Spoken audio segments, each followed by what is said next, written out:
Ponzi scheme of all time. The billionaire Secretary of Commerce, Howard Lutnick, said that his mother-in-law wouldn't even notice or care if her check didn't arrive, that only fraudsters would complain if their check didn't arrive on time or at all. And Donald Trump himself, who stood in front of Congress and delivered an address so riddled with false claims about Social Security that it was impossible to disguise his true intention. And that is to sow mistrust, broad mistrust, so they can come for it all, so they can slash it and leave seniors in the lurch, so they can privatize it. That is their plan for much of the federal government. First, they cut the staff, then they cut the services, and finally they say, it doesn't work. It doesn't work. Privatize it. Let the billionaires run it. Put it in the market. What could possibly go wrong? Have you seen the market lately? Leaving your hard-earned benefits to the whims of the stock market that Donald Trump has so recently destroyed, plunging millions of seniors into poverty. That is their plan, all for a few more bucks in their pockets.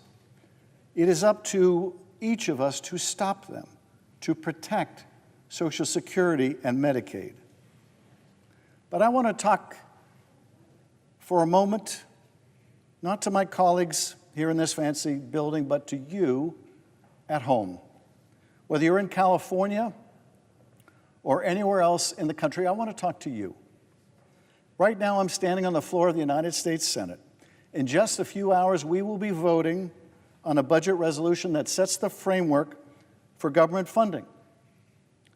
Now, that may sound wonky or unimportant, complex and complicated, but I want to cut through the noise and speak to you about exactly what this will do. In the simplest terms, it will make your life more expensive, make your health care more inaccessible, and sow the seeds to slowly destroy or privatize Social Security. It will do these things because Donald Trump and Elon Musk do not care about you. They don't care about you. They care about Donald Trump and Elon Musk. They care about their billionaire buddies. They care about their bank accounts. They don't care about you or the fact that whether you can afford a home or you can't afford a home, whether you have the money to take vacation days that you have saved up, whether you can afford to take your kid to the hospital, whether you have to drive 2 or 3 hours to the nearest hospital. They don't care. They don't care if you're paying $6 for eggs, $5 for a gallon of gas, or depending where you live, maybe a lot more. They may say they care about those things, but this, their bill that we're about to vote on, says otherwise. This bill in my hand is evidence they don't care about you. They could care less about you. Now, it's easy to feel hopeless and powerless right now. That's their goal. That's how they want you to feel. They want you to look at the remnants of your retirement savings and the closing of hospitals and the destruction of small businesses and the decimation of schools, and they want you to feel discouraged, to look at the wreckage and say, well, I guess they're right. Maybe none of it does work. Because they want to break it all in pieces. When they tear things down that you rely on instead of building them up, they want to turn to you and say, see, none of this is working. Medicaid isn't working and Social Security isn't working because they broke it, because they're breaking it. And then comes the final step. That's when they sell it all for parts, where they sell off the Social Security you paid into for your whole life, when they destroy the health care that you and your family rely on. So you're forced to pay for private insurance that costs more and helps you less. That is their plan. And you're watching it unfold in real time. That's the thing with Donald Trump. He's broken every promise he's made. Lower prices? No. Stock market growth? Hard opposite. Your 401k, if you're lucky enough to have one, destroyed. A new golden era? Don't make me laugh. protecting your hard-earned benefits, they're on the chopping block right now. Donald Trump has broken every single promise he's made except one. The promise he made from a gold-plated Mar-a-Lago podium when he told a room full of the richest people in America, and I quote, "You're all people that have a lot of money. You're rich as hell. We're going to give you tax cuts." Well, it turns out those tax cuts are arriving right on schedule, and we will be footing the bill. But you can do something about it. You are not powerless. Make your voices heard. Madam President, I yield back. Senator from Delaware. I get a lot of questions from my constituents. Delawareans raise a lot of issues, whether they're stopping me at the Wawa, talking to me on the train, knocking on my door. They ask me about three things, more than anything in the last few months. They're concerned about Elon Musk having huge access to their personally identifying information. They're concerned about the richest man on earth, who they didn't elect, getting into their data. They're concerned about Trump's tariff tax and how the tariffs he's just imposed are yanking up prices for everything in our country. And they're also deeply concerned about Social Security. I'm going to focus for a few minutes about the alarm I'm hearing from Delawareans that the Trump administration, Elon Musk, and Republicans in Congress are going after our Social Security net, the social safety net, the Social Security benefits that so many rely on for stability and security in their lives, as part of the bill that's moving on this floor tonight to help pay for tax cuts for billionaires that are buddies of Elon Musk. Ask American seniors what they think of Social Security, and they'll tell you it's an earned benefit. It's a vital lifeline. It's the thing that keeps them out of poverty, pays for their medication, helps them afford rent, helps them live decently and safely. 70 million Americans get Social Security benefits every month. 4 out of 10 rely on it for a majority of their income. A few quick examples. Arlene reached out to my office. Arlene's a Delawarean whose husband died in January, and she relies on Social Security to keep paying her bills. Senator, what's going to happen? Ian, a disabled adult who's able to work a few hours a week but requires assistance with simple tasks from his mother due to his intellectual disabilities. Without Social Security and the disability benefits he gets, his whole livelihood is at risk. Kathleen reached out to tell me what she thinks of Social Security. She said, and I quote, "I'm a 64-year-old disabled woman. I'm concerned about my Social Security disability. I'm totally dependent on that check, and I'm terrified of what's happening with Doge." Cheryl Ann wrote my office saying, "I'm 68 and still work to keep from falling behind in my bills. Since COVID, prices have gone up, and with all these new tariffs or taxes, seniors can't make ends meet. I want to retire, but I'm afraid that with Trump messing with Social Security and Medicaid, how can I?"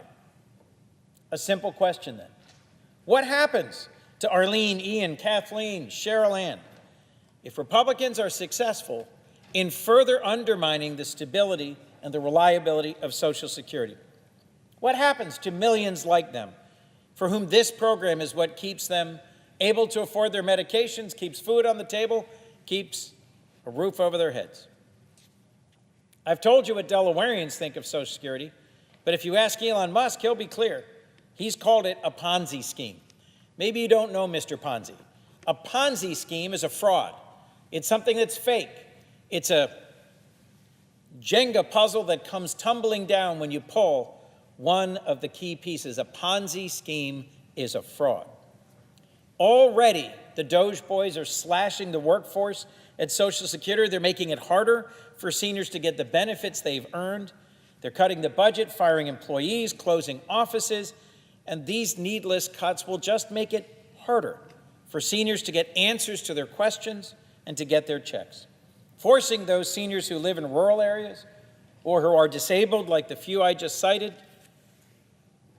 to struggle to access what they've earned. Doing all of this in the name of cutting waste and fraud is compelling because where there is waste and fraud, we should go after it.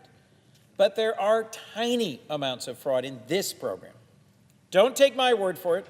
Listen to Lee Dudek, the Trump administration's chosen acting Social Security Commissioner. Lee Dudek, the Trump administration's acting Social Security Administrator, at a press conference just last month, estimated that of all the Social Security payments every year, 0.00625%, less than 0.1% are fraudulent. That's actually, less than 0.01%. To give you some context, if you think about the entire world, the landmass of the world that is covered by Delaware is 0.003%. And Delaware is pretty small, and the world's pretty big. That gives you a sense just how small the fraud is in this program that is treasured by Americans. Doge's favorite talking point about dead people collecting Social Security has been debunked more times than I can count. They claim there's people 200, 300 years old still getting benefits. President Trump said the same thing right here in the Capitol in his address to Congress as he read out the names of folks 200, 250, 300 years old. There's only one problem. It's not true that they're getting benefits. The badly outdated Social Security computer system has a problem with birth dates, and it automatically adds a reference point in certain date errors that's 150 years ago. So yes, there are names on a register of people who were born, allegedly, a long time ago. But for the last decade, the Social Security Administration automatically stops payments to anyone over 115 years old. Automatically. The checks aren't going out to people whose birth date is recorded as 200 or 250 years old. An independent inspector general looked at this question and said, almost none of the number holders discussed in the report receive payments. So if the fraud doesn't exist, why do they keep talking about it? Well, they have to find ways to pay for tax breaks for billionaires. House Republicans have made plain they want to cut $2 trillion in spending to pay for their massive reconciliation bill that we will soon turn to. And you can't do that without touching Medicaid or Social Security. Let me conclude. Social Security is not a giveaway. It's not riddled with waste, fraud, and abuse, and Democrats are united in protecting Medicaid and Social Security. We need to strengthen Social Security, not cut it. And I stand with my colleagues and every Democrat in this body in saying, hands off of Social Security, President Trump and Elon Musk. Thank you, Madam President. With that, I yield the floor. Madam President. Senator from Hawaii. Madam President, leave Social Security alone. Leave Social Security alone. Donald Trump wants to gut the most successful anti-poverty program in American history. Over the past 3 months, his administration has made sweeping cuts to Social Security in ways that are already being felt across the country. Wait times have doubled to as many as 4 or 5 hours. Local field offices are closing, websites are crashing, and people are understandably panicked about getting checks or missing payments altogether. But according to Commerce Secretary Lutnick, there is nothing to worry about. Quote, let's say Social Security didn't send out their checks this month. My mother-in-law, who's 94, she wouldn't call and complain. She just wouldn't.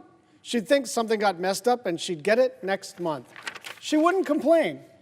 Well, when your son-in-law is a billionaire, a missed check is not a very big deal. But when you're a senior on the island of Oahu, where the average rent far exceeds the average benefit. I want you to understand that. The average benefit is about $1,900. The average rent is more than $2,000. 300,000 people in the state of Hawaii depend on Social Security, and the vast majority of them Social Security is either all of their income or most of their income.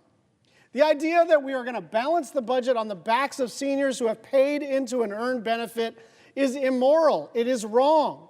And I speak on behalf of all of my constituents who depend on it. It's not just the 300,000, it's all of the family members. It's all of the family members. I speak on behalf of my mother and father-in-law, George and Ping Kwok. George Kwok worked all his life in a kitchen. Sometimes he was an employee. He eventually ended up owning a place called Kwok's Chop Suey. He sold it and bought a home for his mom and helped to send his daughter to college. Then he started to get blind, and he burned his hand in a fryer. And so he was unable to work, and he took Social Security disability. He deserves that money. Leave Social Security alone. Social Security cuts were always the third rail in American politics. Even anyone on any side of the aisle with any sense of how to get elected knew not to touch that third rail, but they are grabbing this third rail with both hands. I want to quote a couple of my constituents. One constituent wrote to me, "We are elderly and we are concerned about the potential of cutting Social Security checks. We paid into the system our entire working lives and fear we can't afford food, water bills, and medical care. What will happen with these cuts and the cost of living going up? What will be our safety net? We are afraid of what's to come." Another wrote, "I worked for 36 years for the federal government, including 4 years as active duty Air Force in Vietnam. I contributed to Social Security with the explicit understanding that I would get Social Security as a portion of my retirement. Cutting Social Security means I lose about a third of my retirement with no recourse. I am 77 years old with health issues and haven't planned on getting another job. My wife was a flight attendant for Hawaiian Airlines for 50 years and also depends on Social Security for her retirement. It is completely unfair when she paid into Social Security for more than 50 years just to be abandoned when she is 70 years old." Another constituent.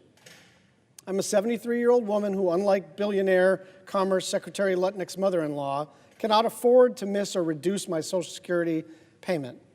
It is my sole income, and I needed to pay rent and buy food. I worked hard all my life and contributed my fair share of taxes towards Social Security. I'm not asking for a free ride. I earned my Social Security. I am not asking for a free ride. I earned my Social Security. Leave Social Security alone." I yield the floor.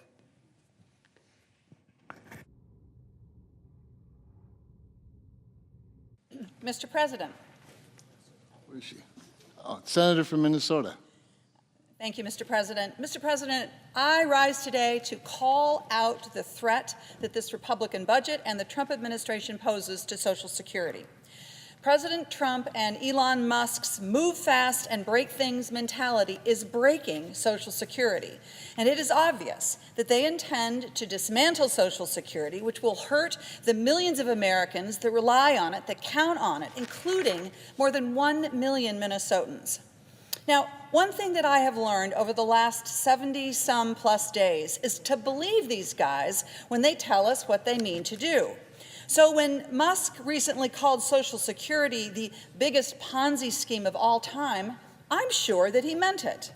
And when he said entitlement spending is, and I quote, "the big one to eliminate," I believe him. And then you have Commerce Secretary Howard Lutnick, who recently said that if his 94-year-old mother-in-law happened to not receive her Social Security check in 1 month, she'd just wait for the next one. Well, I have news for Secretary Lutnick. When people don't get their Social Security checks, they aren't just waiting for the next check, they could be waiting for their next meal. Secretary Lutnick is clearly not in touch with the reality that 22 million Americans, including more than 16 million seniors, would be living in poverty were it not for Social Security. They don't have bank accounts millions sitting in a bank account somewhere. They have a food shelf visit, or missed rent, or rationing their prescription medication ahead of them. So this is not just an inconvenience or a hassle for them, it is their security, their dignity, their health, and their well-being. And you know, it's not just Musk and Ludnick that are out of touch. Acting Social Security Commissioner Leland Dudnick threatened to shut down the entire agency in a fit after a federal judge informed him that DOJ is not allowed to root around in people's personal data. And Frank Bisignano, a billionaire that is President Trump's pick to run the Social Security Administration, he has said that he is a DOJ person, and I believe him. And this is evidently just fine with Senate Republicans on the Finance Committee who all voted for him. And I have no doubt that the rest of the Republicans in the Senate will too, because they seem unwilling or unable to stand up to Donald Trump. I think they're just scared. Now, President Trump understands that Americans love Social Security, and so he says, don't worry, my administration won't touch it. Come on now, Americans understand. We can see what's happening, and as my mother used to say, I wasn't born yesterday. We can see that President Trump and Elon Musk are crippling Social Security by making it nearly impossible for people to get their benefits. They are closing field offices at the same time that they're limiting phone service. They're gutting the agency and firing the employees that make Social Security work. In Alexandria, Minnesota, for example, they've fired half the staff. In Rochester, Minnesota, they've fired 40% of the staff. Since Donald Trump took office, the number of calls for help with Social Security into my office has more than doubled compared to what it was in the same time frame last year.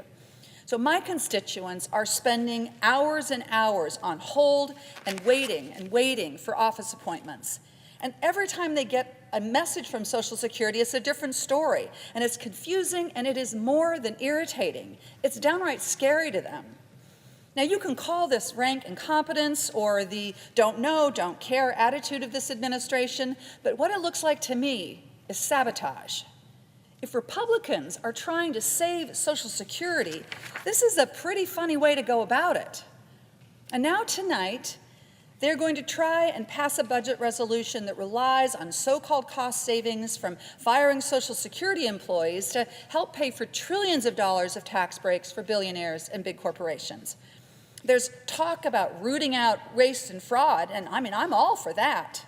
But understand, this agency already spends less than 1% on administrative overhead, which is far lower than the administrative costs typically paid by private insurers. So when they say cutting costs, what that really means is that when a senior picks up the phone looking for assistance, there's not going to be anyone on the other end of the line. They talk about getting at fraud. Well, listen to this. The Office of the Inspector General conducted a report in 2024 which found that less than 1% of Social Security payments were improper. Less than 1%. You know, if the Social Security Administration was a private sector company, those numbers would put its competitors to shame. What's really happening here is that they are trying to make it harder for people to get what they are owed. And that is, in fact, a cut, and it is wrong. Now, I think that Americans can see what's happening. Donald Trump has surrounded himself with billionaires who don't know and really don't care about regular people who are just trying to afford their lives. They can't even imagine trying to live on $2,000 a month, which is the average benefit for a retiree in Minnesota. They probably spend more than that on lunch. This is not what we need in this country. We need this government to answer to the people, not the billionaires. We don't need more tax breaks for the wealthiest and most successful people who are doing just fine. Thank you very much.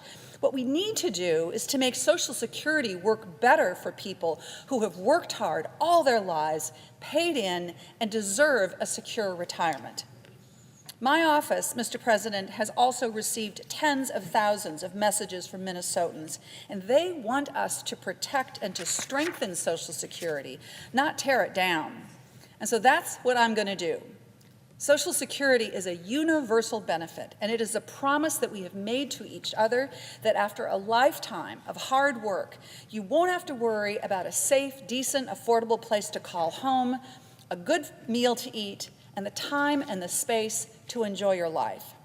And when this budget resolution gets a vote later tonight, I'll be thinking about Social Security and about the 73 million Americans who count on it, and I will be a hard no.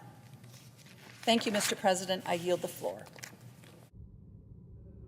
Senator from Oregon. I ask unanimous consent that Chance Mitchell, a law clerk on the Budget Committee minority staff, be granted floor privileges during the consideration of House Resolution 14. Without objection.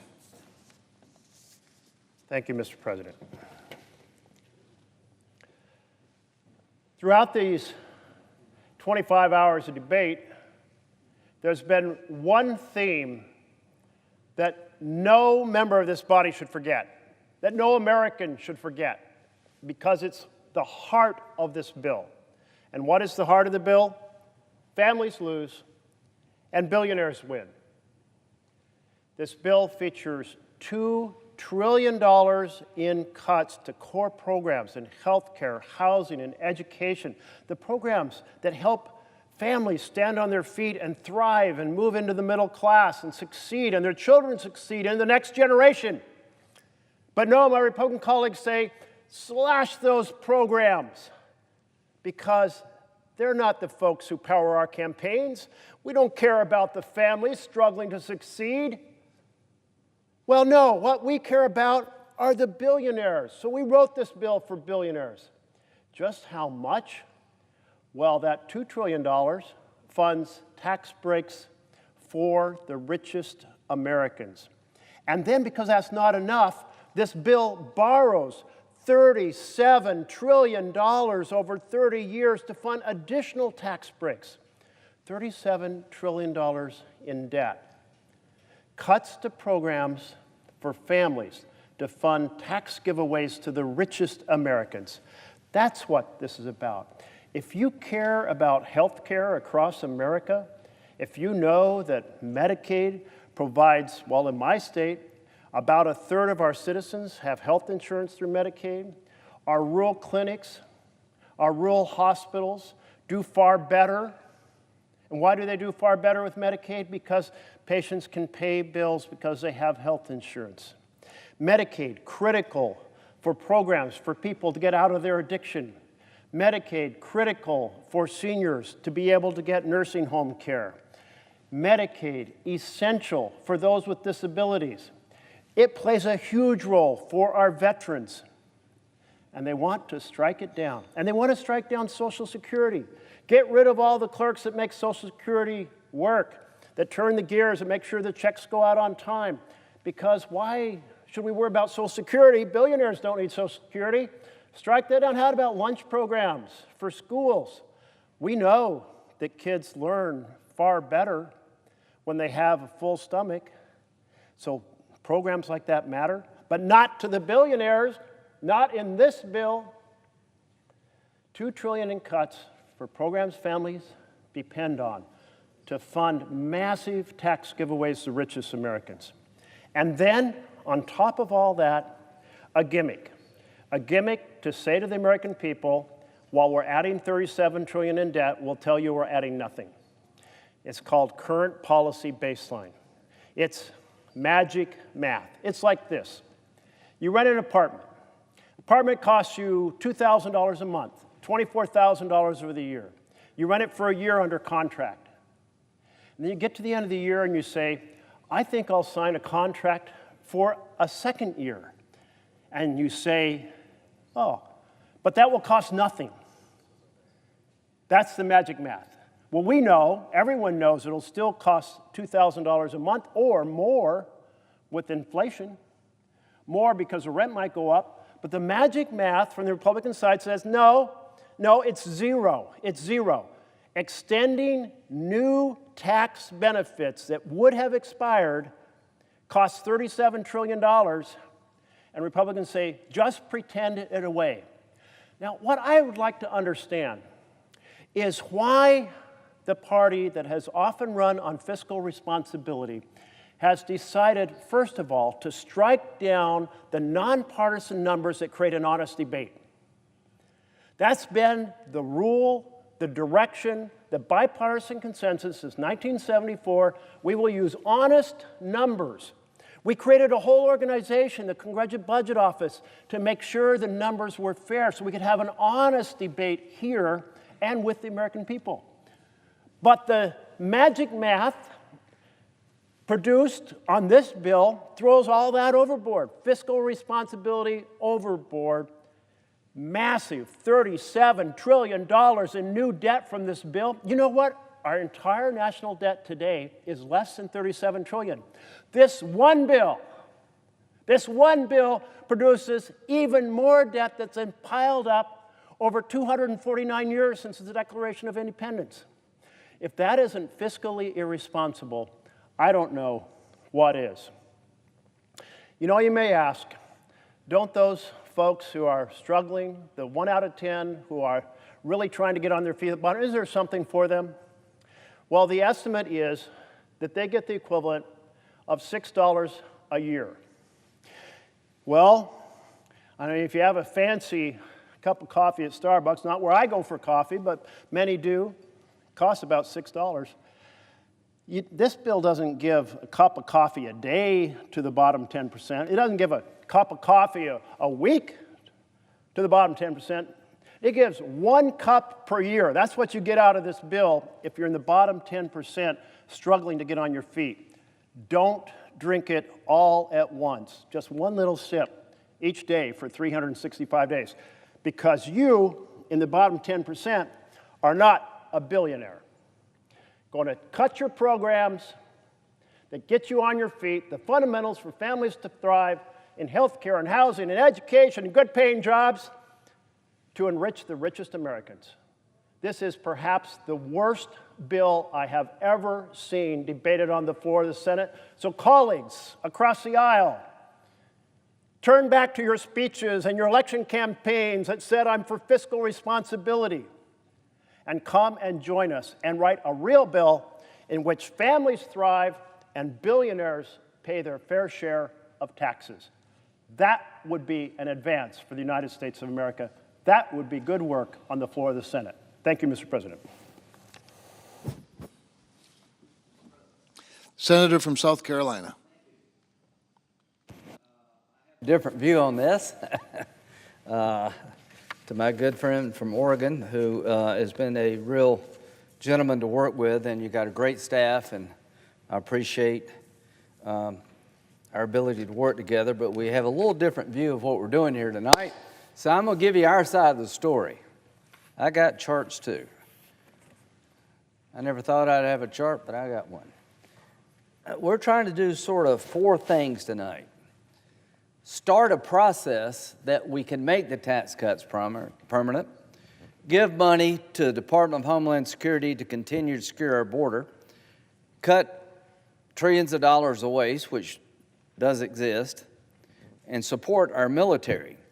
Now, the bill tonight, the resolution, opens up that process that will be done by the House and the Senate authorizing committees. So this doesn't do anything other than start the game. And it's time this game started. Now, what's in this for you if you're not a billionaire, which I am not? If we do nothing,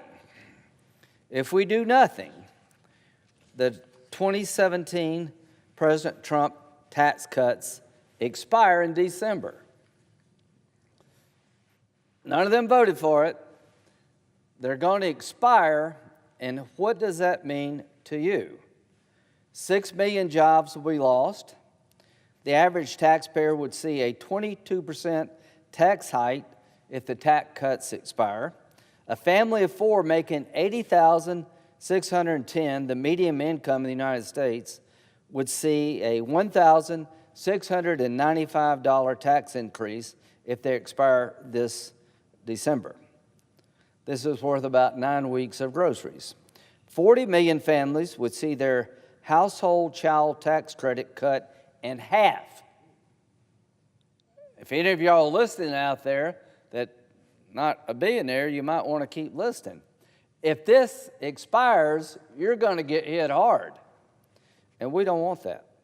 26 million small businesses would be hit with a 43.4% top tax rate if Section 199A of the small business deduction expires. Now, why I know about that one? I can't walk 5 feet in South Carolina without somebody begging me to make sure that expensing and deductions and accelerated depreciation doesn't go away, because they run a business. Our friends over there run the government. That's all they know. They're very good at making it bigger, not very good at making it efficient. There's no amount of money that's enough for these folks. So if you're looking for that crowd over there to cut your taxes, you're looking in the wrong direction. I got about 100 years to prove that point.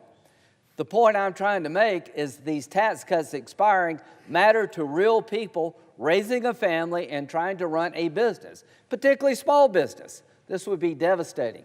We're not going to let that happen. Now, if you're waiting for this crowd, our friends on the other side, to cut spending, you're going to die waiting. Now, we have a chance as Republicans, if we pass this resolution tonight, to cut spending and make the tax cuts permanent without one Democratic vote. It's called reconciliation. To my Republican friends who may be watching, 4 times in the last 100 years, the Republicans had the House, the Senate, and the White House. This doesn't happen a lot. But with that construct, through reconciliation, what we're starting here tonight, if we get 50 plus 1, we can make the tax cuts permanent and cut spending without one Democratic vote.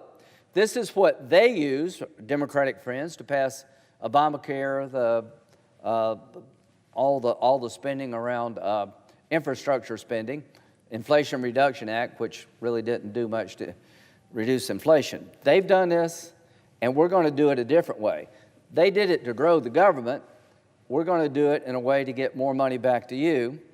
And we're going to look at the budget we have up here and see if we can find a way to save some money. Don't you think it's time that we looked at the budget up here like you look at your budget? And we're going to do that. And we're going to secure our border. We don't talk enough about this. In this package, there's $175 billion that will allow the Trump administration to finish the wall.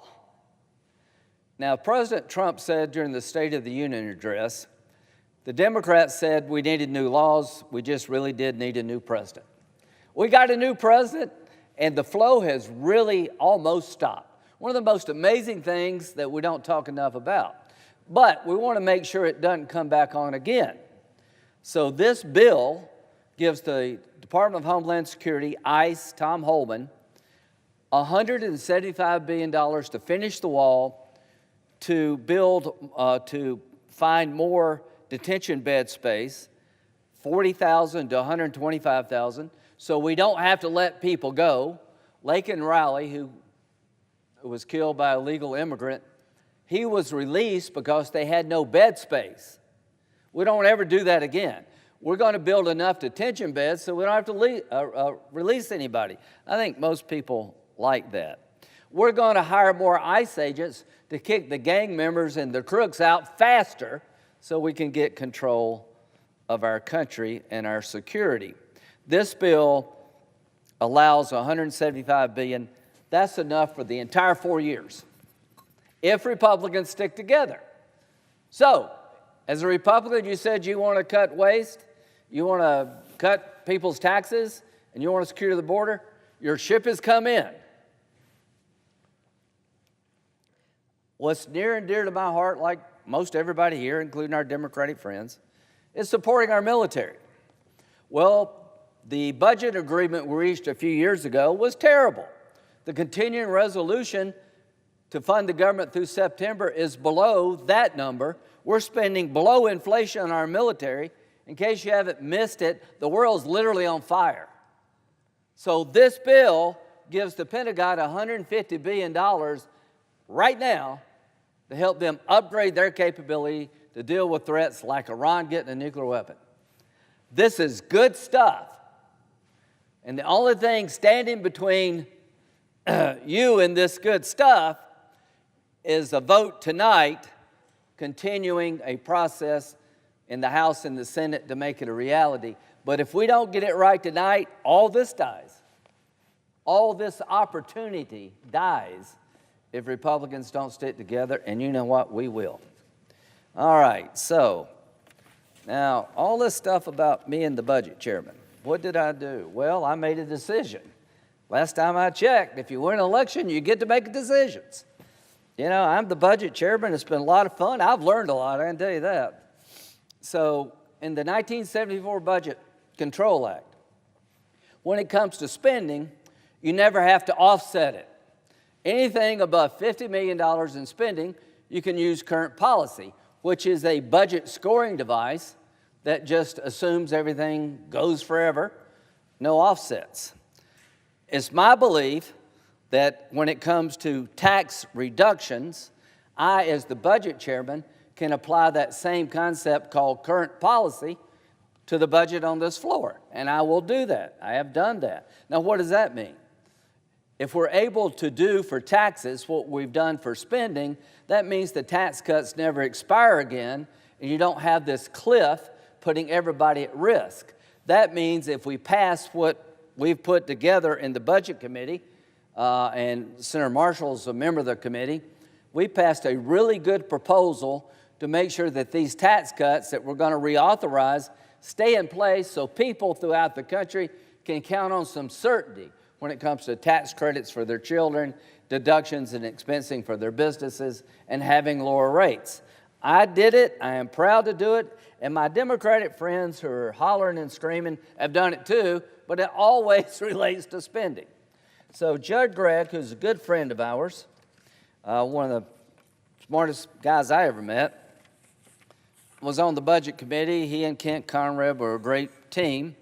And there was a question, can the Farm Bill be added to the baseline?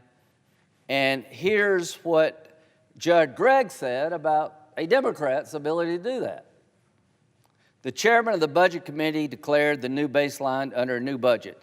The budget chairman has a right to do that. The budget chairman changed the baseline to accommodate the Farm Bill. I'm declaring current policy to make sure the tax cuts stay in place. And when there was an inquiry of a parliamentarian about whose job it is to declare the baseline, this was what Judd Gregg asked: who is the proper scorer of points of order relative to revenues and expenses? And here's what was said. The senator is entitled to an answer under Congressional Budget Act of 1974, termination of points of order, Section 312, the Budget Committee determination for purposes of this title and Title IV, the levels measuring budget authority outlays, direct spending, new entitlement authority, revenues for fiscal year shall be determined on the basis of the estimates made by the committee on the budget of the House of Representatives or the Senate as applicable. That's us. That's me. They asked that question in 2008, and that's what they said. Judd Gregg said it's the Budget Committee chairman's authority to determine the baseline, and that's what I did. Okay. And even Bernie agreed, so we don't need to overly dwell on that. This is what the law says. Revenues and spending shall be determined on the basis of estimates made by the committee on the budget of the House of Representatives or the Senate as applicable. That's us. We're elected officials. And wouldn't it be odd if you wrote a law that somebody would manage the law nobody voted for? It makes like 0 sense. All right, now, next one, is that it? Okay, so bottom line, tax cuts are going to be permanent. It will help the economy. And when it comes to estimating what happens around here, CBO, great people, JCT, Joint Commission on Taxation, they make estimates. The one thing they've been consistent about is being wrong when it comes to tax revenue. They've got it wrong like every time. So if history is any guide to what's happened in the past, we're going to get more revenue by cutting taxes. Why do I know that? Because it always happens. What happens all the time, too? When we get the new money, we spend it faster than we get it. That's going to stop. If you live in the real world, you get a pay raise. That's a great thing. But if you spend it all and then some, you go right back in debt. So we're going to do two things. We're going to start a process that will allow the tax cuts to be permanent, to give the economy certainty to grow, to create more revenue, to help the government do what it needs to do. And we're going to cut spending to make sure that we lower the amount we're spending because we're spending too much, with the hope of one day doing this, balancing the budget. I said it. I have not been struck dead yet. Our goal to the American people is to create more revenue and lower spending to balance the budget like you do. Now, we don't do this in this resolution, but we start the process because we're $30-something trillion in debt. The only thing between the tax cuts being permanent, having money to secure the border, help the military, and what's the other thing that we're going to do? Cutting spending, is a vote tonight, sometime after midnight, before breakfast, I hope, we'll have a vote in the United States Senate that will trigger a process to do these four things. I am proud of the Budget Committee. We've worked hard. I am proud of Leader Thune, who's pushed this process forward. I appreciate the cooperation to the extent they can do it on the other side. We have a philosophical difference. I totally understand that. But we've chosen a different path. And a major step along that path will occur later tonight. And if we get this right, by Memorial Day, it's my fervent hope and prayer, and I just talked to President Trump, that we can pass one big, beautiful bill that makes the 2017 tax cuts permanent and even more tax on tips for all those people working out there as waiters and waitresses. We have a chance here to look at the federal budget line by line to make sure things in there that make no sense are taken out to save you money. And boy, we're going to have some fun tonight talking about those things. And if you believe securing the border is a good thing and what we're doing is the right thing, by Memorial Day, we'll have fully funded what President Trump needs for all 4 years. That will be amazing. And if you're in the military, money is coming your way to help you do your job to make sure the rest of us are safe. And we're going to fix the problem with the continuing resolution by giving the military less than inflation at a time when the world's literally on fire. So if we can get it right tonight, by Memorial Day, I'm hoping and praying that the men and women in uniform will have $150 billion they desperately need to do their job and to stay safe. This is the most important thing I have done yet in the Senate, in my view. I've set in motion, along with my colleagues, and if there's ever a team sport, it's politics, the ability to do something we haven't done before, makes taxes and spending the same in terms of policy. Quit playing this game that the American people lose. You will not lose $1 revenue if we make these tax cuts permanent. You'll get more money. But if you keep spending more and more, that doesn't matter. But if you get more revenue and you cut spending, one day we will be on a glide path to balance this budget. It is my fervent desire to do that, and President Trump wants to do it. Let it be said that that starts tonight. I yield.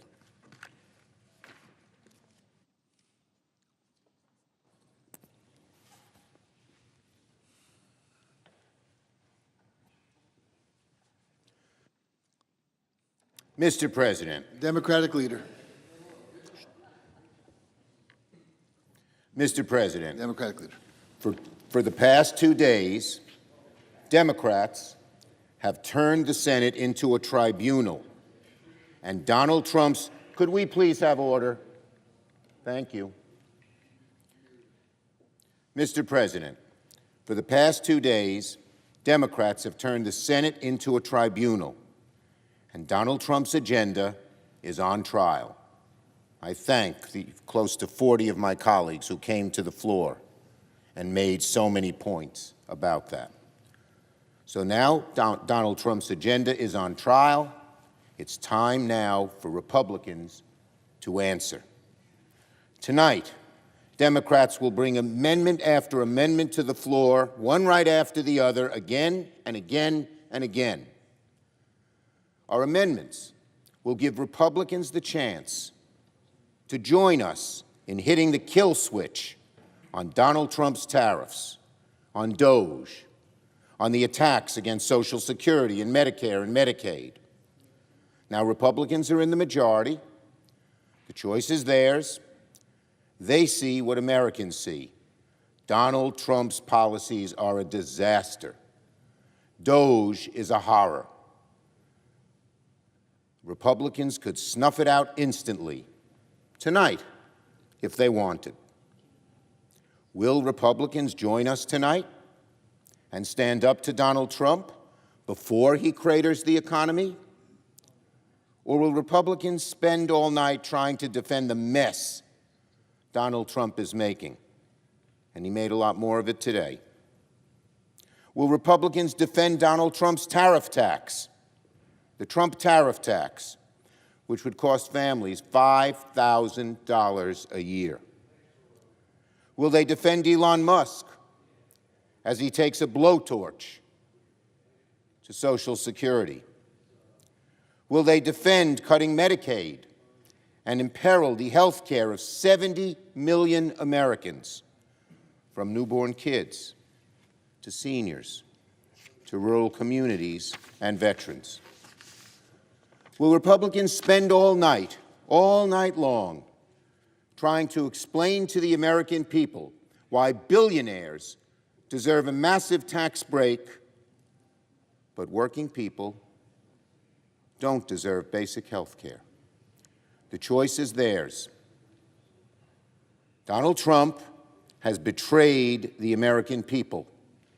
Will Senate Republicans join him in this betrayal? I yield the floor.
Majority Leader. Mr. President, very soon the Senate's going to be voting on a budget resolution that essentially accomplishes 5 objectives, but at least 4.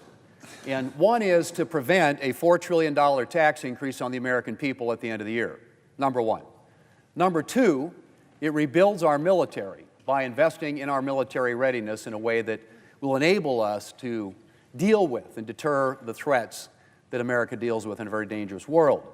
It'll restore energy dominance for our country, making energy more affordable to the American people, something that we saw a huge run-up during the Biden inflation days. Part of that, in a big way, was the cost of energy. Obviously, securing the border. And there are resources in there to make sure that over the course of the next 4 years of this administration that they have what they need to ensure that our border is secure and that the American people are safe. And finally, Mr. President, reducing spending. Now, I know that's a sort of a novel concept around here. We've heard a lot about, massive tax cuts for billionaires. That's been a recurring theme that we've heard from the Democrats. But the one thing you don't hear a lot about is the run-up in federal spending. So tax revenues, as a general rule, have stayed very static as a percentage of our entire economy, around 17.1% thereabouts. Government spending as a percentage of our economy, on the other hand, has gone up, and gone up dramatically. So just take a look at this chart. Basically, in the last 5 years, the run-up that we've seen in spending has been about 56% from 2019 to 2024. 56% increase in spending. Now, what's ironic about that, Mr. President, is government revenue's also been going up, right? Everybody said, well, you're going to cut taxes, we're going to run these big deficits. Well, what happened? In 2017, we cut taxes on the American people, we unleashed the American economy, we reduced rates, accelerated cost recovery, so people could recover their capital investments more quickly. What did? They invested. And it created more, not less revenue. $1.5 trillion more than was projected at the time by the Joint Committee on Taxation and the CBO. $1.5 trillion more revenue than what was projected. I think you can say they missed it by a long shot. Well, this time around, we've seen estimates, and Senator Graham, Senator Crapo were down here earlier today, suggesting that the Council of Economic Advisors' prediction is that you will see revenue increase by about $4 trillion by making the 2017 tax law permanent. So what we have, Mr. President, the reason we're running these big deficits isn't because we tax too little, it's because we spend too much. That's the delta. Tax revenues have gone up, and gone up consistently over time, particularly since 2017. What's gone up a lot faster, as I said, is government spending. And so we have this deficit, and the way we're going to have to deal with that is to get more growth in the economy, generate more revenue, because when the economy is growing and expanding, it's creating jobs, people are working, they're taking realizations, and they're paying more taxes. And that's what happens when you reduce taxes. And that's why it's so important that we extend and make permanent the 2017 tax law. This is what we're talking about here today. This is what this conversation, frankly, is all about. Now, Mr. President, one of the things that has been interesting in this debate, because I heard lots of conversation from my colleagues on the other side about massive new tax cuts for billionaires.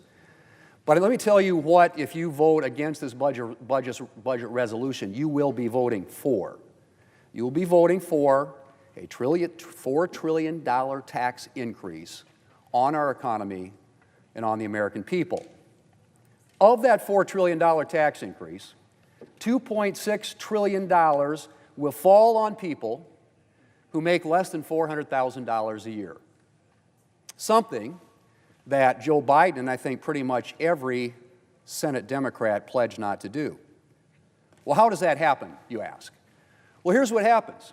In 2017, when we passed the Tax Cuts and Jobs Act, one of the things, the features of that bill, was a doubling of the child tax credit from $1,000 to $2,000.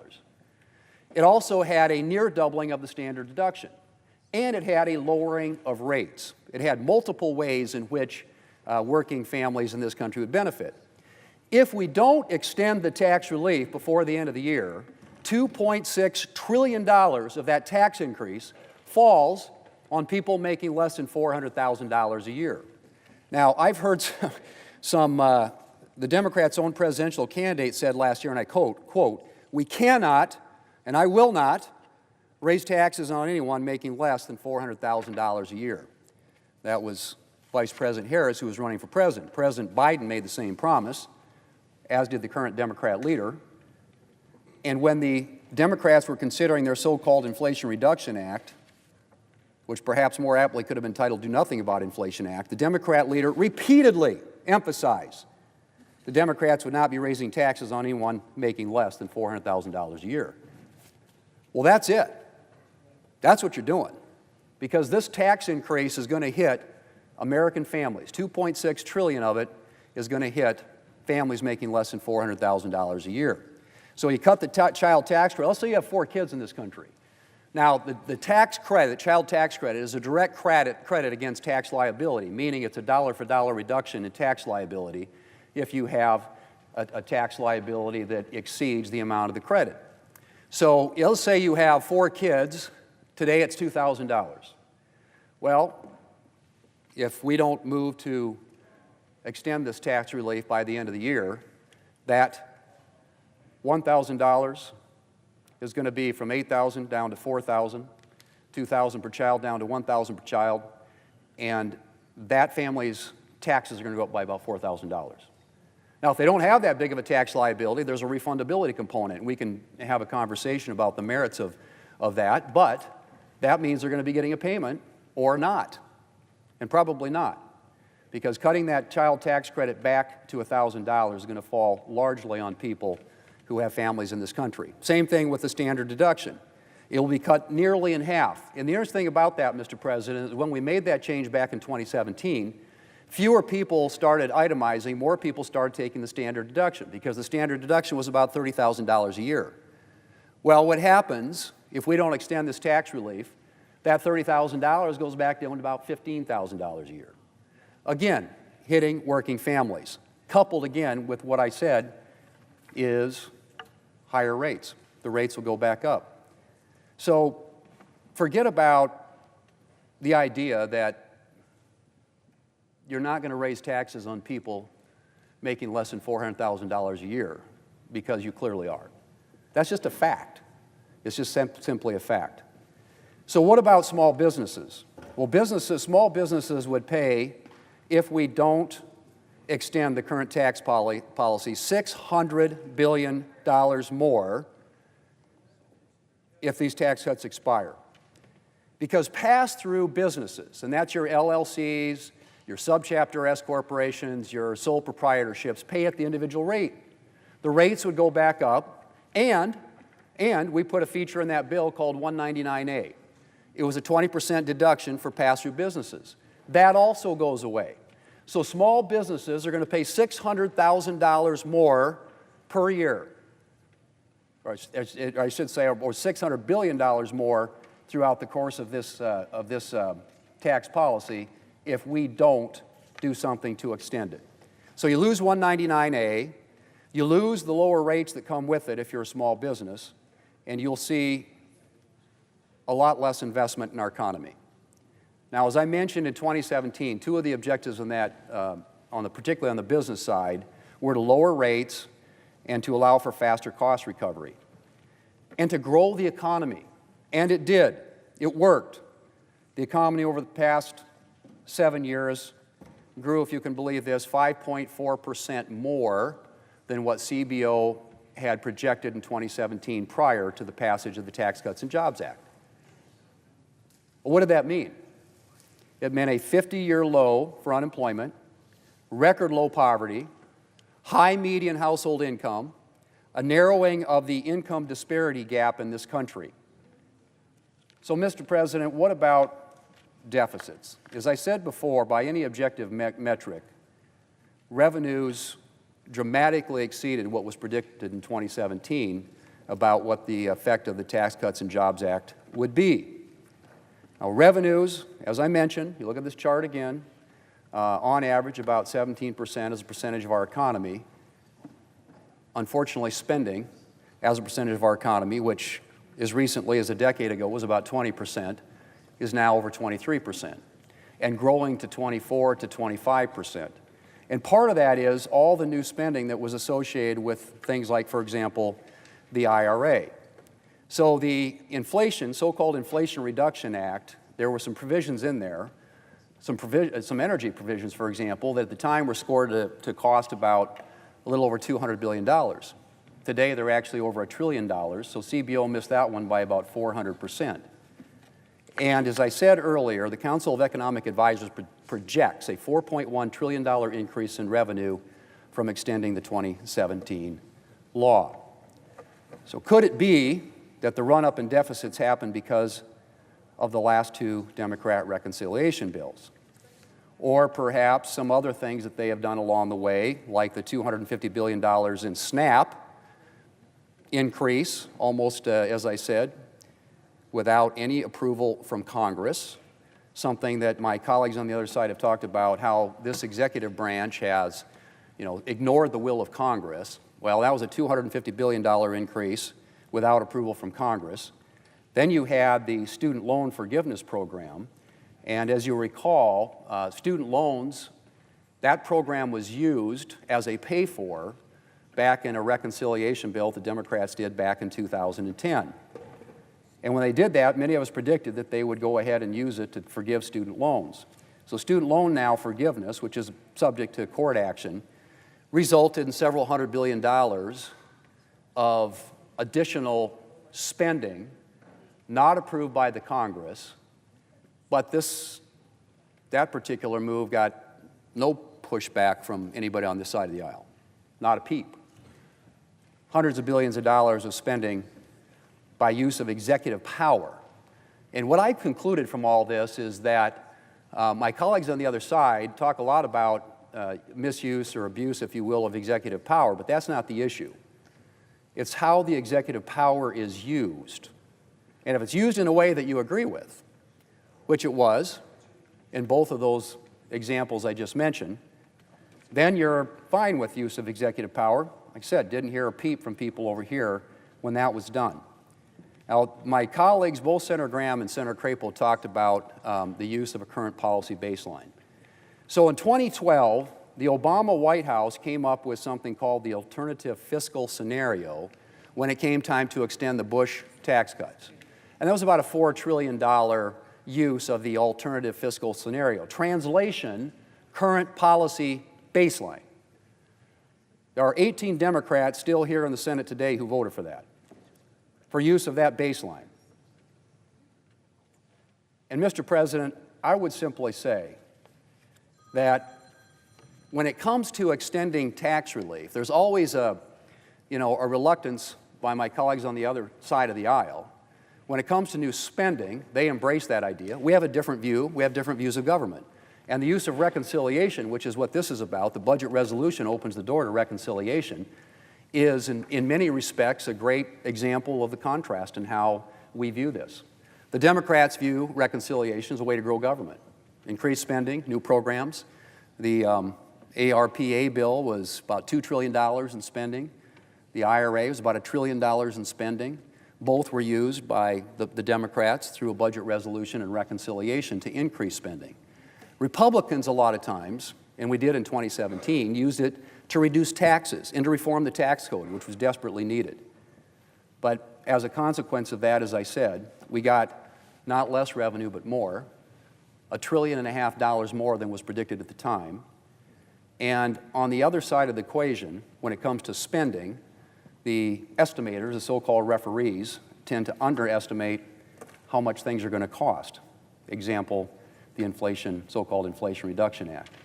But the bottom line in all this, Madam President, is that we need to address a lot of concerns in this country, many of which are dealt with in this budget resolution and ultimately the budget reconciliation bill. But one of the most important ones is this number right here. The deficits that continue to grow over time as a result not of too little revenue, which continues to increase over time, but of dramatically increased spending. That's the issue. And my colleagues here on this side of the aisle believe that you get at that by bending the curve down on the spending side, and on the tax, regulatory, energy side, pro-growth policies, particularly making permanent the tax policy that was passed in 2017, that will unleash investment in America and which will lead ultimately not only to better paying jobs, lower unemployment, hopefully a narrowing of the income disparity that we have in this country, but also, interestingly enough, higher government revenues. That's what this is all about, whether you want to vote for extending the tax policy and avoiding a $4 trillion tax increase, or whether you want to vote in favor of this resolution and make sure that the 2017 tax policy that was passed is extended permanently and that it unleashes the American economy in a way that will continue not only to create those better paying jobs, but also make this deficit picture look a lot smaller by comparison, coupled with significant reductions in spending. That's what we got to do. That's what this is about. And I hope that our colleagues, all of our colleagues on this side of the aisle, will vote yes tonight. We're going to have a number of amendment votes, which always happens during a budget resolution, vote-a-rama, and we look forward to getting that process underway. So let's let the voting begin. Thank you, Madam President.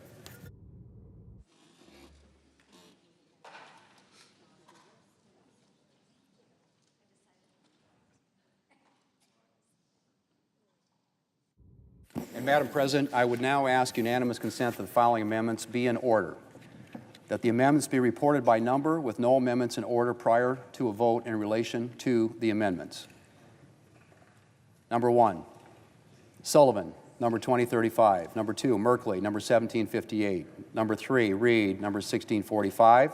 Number 4, Lujan, number 1726. Number 5, Warner, number 1310. Number 6, also Brooks, number 1466. Number 7, Kelly by voice, number 1737. Number 8, Murphy by voice, number 1977. Hold on a second. Eliminate the by voice part. Just reword it and don't say the voice part. Number 7, number 1737, Kelly. Number 8, number 1977, Murphy.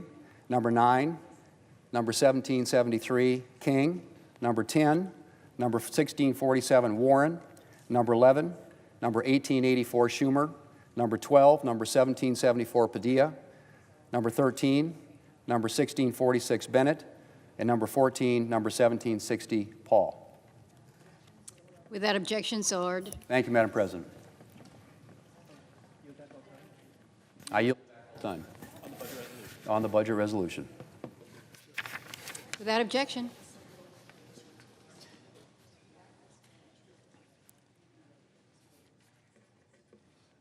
Madam President. Senator from Alaska. Madam President, I call up my amendment number 2035 and ask that it be reported by number. Clerk will report. The Senator from Alaska, Mr. Sullivan, proposes an amendment number 2035 to amendment number 1717. Madam President, my amendment says we're going to strengthen Medicaid and Medicare so that they're available for years to come because these are important programs. They are certainly important programs to the Alaskans I represent. Now, Madam President, this is the exact same amendment I offered in February. Nearly every Republican voted for it, but not one Democrat. My colleague and friend from Oregon, who's on the floor here, said my amendment back then was a ruse to kick people off the program. But to my colleague and friend from Oregon, if that's true, here's my question. Why did he vote for the exact same amendment in 2017? That's right, Madam President. 24 Democrats who voted against my amendment 2 months ago voted for the same amendment in 2017. I ask unanimous consent that their names be submitted for the record. Without objection. Talk about a ruse. This is the worst kind of partisanship, using people's health care to fearmonger.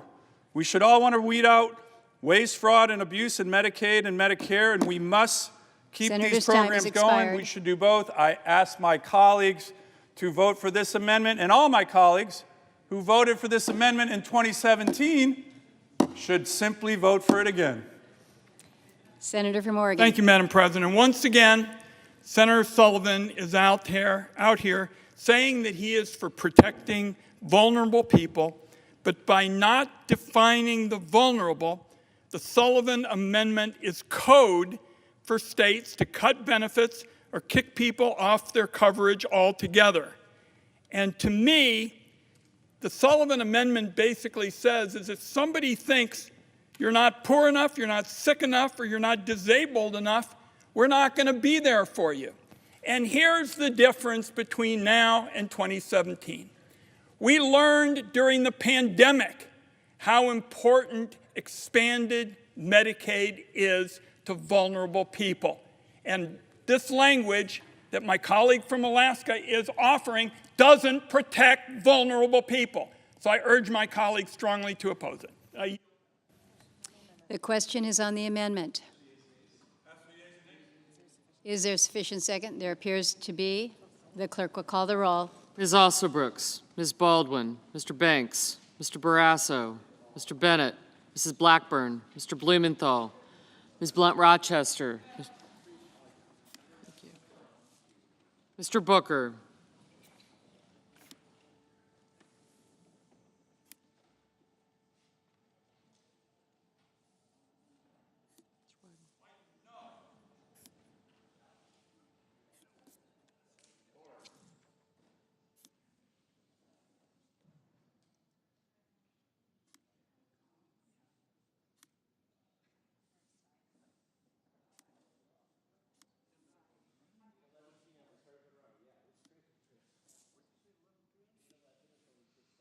Mr. Bozeman, Mrs. Britt, Mr. Budd, Ms. Cantwell, Mrs. Capito, Mr. Cassidy, Ms. Collins,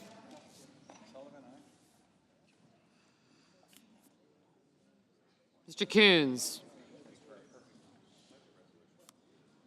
Mr. Cornyn, Ms. Cortez Masto, Mr. Cotton, Mr. Kramer, Mr. Crapo, Mr. Cruz, Mr. Curtis, Mr. Daines, Ms. Duckworth, Mr. Durbin, Ms. Ernst, Mr. Fetterman, Mrs. Fisher, Mr. Gallego, Mrs. Gillibrand,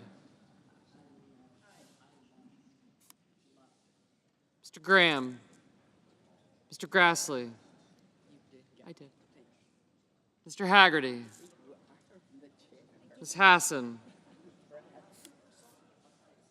Mr. Hawley, Mr. Heinrich, Mr. Hickenlooper, Ms. Hirono, Mr. Hoven, Mr. Husted, Mrs. Hyde-Smith, Mr. Johnson, Mr. Justice, Mr. Kane, Mr. Kelly, Mr. Kennedy,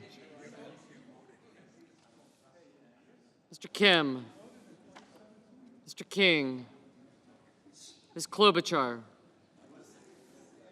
Mr. Lankford, Mr. Lee, Mr. Lujan, Ms. Lummis, Mr. Markey, Mr. Marshall, Mr. McConnell,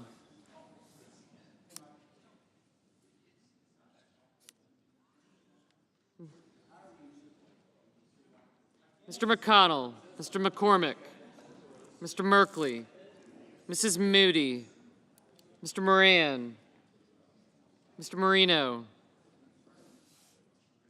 Mr. Mullen, Ms. Murkowski, Mr. Murphy, Mrs. Murray, Mr. Ossoff, Mr. Padilla, Mr. Paul, Mr. Peters, Mr. Reed, Mr. Ricketts,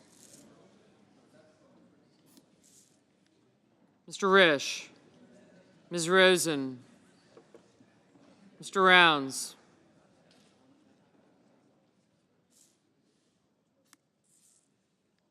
Mr. Sanders, Mr. Schatz, Mr. Schiff, Mr. Schmidt, Mr. Schumer, Mr. Scott of Florida, Mr. Scott of South Carolina, Mrs. Shaheen, Mr. Sheehy, Ms. Slotkin, Ms. Smith, Mr. Sullivan, Mr. Thune, Mr. Tillis, Mr. Tuberville, Mr. Van Hollen, Mr. Warner,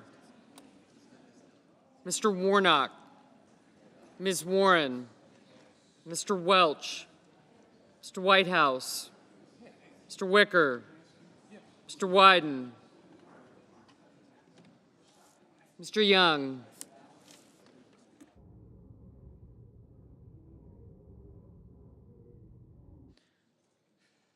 Senators voting in the affirmative: Cassidy, Collins, Cornyn, Cotton, Kramer, Daines, Ernst, Fisher, Graham, Grassley, Hawley, Marino, Murkowski, Sheehy, Sullivan, and Thune.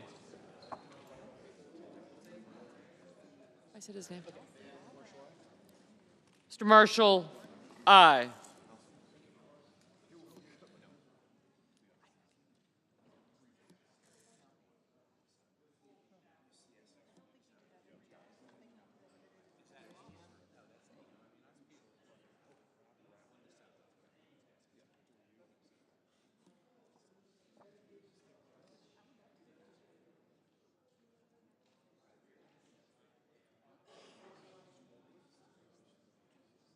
Senators voting in the negative: Blunt Rochester, Duckworth, Durbin, Fetterman, Hassan, Heinrich, Kane, Kim, King, Klobuchar, Merkley, Ossoff, Padilla, Reed, Schatz, Schumer, and Wyden.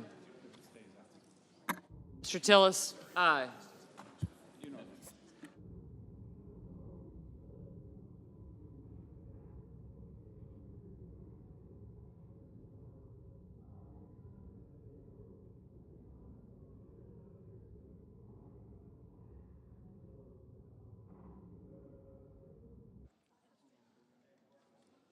Mrs. Moody, aye.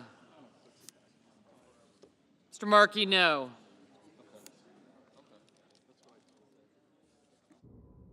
Mr. Kelly, no.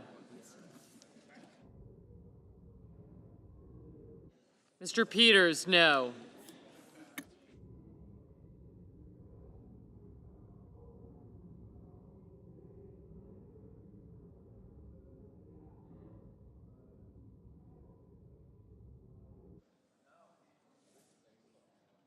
Ms. Cantwell, no. Mr. Hickenlooper, no.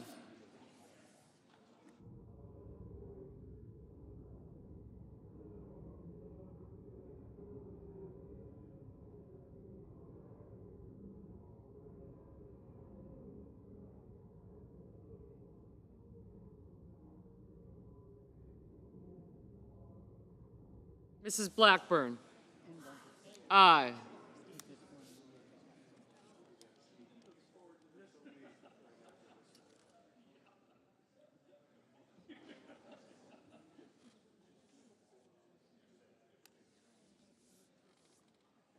Mr. Rounds, aye.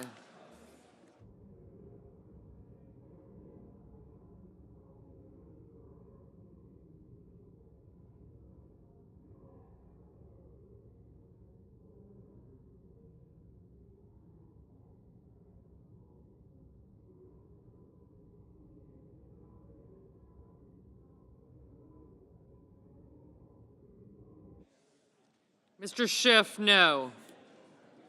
Ms. Smith, no.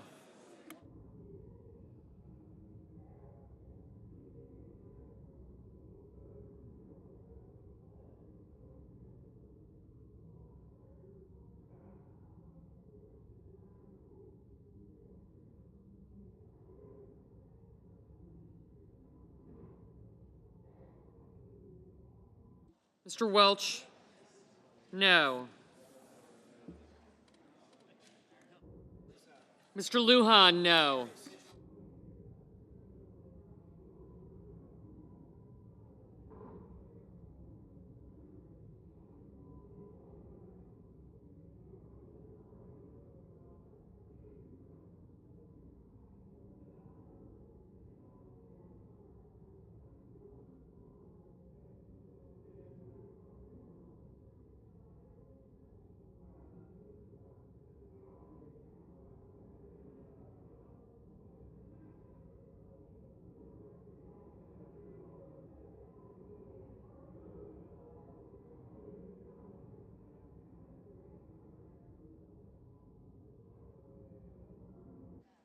Ms. Baldwin, no.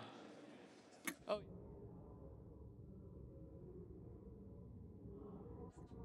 Ms. Lummis, aye.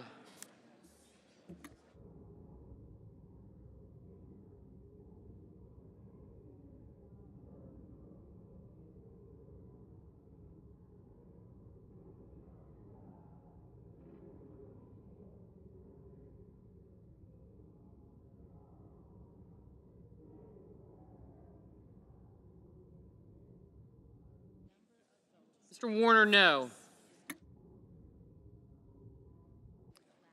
Mr. McCormick, aye. Mrs. Shaheen, no.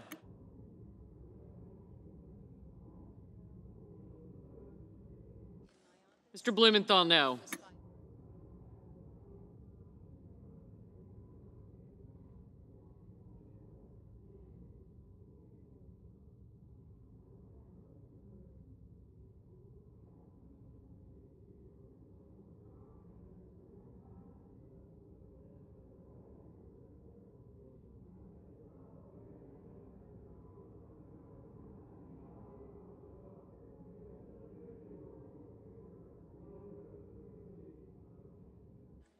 Ms. Warren, no. Mr. Booker, no. Mr. Bennett, no.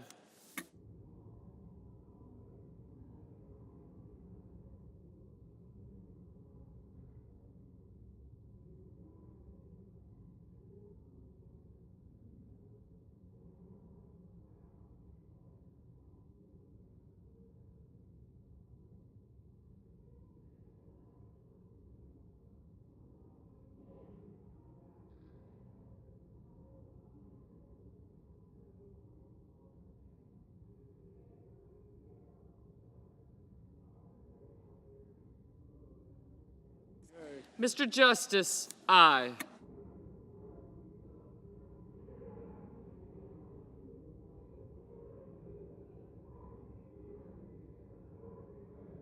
Ms. Rosen, no. Mrs. Capito, aye.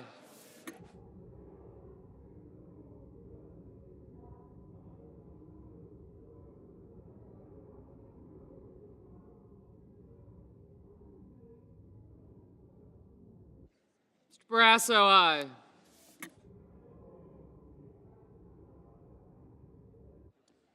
Mr. Warnock, no.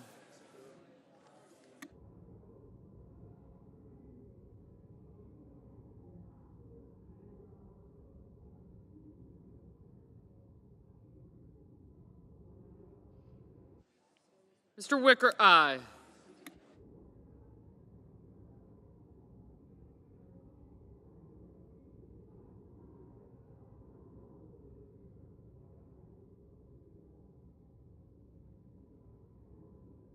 Mr. Risch, aye.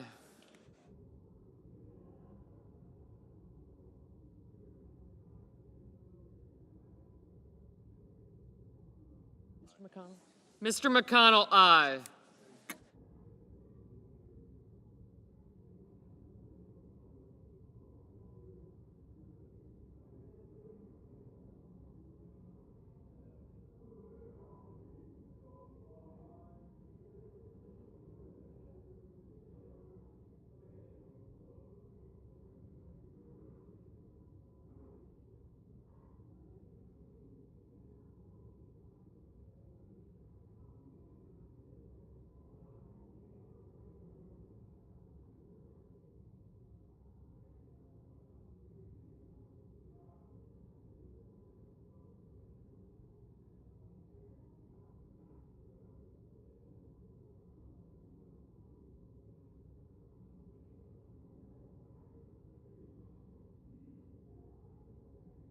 Mr. Johnson, aye.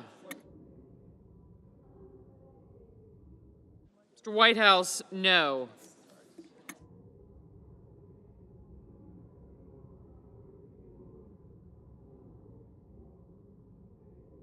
Mr. Cruz, aye. Ms. Hirono, no.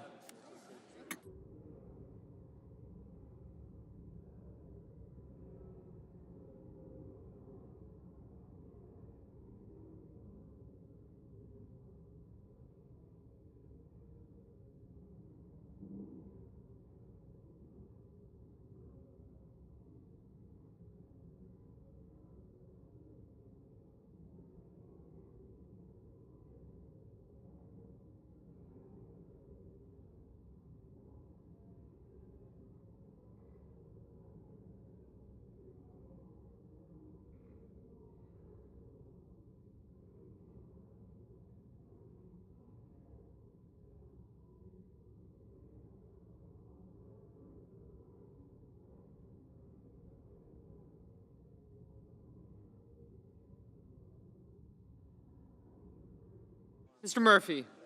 No.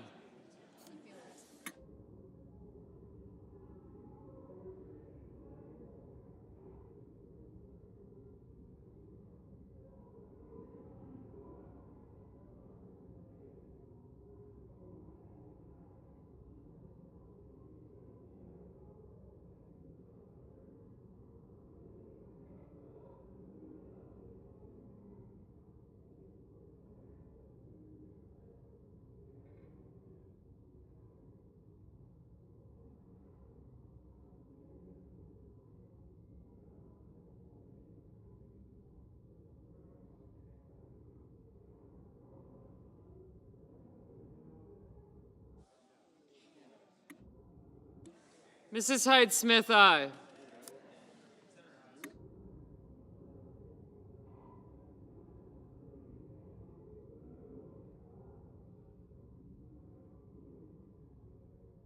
Mr. Moran? Aye.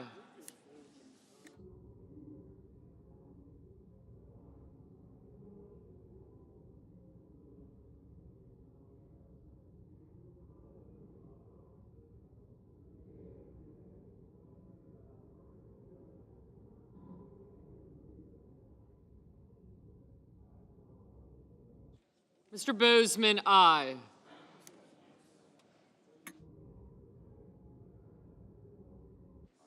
Mr. Haggerty, aye. Mr. Kramer? Aye.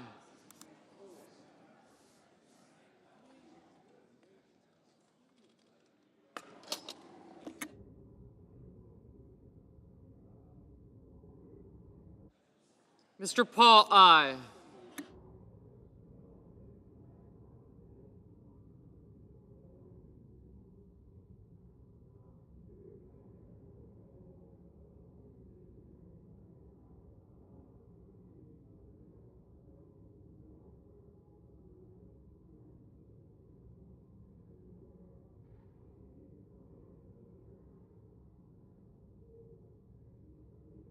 Ms. Also Brooks, no.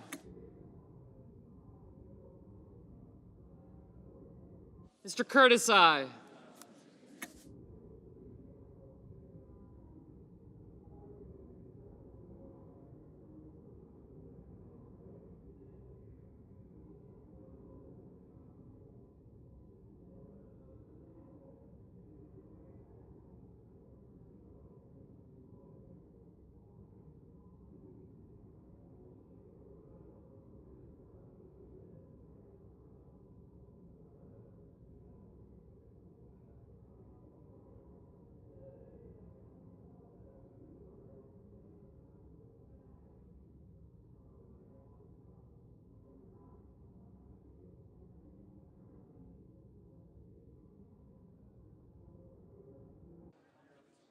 Ms. Cortez Masto, no.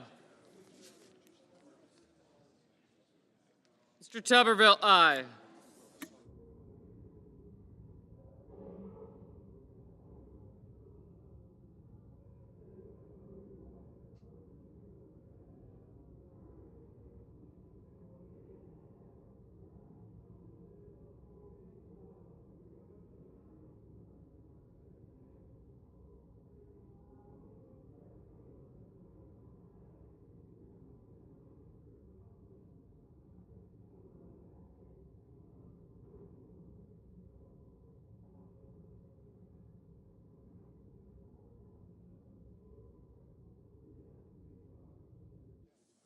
Mr. Lee, no.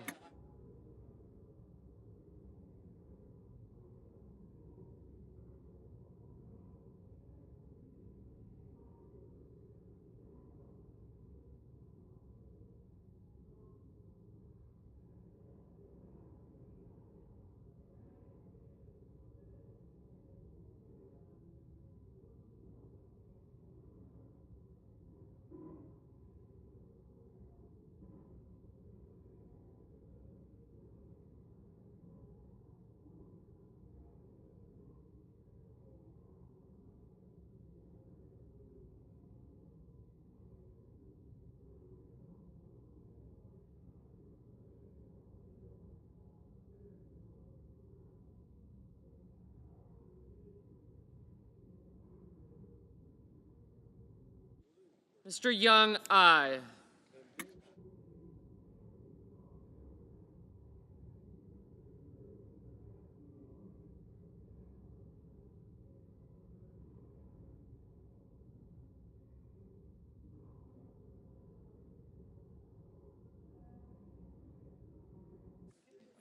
Mr. Curtis?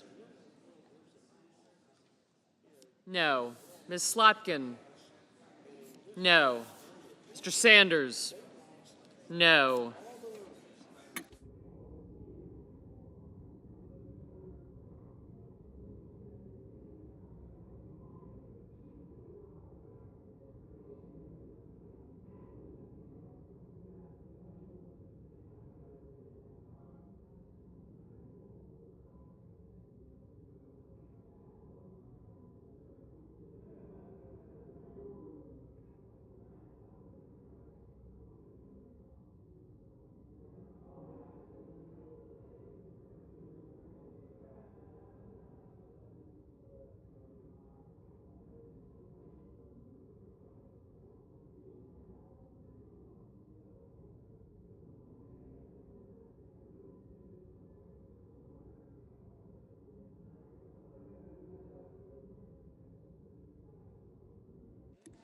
Mr. Langford, aye.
Mr. Hoven, aye.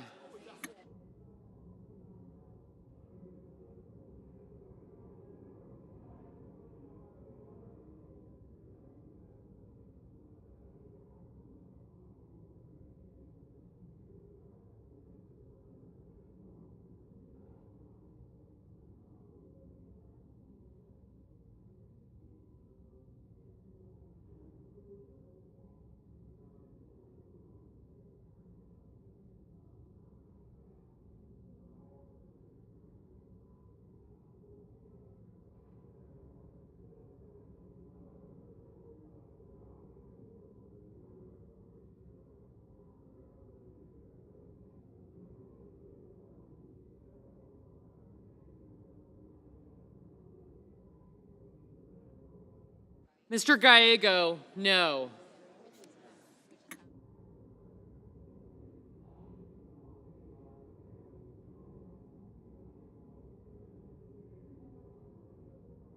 Mr. Coons, no.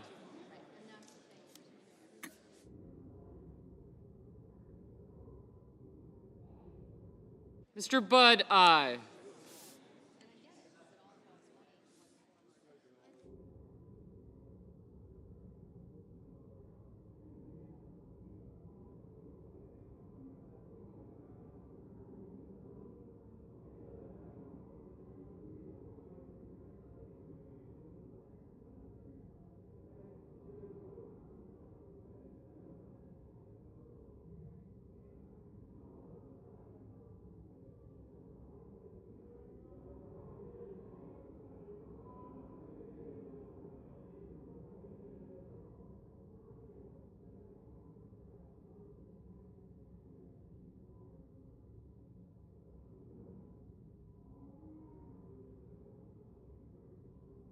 Mr. Banks, aye.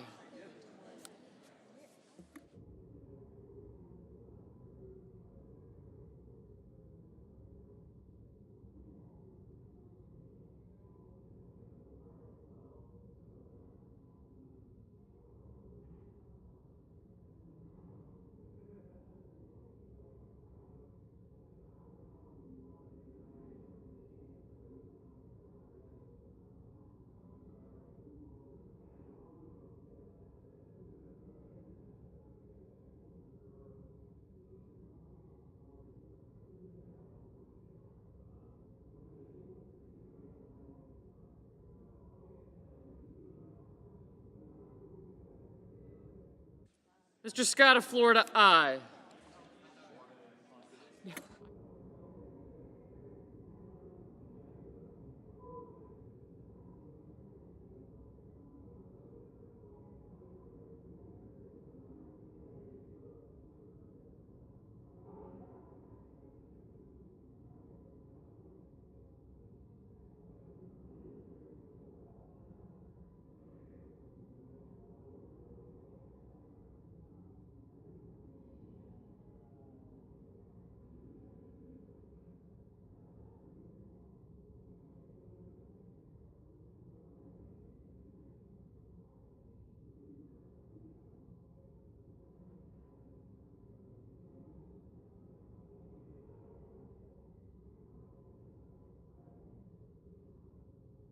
Mrs. Britt, aye.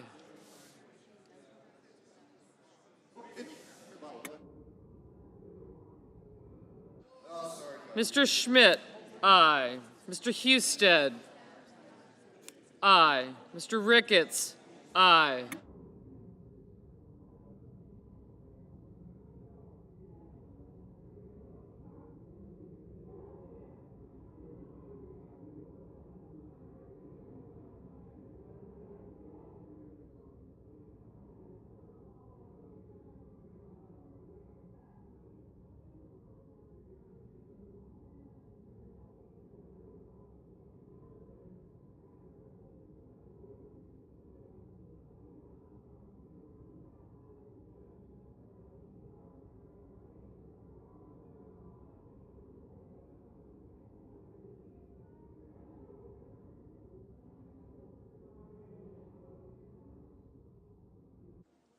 Mr. Mullen, aye.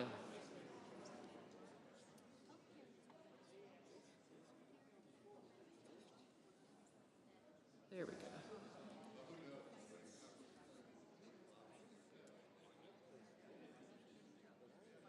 Thank you.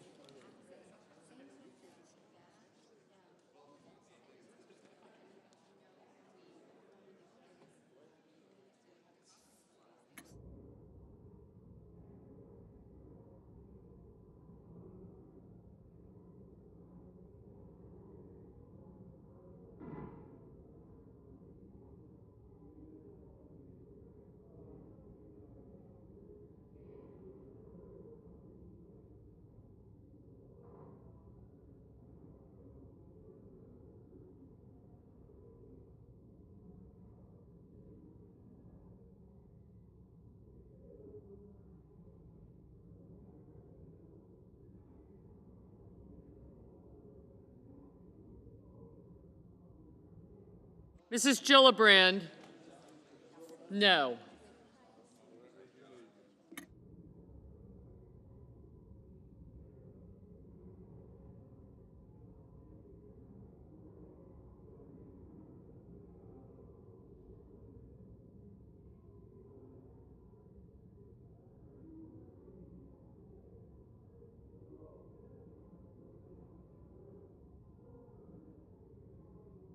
Kennedy, Mr. Kennedy, aye.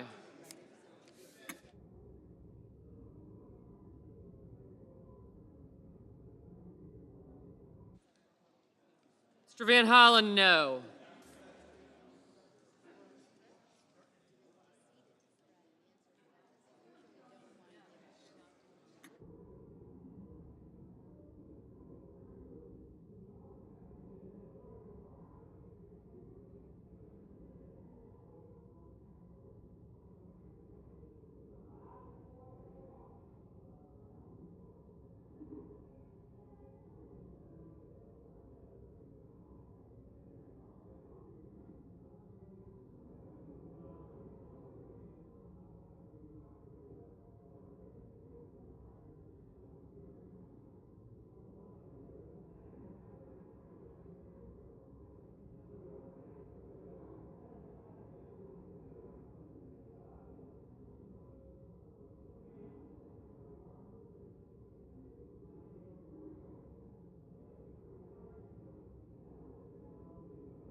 Mr. Scott of South Carolina, aye.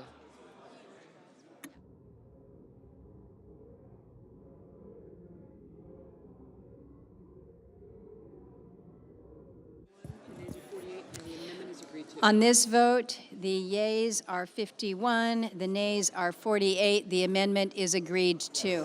Madam President, The majority leader. Madam President, I would ask that moving forward, The committee will come to order. the duration of this bunch of votes be 10 minutes in duration. Without objection. We can start voting quickly. Senator from Oregon. Call up my amendment 1758 and ask that it be reported by number. The clerk will report. The senator from Oregon, Mr. Merkley, proposes an amendment numbered 1758 to amendment numbered 1717. Colleagues, my good friend from South Carolina compared this bill to balancing the family budget. Well, back in my neighborhood, balancing the budget means you only spend what you earn. It doesn't mean borrowing, and it doesn't mean borrowing $37 trillion and sticking it to the next generation. If you agree that we should work towards balancing our budget, then vote for my amendment. It creates a point of order against any reconciliation bill that by itself would create more debt on America, on the next generation, than all the debt our nation has run up between July 4th, 1776 and today. I reserve the balance of my time. Madam President. Senator from South Carolina. To my good friend from Oregon, you never put a point of order in your own resolution, and we're not going to do it either. If you're really serious about trying to control spending, you need to start controlling spending. Order in the chamber, please. Okay? Senator, proceed. So there are two things we're trying to do here. Set in motion controlling spending by looking at the budget with the eye to reducing spending. We're trying to make the tax cuts permanent because every time we cut taxes, revenue goes up, we just spend too much. So we got a novel idea. We're going to increase revenue by cutting your taxes. We're going to control spending, and that's why they don't like this, because they don't like doing either one of those. Madam President, Senator from what Oregon. we don't like is $37 trillion in new debt foisted onto the next generation. This is throwing fiscal responsibility overboard to the bottom of the sea. We've never had a more fiscally irresponsible bill on the floor of the Senate than this one. Question is on the amendment. Is there a sufficient second? There appears to be. The clerk will call the roll. Ms. Also-Brooks.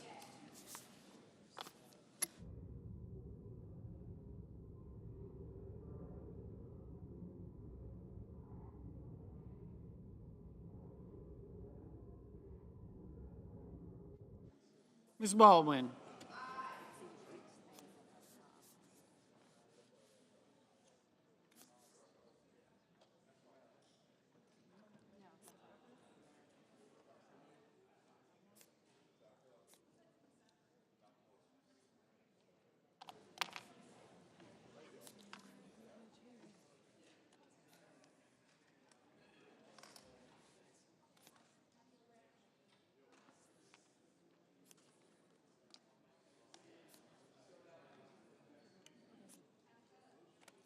Mr. Banks, Mr. Barrasso, Mr. Bennett,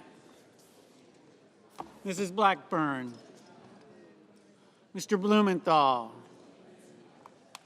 Ms. Blunt Rochester,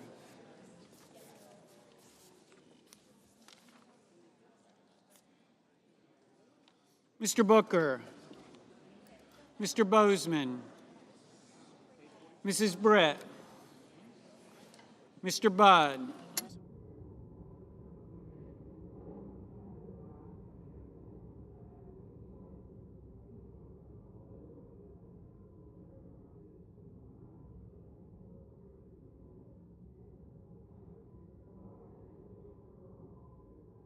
Mr. Budd,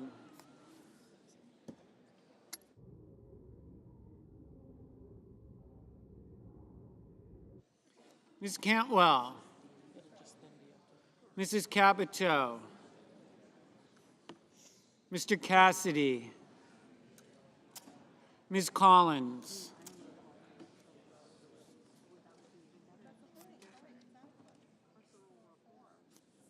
Mr. Coons, Mr. Cornyn, Ms. Cortez Masto, Mr. Cotton, Mr. Kramer,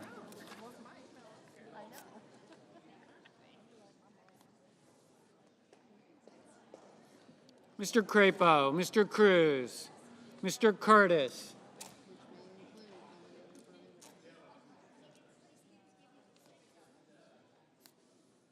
Mr. Daines, Ms. Duckworth, Mr. Durbin, Ms. Ernst, Mr. Fetterman, Mrs. Fisher, Mr. Gallego, Mrs. Gillibrand, Mr. Graham, Mr. Grassley,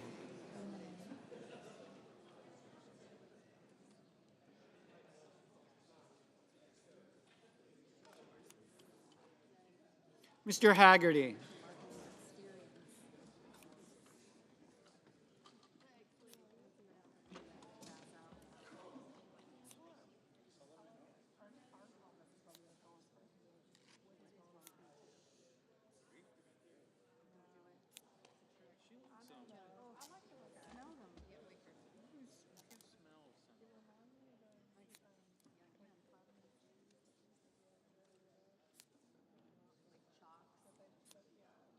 Ms. Hassan,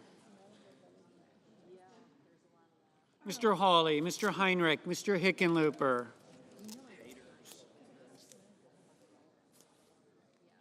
Ms. Arono,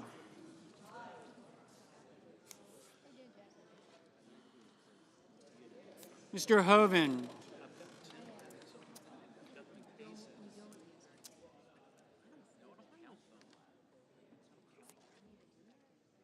Mr. Husted,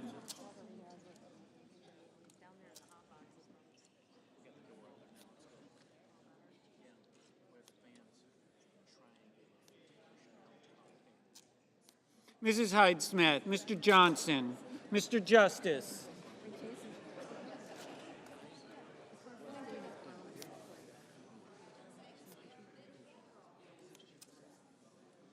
Mr. Kane, Mr. Kelly,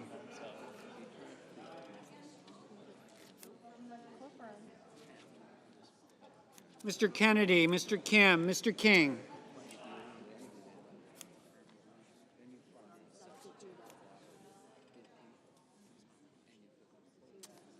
Ms. Klobuchar, Mr. Langford, Mr. Lee, Mr. Lujan,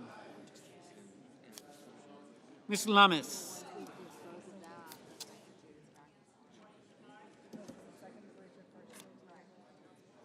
Mr. Markey, Mr. Marshall,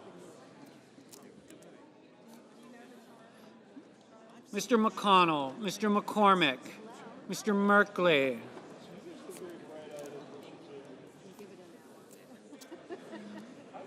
Mrs. Moody, Mr. Moran, Mr. Moreno,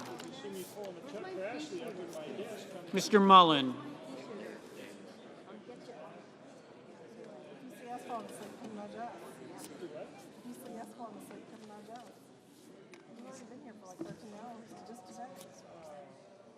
Ms. Murkowski,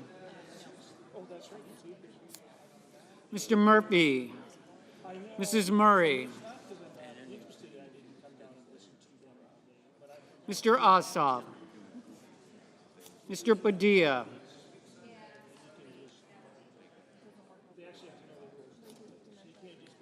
Mr. Paul, Mr. Peters, Mr. Reed, Mr. Ricketts,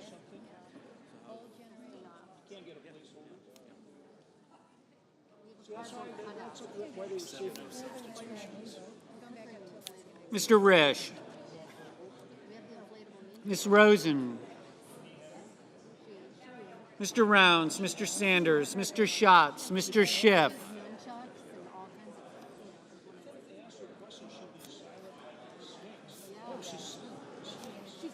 Mr. Schmidt,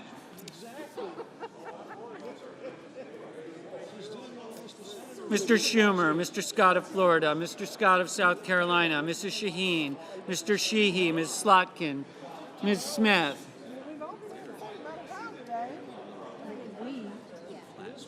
Mr. Sullivan, Mr. Thune, Mr. Tillis, Mr. Tuberville, Mr. Van Hollen,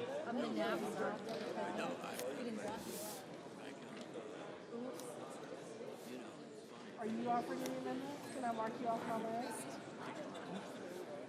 I don't know. I hope not. Mr. Warner, Mr. Warnock,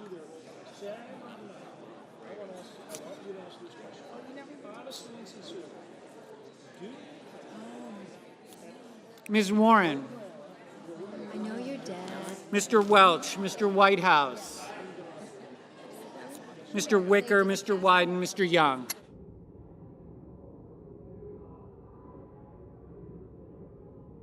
Senators voting in the affirmative: Also Brooks, Baldwin, Bennett, Blumenthal, Blunt Rochester, Booker, Coons, Cortez Masto, Durbin, Fetterman, Gallego, Gillibrand, Hassan, Heinrich, Hickenlooper, Hirono, Kelly, Kim, King, Klobuchar, Lujan, Markey, Merkley, Murphy, Ossoff, Padilla, Peters, Reed, Rosen, Sanders, Schatz, Schiff, Schumer, Shaheen, Slotkin, Smith, Warner, Warnock, Warren, Welch, Whitehouse, Wyden.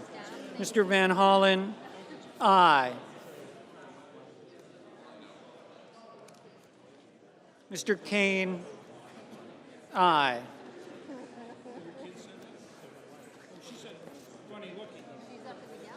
Ms. Cantwell, aye. Senators voting in the negative: Banks, Barrasso, Blackburn, Bozeman, Britt, Budd, Capito, Cassidy, Collins, Cotton, Kramer, Crapo, Cruz, Curtis, Ernst, Fisher, Graham, Grassley, Hawley, Hoven, Husted, Hyde-Smith, Johnson, Justice, Kennedy, Lee, Lummis, Marshall, McCormick, Moody, Moreno, Murkowski, Hall, Ricketts, Rounds, Schmidt, Scott of Florida, Scott of South Carolina, Sheehy, Sullivan, Thune, Tuberville, Wicker, Young. Ms. Duckworth, aye. Mr. Langford, no.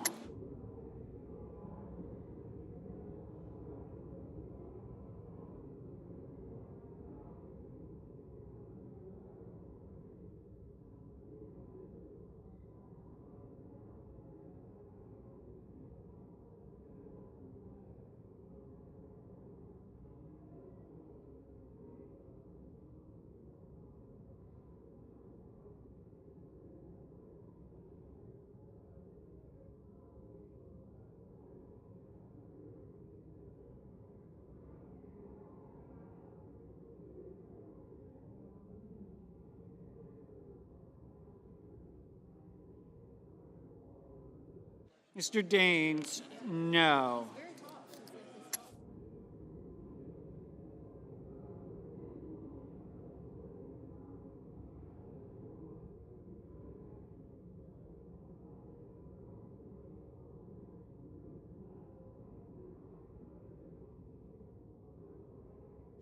Mr. Cornyn, no.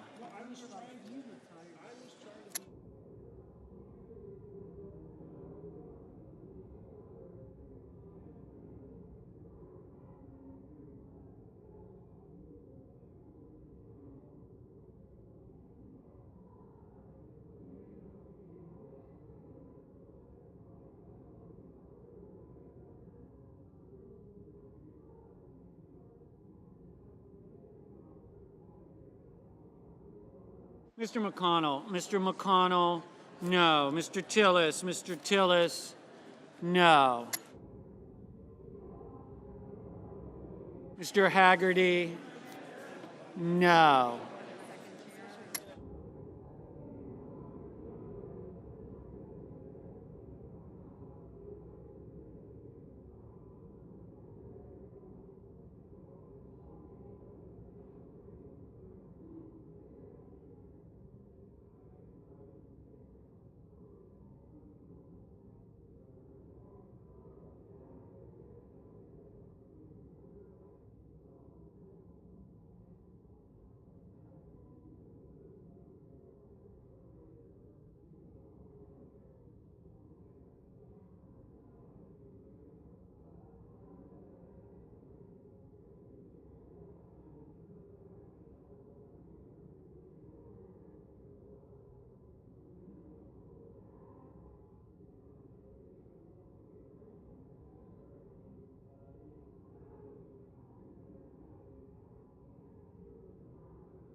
Mr. Risch, no.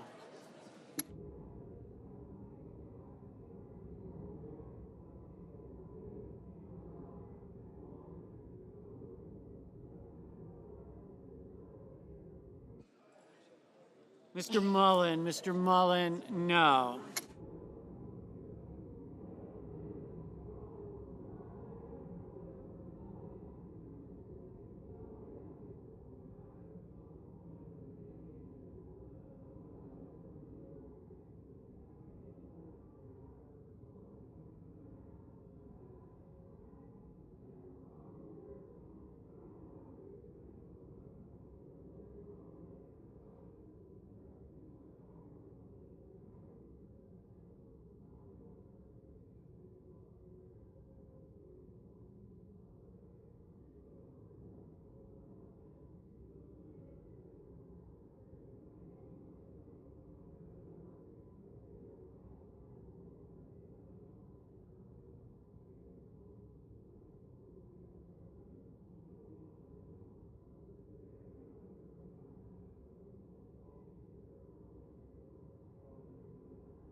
The yeas are 46. The nays are 53. The amendment is not agreed to.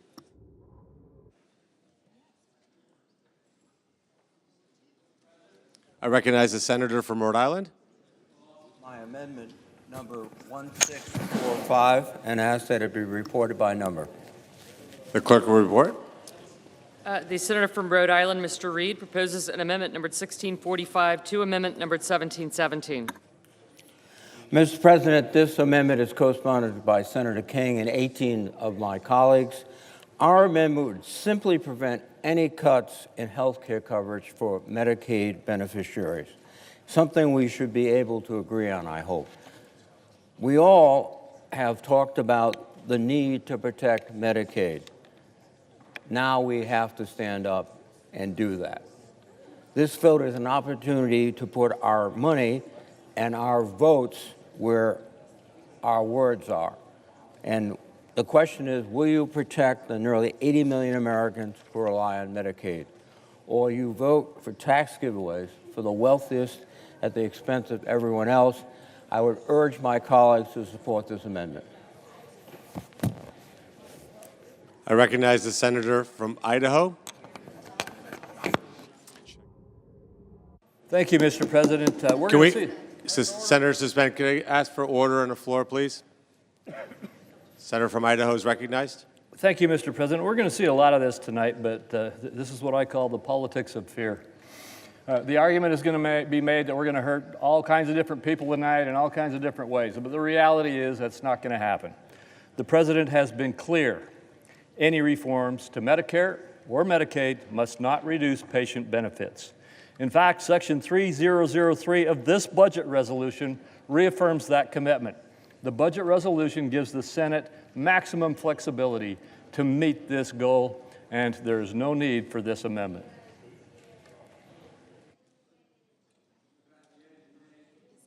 Is there a sufficient second? There appears to be. The clerk will call the roll. Ms. Alsobrooks. Ms. Baldwin. Mr. Banks. Mr. Barrasso. Mr. Bennett.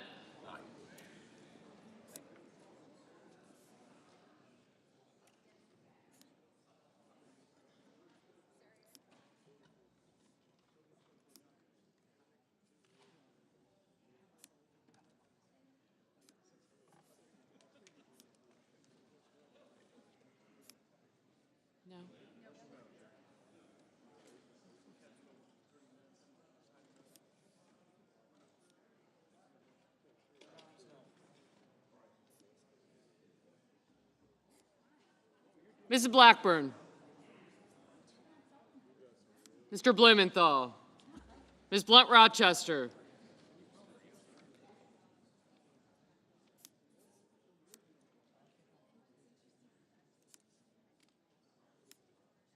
Mr. Booker. Mr. Boozman.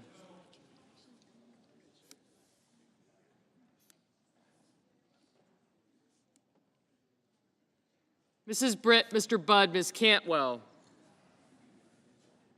Mrs. Capito. Mr. Cassidy. Ms. Collins.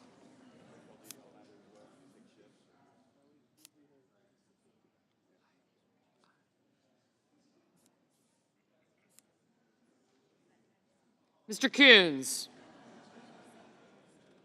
Mr. Cornyn. Ms. Cortez Masto, Mr. Cotton, Mr. Kramer. Mr. Crapo. Mr. Cruz. Mr. Curtis.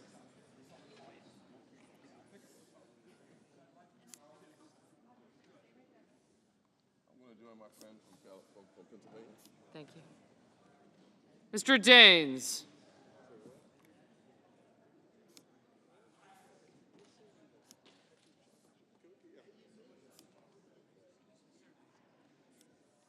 Ms. Duckworth.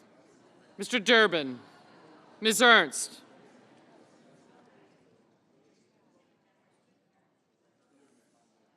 No. Mr. Fetterman.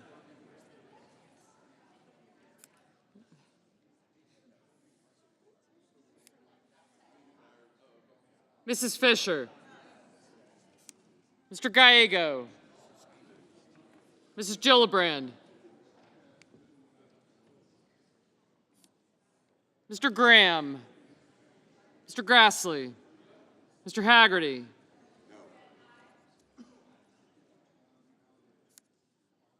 Ms. Hassan.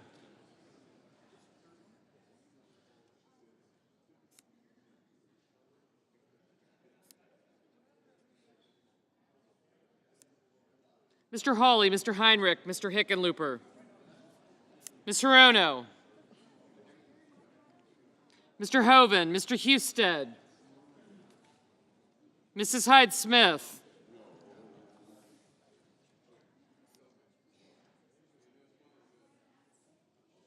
Mr. Johnson, Mr. Justice.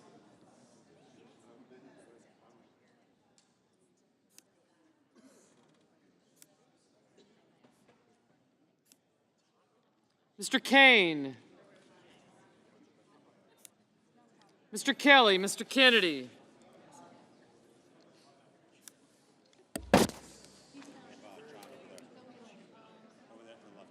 What? Okay, hold on a second.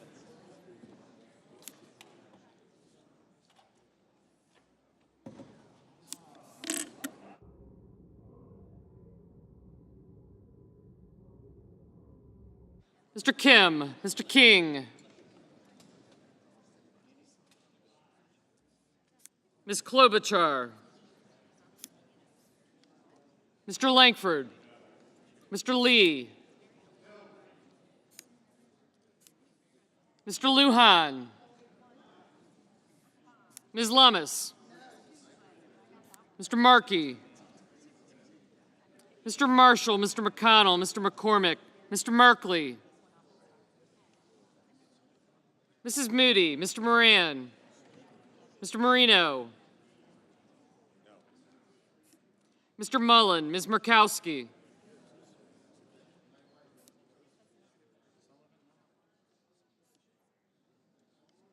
Mr. Murphy, Mrs. Murray, Mr. Ossoff, Mr. Padilla, Mr. Paul, Mr. Peters, Mr. Reed, Mr. Ricketts, Mr. Risch,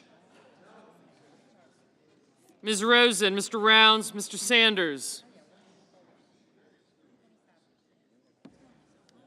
Mr. Schatz, Mr. Schiff, Mr. Schmidt, Mr. Schumer, Mr. Mr. Scott of Florida, Mr. Scott of South Carolina, Mrs. Shaheen, Mr. Sheehy. Ms. Slotkin. Ms. Smith, Mr. Sullivan, Mr. Thune. Mr. Tillis. Mr. Tuberville. Mr. Van Hollen, Mr. Warner, Mr. Warnock. Ms. Warren. Mr. Welch, Mr. Whitehouse. Mr. Wicker, Mr. Wyden, Mr. Young.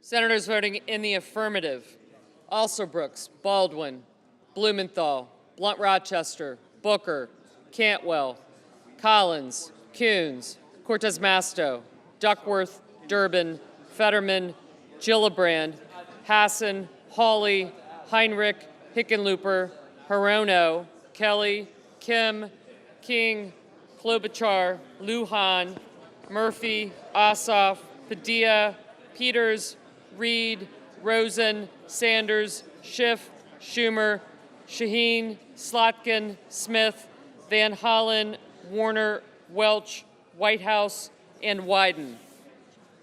Mr. Bennett, aye. Mr. Moran. Senators voting in the negative. I have you. Thank you. Mr. Schatz, aye. Senators voting in the negative: Banks, Barrasso, Blackburn, Bozeman, Britt, Budd, Capito, Cassidy, Cornyn, Cotton, Kramer, Crapo, Curtis, Fisher, Grassley, Haggerty, Hoeven, Husted, Hyde-Smith, Johnson, Justice, Kennedy, Lankford, Lee, Lummis, Marshall, McConnell, McCormick, Moody, Moran, Marino, Mullen, Paul, Risch, Rounds, Schmidt, Scott of Florida, Scott of South Carolina, Sheehy, Sullivan, Thune, Tuberville, and Wicker. Ms. Warren, aye. Mr. Ricketts, no. Mr. Kane, aye. Mr. Warnock, aye.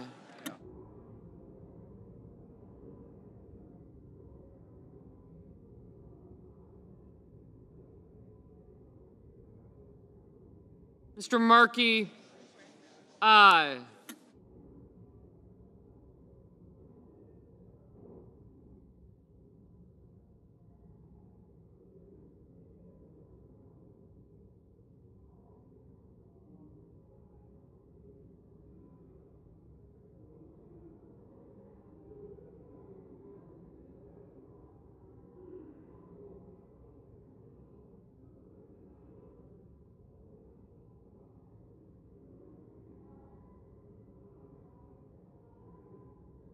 Mr. Gallego, aye. Mr. Merkley, aye.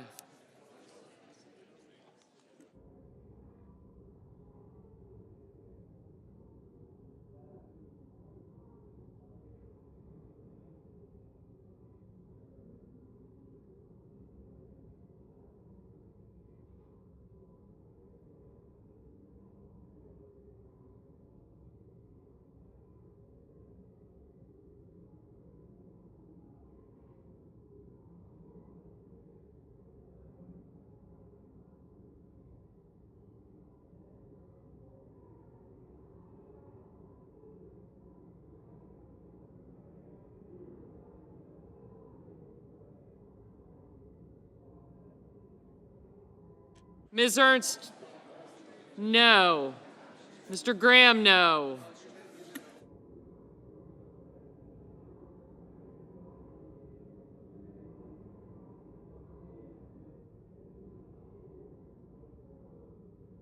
Mr. Cruz, no.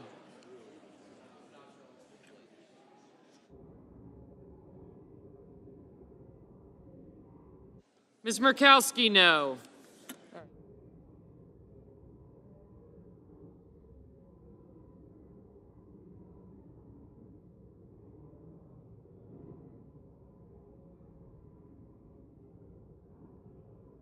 Mr. Daines, no.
Mr. Tillis, no.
Mr. Young, no.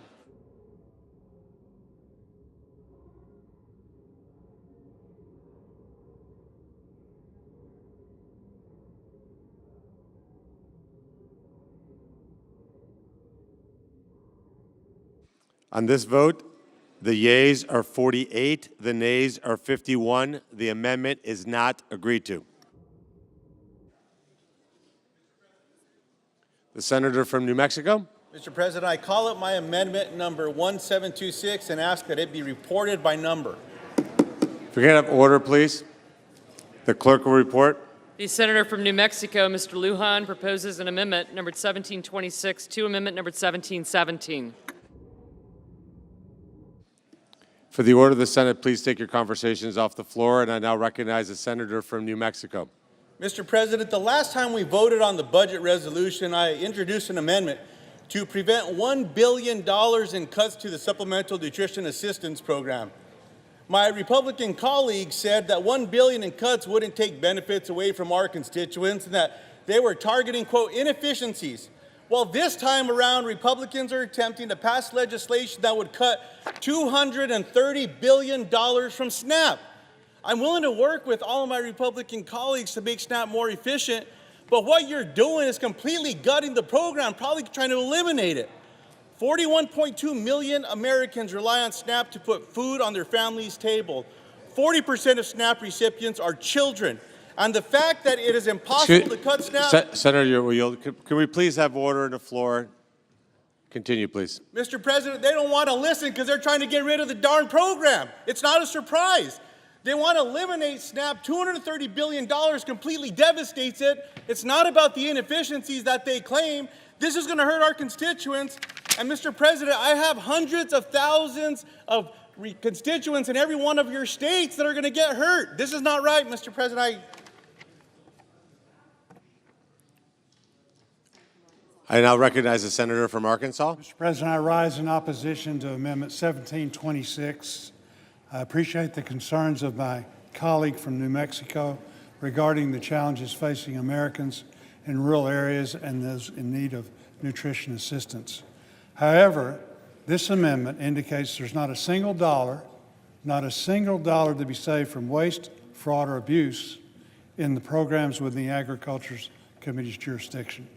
It is possible to identify common sense savings within the Agriculture Committee's jurisdiction while ensuring our federal nutrition programs and farm programs are well targeted and continue to be responsive to those who need them. I urge my colleagues to vote no on the amendment. The senator has no time left. The questions on the amendment? Is there a sufficient second? There appears to be. The clerk will call the roll. Ms. Also Brooks.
Ms. Baldwin. Mr. Banks, Mr. Barrasso, Mr. Bennett.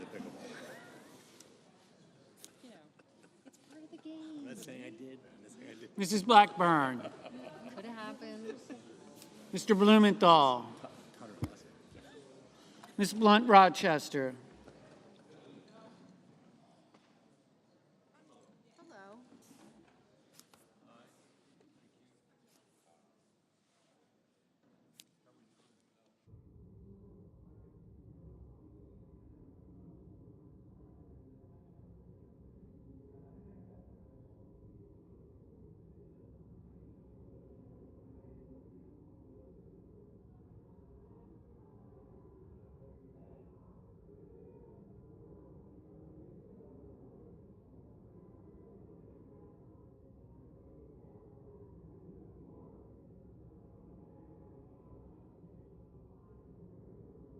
Mr. Booker. Mr. Bozeman. Mrs. Britt. Mr. Budd. Ms. Cantwell. Mrs. Capito. Mr. Cassidy. Ms. Collins. 30 hours for consideration. That means everything. It means amendments. When 30 hours is done, Mr. Coons. we don't vote on it. Mr. Cornyn. This statute says Ms. Cortez Masto. debate, which means when Mr. Cotton. you can still offer amendments, you're just not allowed to have debate. Mr. Kramer, Mr. Crapo, Mr. Cruz, Mr. Curtis,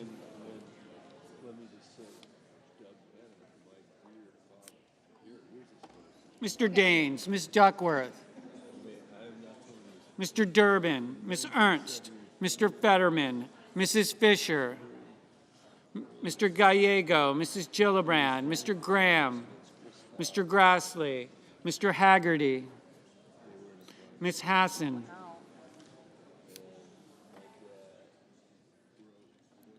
Mr. Hawley, Mr. Heinrich, Mr. Hickenlooper, Mr. Rono, Mr. Hoven,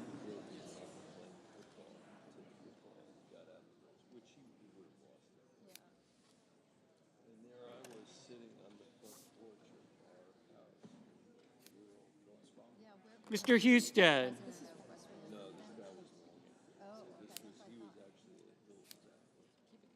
Mrs. Hyde-Smith, Mr. Johnson, Mr. Justice,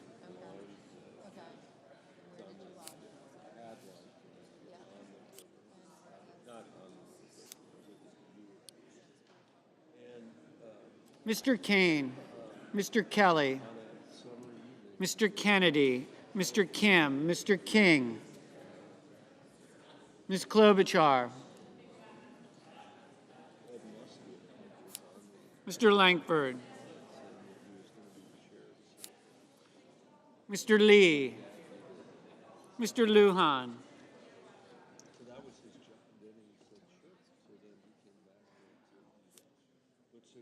Ms. Lummis,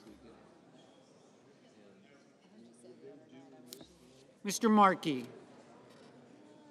Mr. Marshall, Mr. McConnell, Mr. McCormick, Mr. Merkley, Mrs. Moody, Mr. Moran,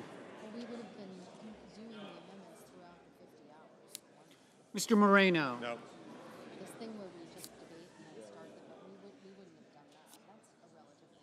Mr. Mullen, Ms. Markowski, Mr. Murphy, Mrs. Murray, Mr. Ossoff, Mr. Padilla, Mr. Paul, Mr. Peters, No, we've done vote-a-ramas, but we've also done. Mr. Reed, Mr. Ricketts, Mr. Risch, Ms. Rosen, Mr. Rounds, Mr. Sanders, We just debate for a few hours and then. Mr. Schatz, Instead of doing a first degree and a second degree and dividing the time and doing, we don't do that anymore. Mr. Shipp,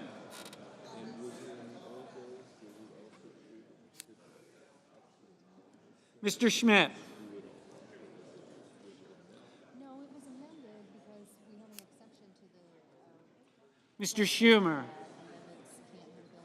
Mr. Scott of Florida, Mr. Scott of South Carolina, Mrs. Shaheen, so if you change a level here. Mr. Sheehy, True with reconciliation, then you need to go back and change the function number, and so we would do those. They would be here changing. How do you Ms. say Slotkin, Ms. Smith, Mr. Sullivan, Mr. Thune, Mr. Tillis, Mr. Tuberville, Mr. Van Hollen, Mr. Warner, Mr. Warnock, Ms. Warren, Mr. Welch, Mr. Whitehouse, Mr. Wicker,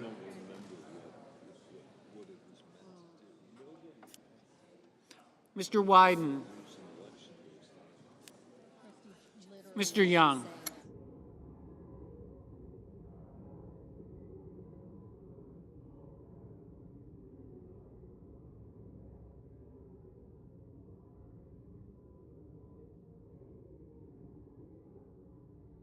Senators voting in the affirmative.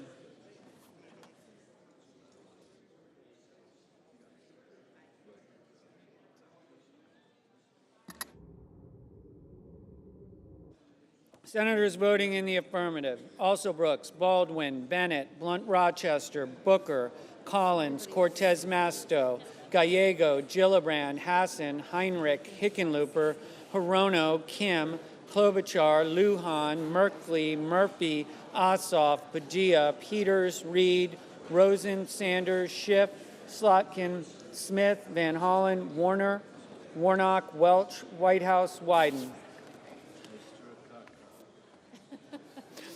Ms. Duckworth, aye. Mr. Markey, aye.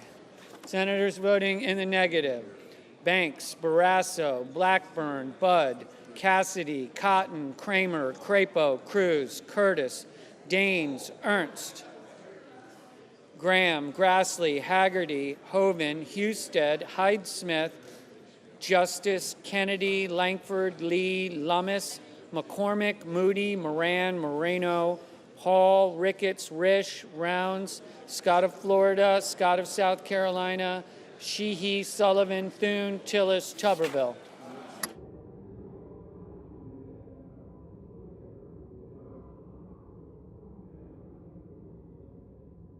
Mr. Coons, aye. Mr. Fetterman, aye.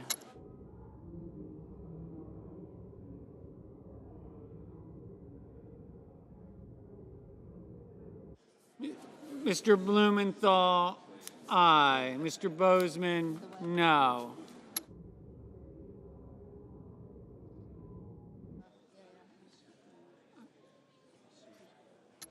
Mr. Kane, aye. Mr. Cornyn, no.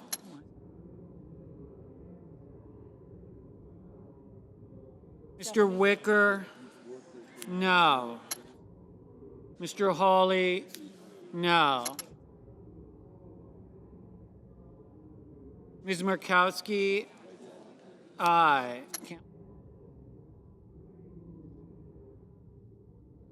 Ms. Warren, aye. Ms. Cantwell, aye. Mr. Marshall, no.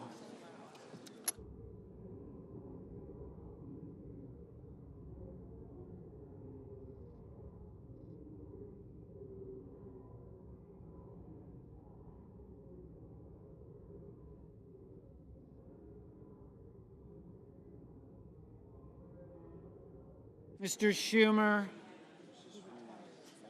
aye. Mr. King, aye.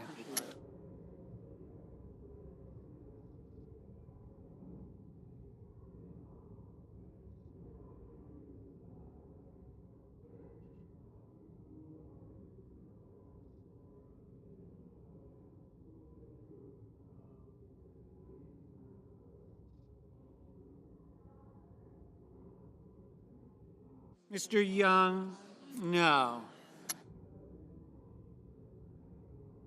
Mr. Schmidt, no. Tony?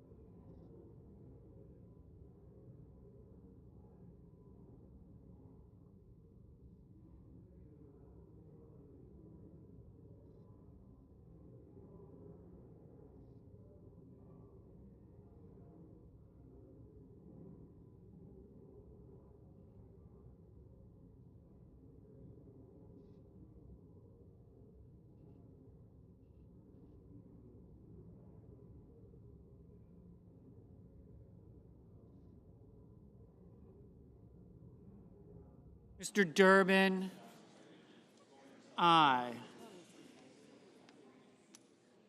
Mrs. Capito, no. Mr. Johnson, no. Mrs. Shaheen, aye.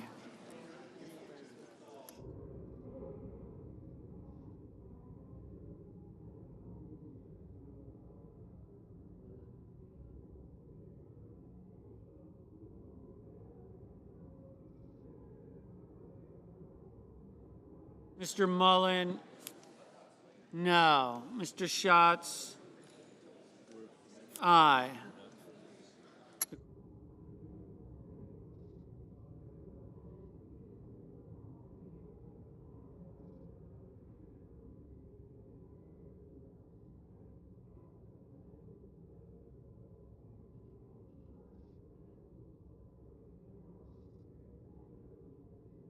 Mr. McConnell, no.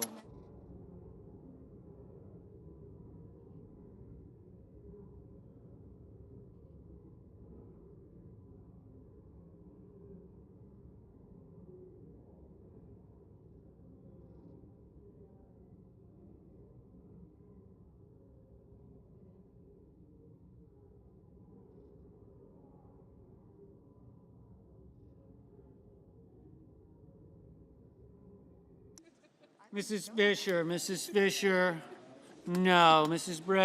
Britt, no.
For this vote, the yeas are 47, the nays are 51. The amendment is not agreed to. I recognize the senator from Virginia. I call up my amendment number 1310 and ask that it be reported by number. The clerk will report. The senator from Virginia, Mr. Warner, proposes an amendment number 1310 to amendment number 1717. Colleagues, in a good faith effort to try to move the evening along, I have such a no-brainer amendment that it should pass by voice. We all know we care about national security in this chamber. My amendment simply says, let's not send classified information over non-secure commercial applications. And I reserve the balance of my time. Mr. President. I recognize the senator from Arkansas. Colleagues, there are a lot of problems in the world: male pattern baldness, lactose intolerance, flat feet. There's a time and a place to address those problems, but it's not tonight and it's not on this bill. Just like it's not the time or place to address Signal either. I know the Democrats are angry about how the Trump administration talked about killing terrorists in Yemen. I think we should be angry at how the Biden administration refused to kill terrorists in Yemen. And that's especially true since Avril Haines and other Biden administration officials use Signal to discuss sensitive matters. So I suggest we simply commend the president for taking long overdue action in Yemen while we keep our eyes tonight on the problems we can solve by cutting taxes, securing our border, unleashing American energy, and rebuilding our military. That's what it will take to keep America safe and prosperous, not debating extraneous issues better left for another time. I urge my colleagues to oppose the amendment and to pass this budget. Mr. President, how much time do I have left? 38 seconds. Mr. President and colleagues, let's not obfuscate. We all know that if any line military officer or any line CA officer had treated so carelessly this classified information, they would be fired immediately. Now, we can punt on this, or we can send a message to the men and women of the intelligence community who frankly need a little bucking up after the NSA director got fired today, and the men and women of the military that we respect classified information and keep it valuably secret. Vote for this amendment. Thank you. The question occurs on the amendment. Is there a sufficient second? There appears to be. The clerk will call the roll. Ms. Also Brooks.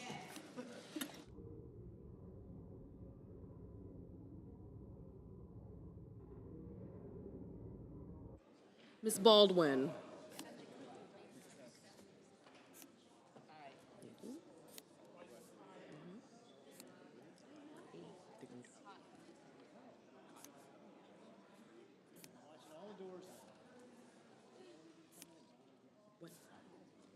Mr. Banks.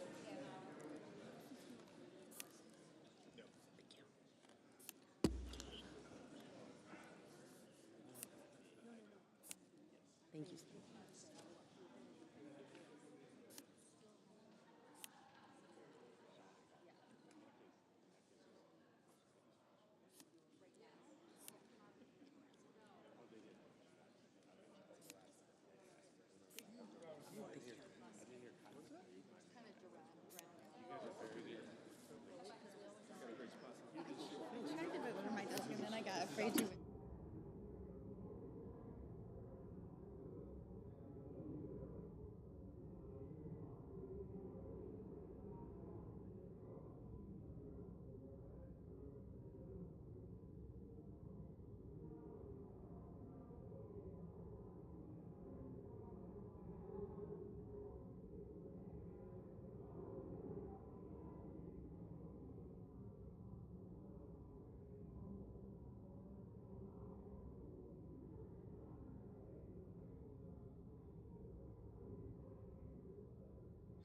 Mr. Barrasso, Mr. Bennett, Mrs. Blackburn,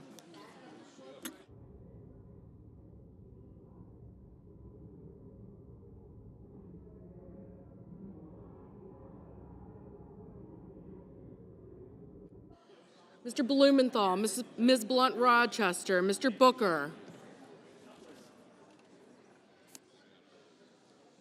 Mr. Bozeman,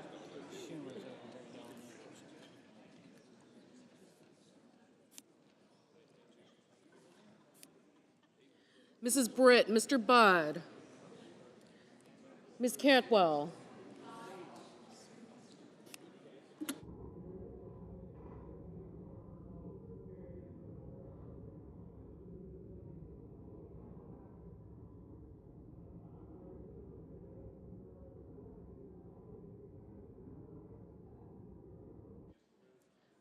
Mrs. Capito, Mr. Cassidy, Ms. Collins, Mr. Coons,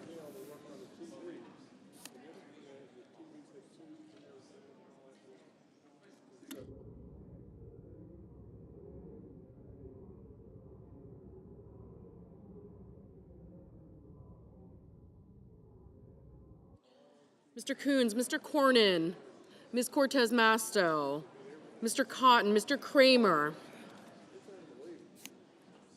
Mr. Crapo, Mr. Cruz, Mr. Curtis, Mr. Daines, Ms. Duckworth, Mr. Durbin, Ms. Ernst, Mr. Fetterman, Mrs. Fisher, Mr. Gallego, Mrs. Gillibrand,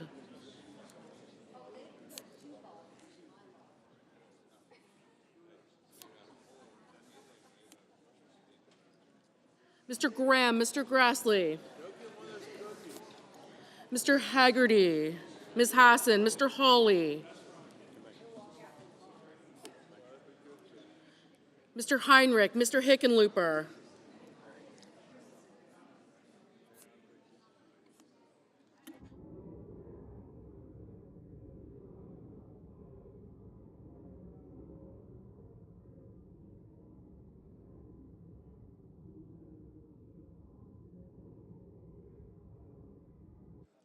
Ms. Hirono.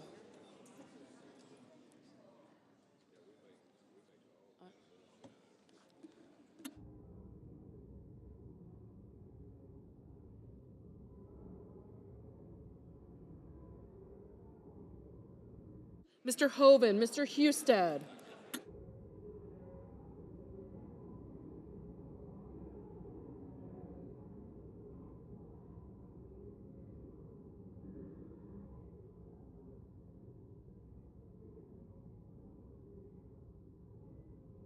Mrs. Hyde-Smith.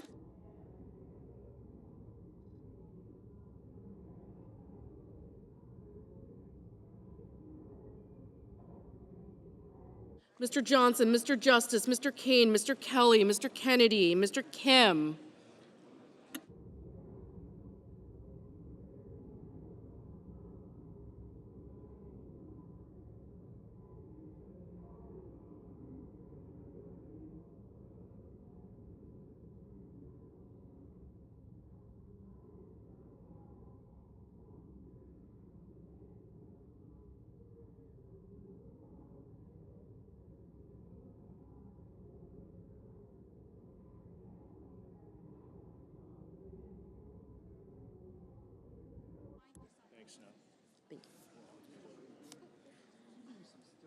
Mr. King, Ms. Klobuchar, Mr. Langford, Mr. Lee, Mr. Lujan, Ms. Lummis, Mr. Markey, Mr. Marshall, Mr. McConnell, Mr. McCormick,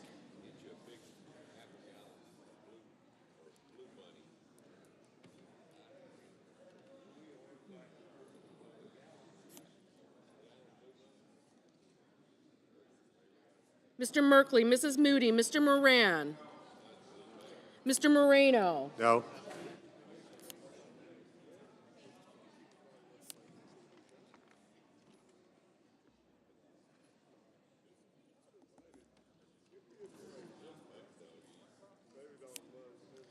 Mr. Mullen, Ms. Murkowski, Mr. Murphy, Mrs. Murray, Mr. Ossoff, Mr. Padilla, Mr. Paul, Mr. Peters, Mr. Reed, Mr. Ricketts, Mr. Risch, Ms. Rosen, Mr. Rounds, Mr. Sanders, Mr. Schatz, Mr. Schiff, Mr. Schmidt, Mr. Schumer, Mr. Scott of Florida, Mr. Scott of South Carolina, Mrs. Shaheen, Mr. Sheehy,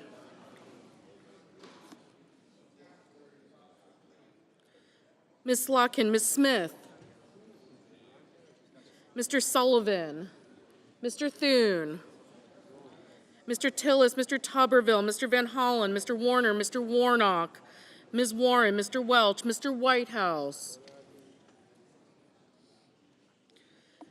Mr. Wicker, Mr. Wyden, Mr. Young.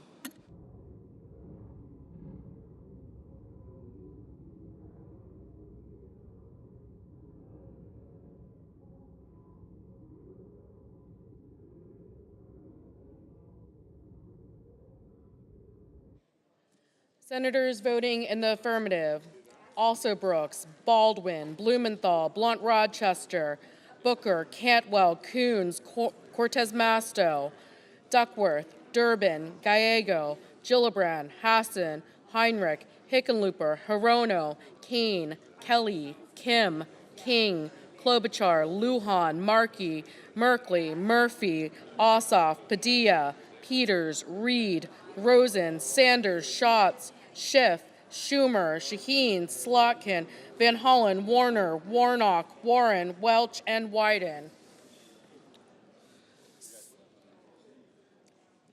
Mr. Fetterman, aye. Senators voting in the negative: Banks, Barrasso, Britt, Budd, Capito, Cassidy, Collins, Cotton, Kramer, Crapo, Cruz, Curtis, Daines, Ernst, Fisher, Graham, Grassley, Hawley, Husted, Hyde-Smith, Johnson, Justice, Kennedy, Lankford, Lee, Lummis, Marshall, McConnell, McCormick, Moody, Moran, Moreno, Mullen, Murkowski, Paul, Ricketts, Risch, Rounds, Schmidt, Scott of Florida, Scott of South Carolina, Thune, Tillis, Tuberville, Wicker, and Young. Mr. Sheehy, no. Ms. Smith, aye. Mr. Sullivan, no.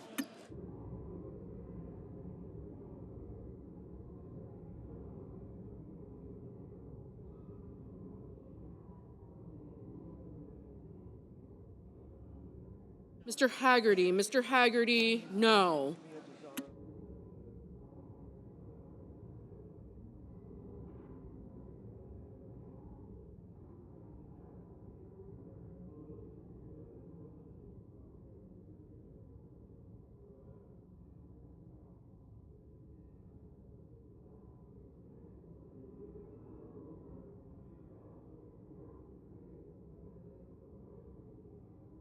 Mr. Bozeman, no. Mr. Hoven, no.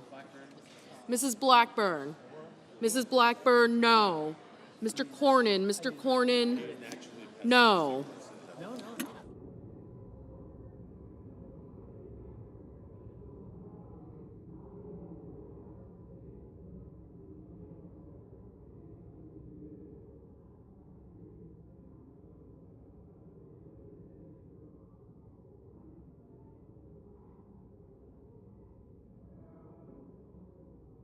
Mr. Whitehouse, aye.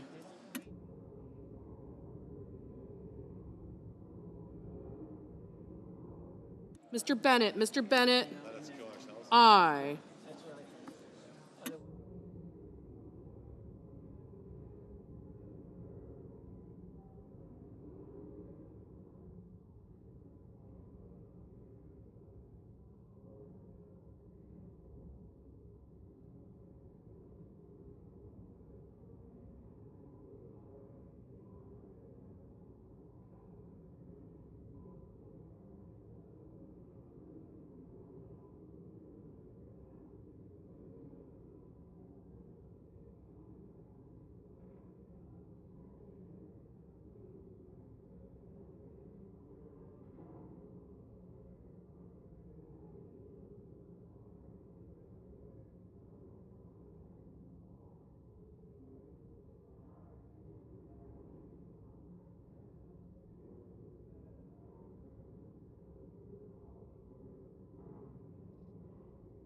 On this vote, the yeas are 46, the nays are 53. The amendment is not agreed to.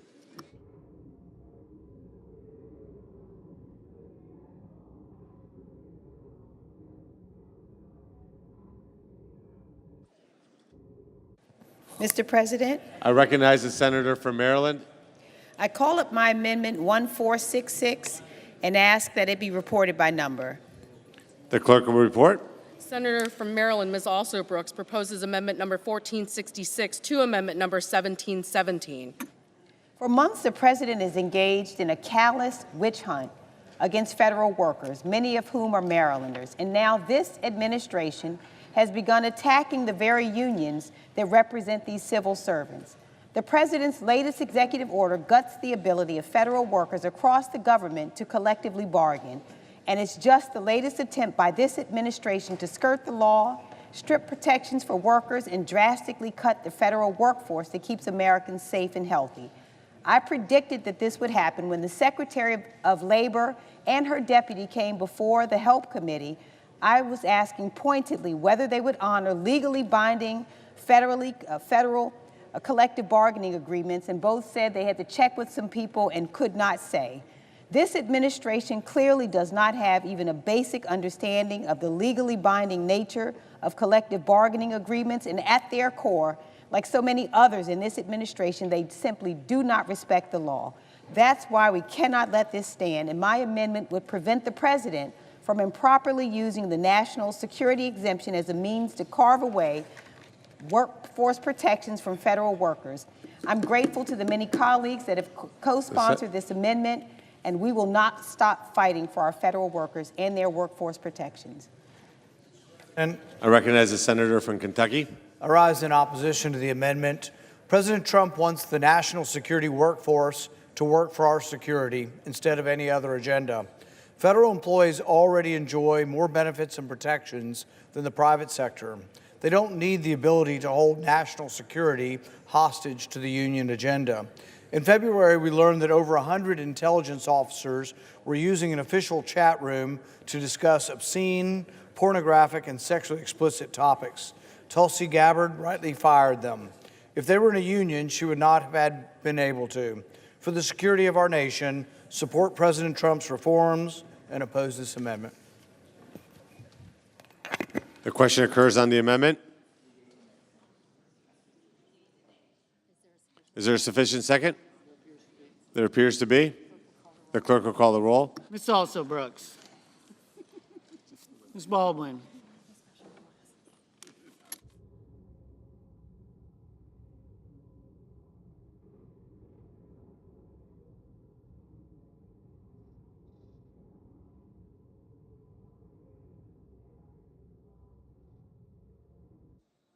Mr. Banks. Next up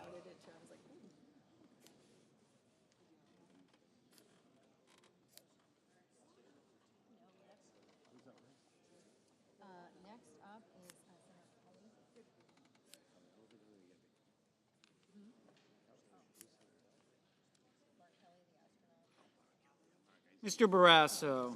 I'm sorry, Mark. Mr. Bennett. Or Chi-Chi, or whatever you guys call each other. Mrs. Blackburn. Mr. Blumenthal.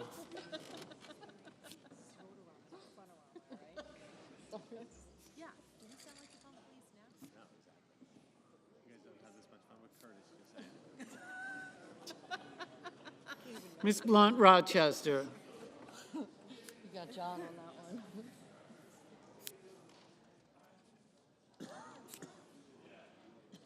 Mr. Booker.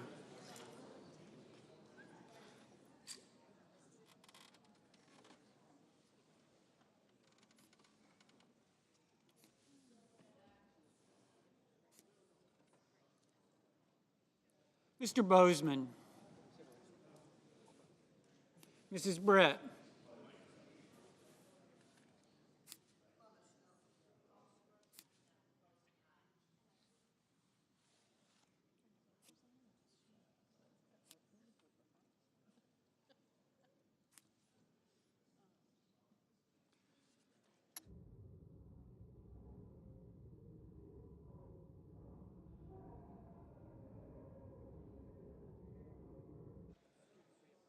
Mr. Budd. Ms. Cantwell. Mrs. Capito. Mr. Cassidy. Ms. Collins. Mr. Coons. Mr. Cornyn. Ms. Cortez Masto. Mr. Cotton, Mr. Kramer, Mr. Crapo. Mr. Cruz. Mr. Curtis. Mr. Daines. Ms. Duckworth. Mr. Durbin.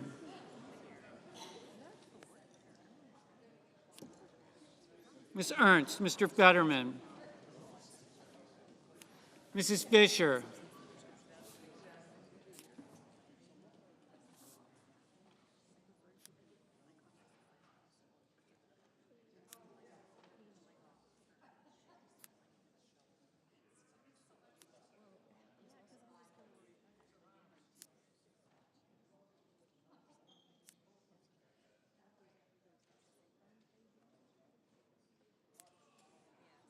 Mr. Gallego.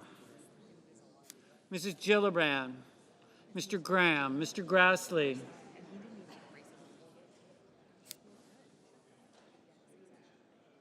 Mr. Haggerty, Ms. Hassan, Mr. Hawley,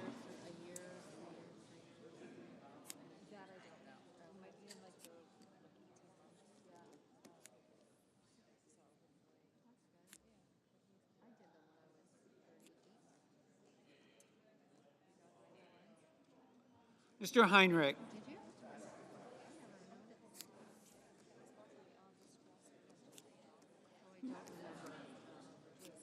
Mr. Hickenlooper,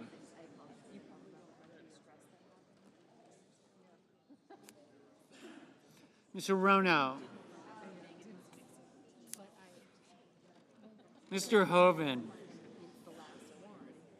Mr. Husted,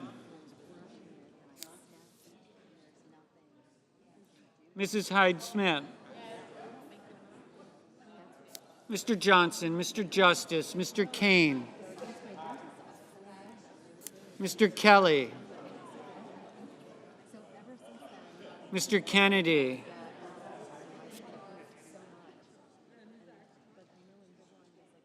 Mr. Kim, Mr. King,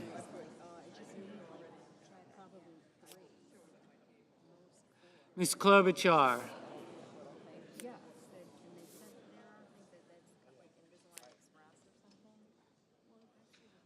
Mr. Langford, Mr. Lee, Mr. Lujan,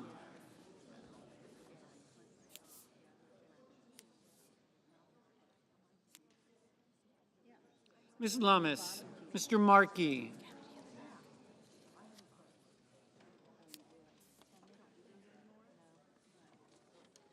Mr. Marshall, Mr. McConnell, Mr. McCormick, Mr. Merkley,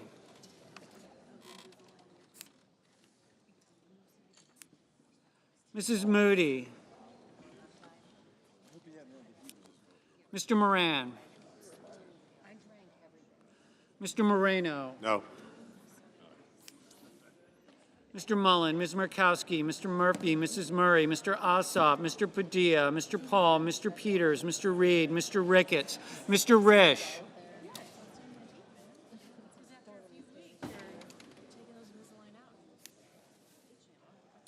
Ms. Rosen, Mr. Rounds, Mr. Sanders, Mr. Schatz, Mr. Schiff, Mr. Schmidt, Mr. Schumer, Mr. Scott of Florida, Mr. Scott of South Carolina, Mrs. Shaheen, Mr. Sheehy, Ms. Slotkin, Ms. Smith, Mr. Sullivan, Mr. Thune, Mr. Tillis, Mr. Tuberville, Mr. Van Hollen, Mr. Warner, Mr. Warnock,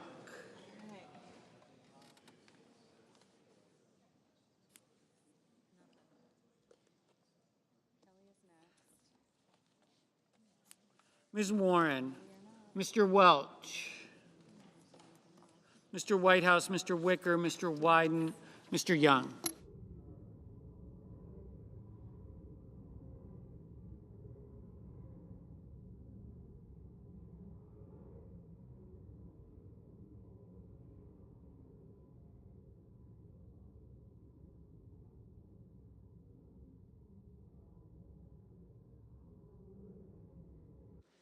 Senators voting in the affirmative: Also Brooks, Baldwin, Bennett, Blumenthal, Blunt Rochester, Booker, Cantwell, Collins, Cortez Masto, Duckworth, Durbin, Fetterman, Gallego, Gillibrand, Hassan, Heinrich, Hirono, Kane, Kim, Lujan, Merkley, Murkowski, Murphy, Ossoff, Padilla, Peters, Reed, Rosen, Sanders, Schatz, Schiff, Schumer, Shaheen, Slotkin, Smith, Warner, Warren, Welch, Whitehouse, Wyden. Mr. Markey, aye.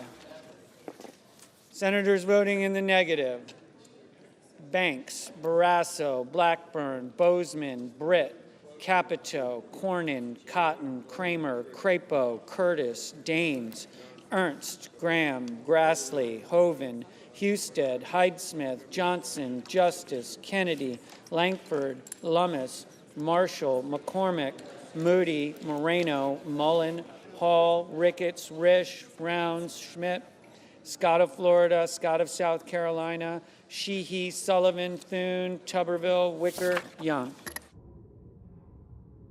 Ms. Klobuchar, aye. Mr. Moran. Mr. Moran, no. Mrs. Fisher. Mrs. Fisher, no. Mr. Cruz. Mr. Cruz, no. Mr. Hickenlooper. Mr. Hickenlooper, aye. Mr. Warnock, aye. Mr. Van Hollen, aye.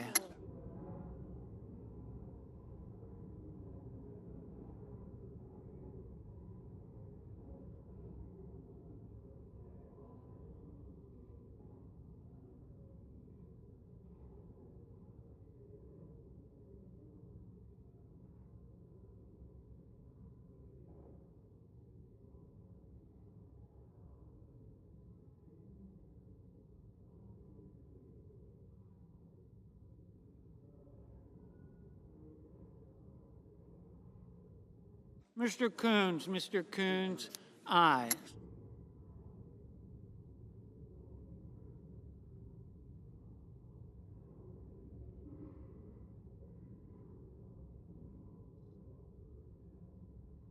Mr. Tillis,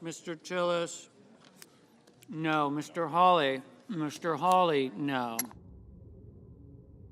Mr. Lee, no.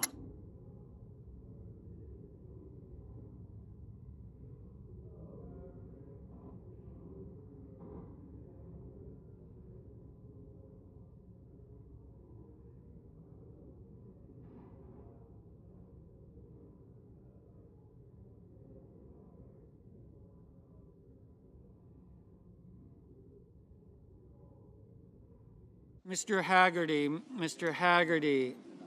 no. Mr. King, aye. Mr. Kelly, aye. Mr. Cassidy, no.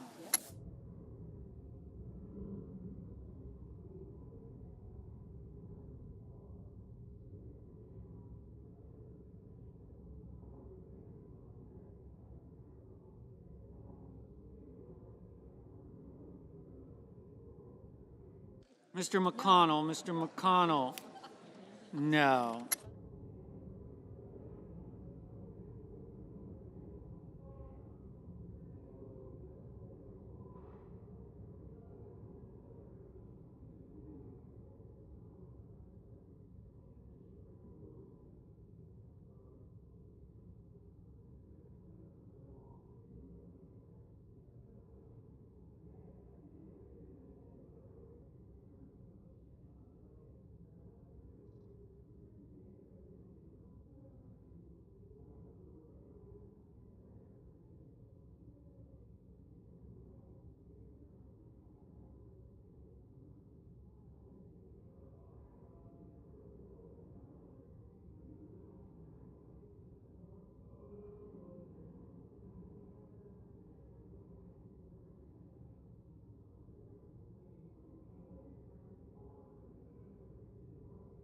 Mr. Budd, no.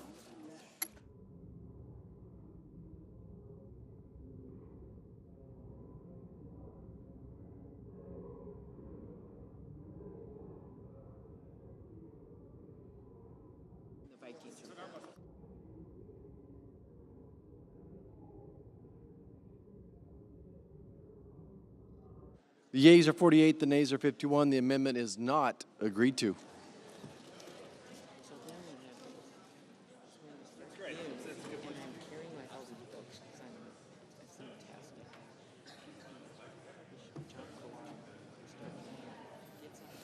Mr. President.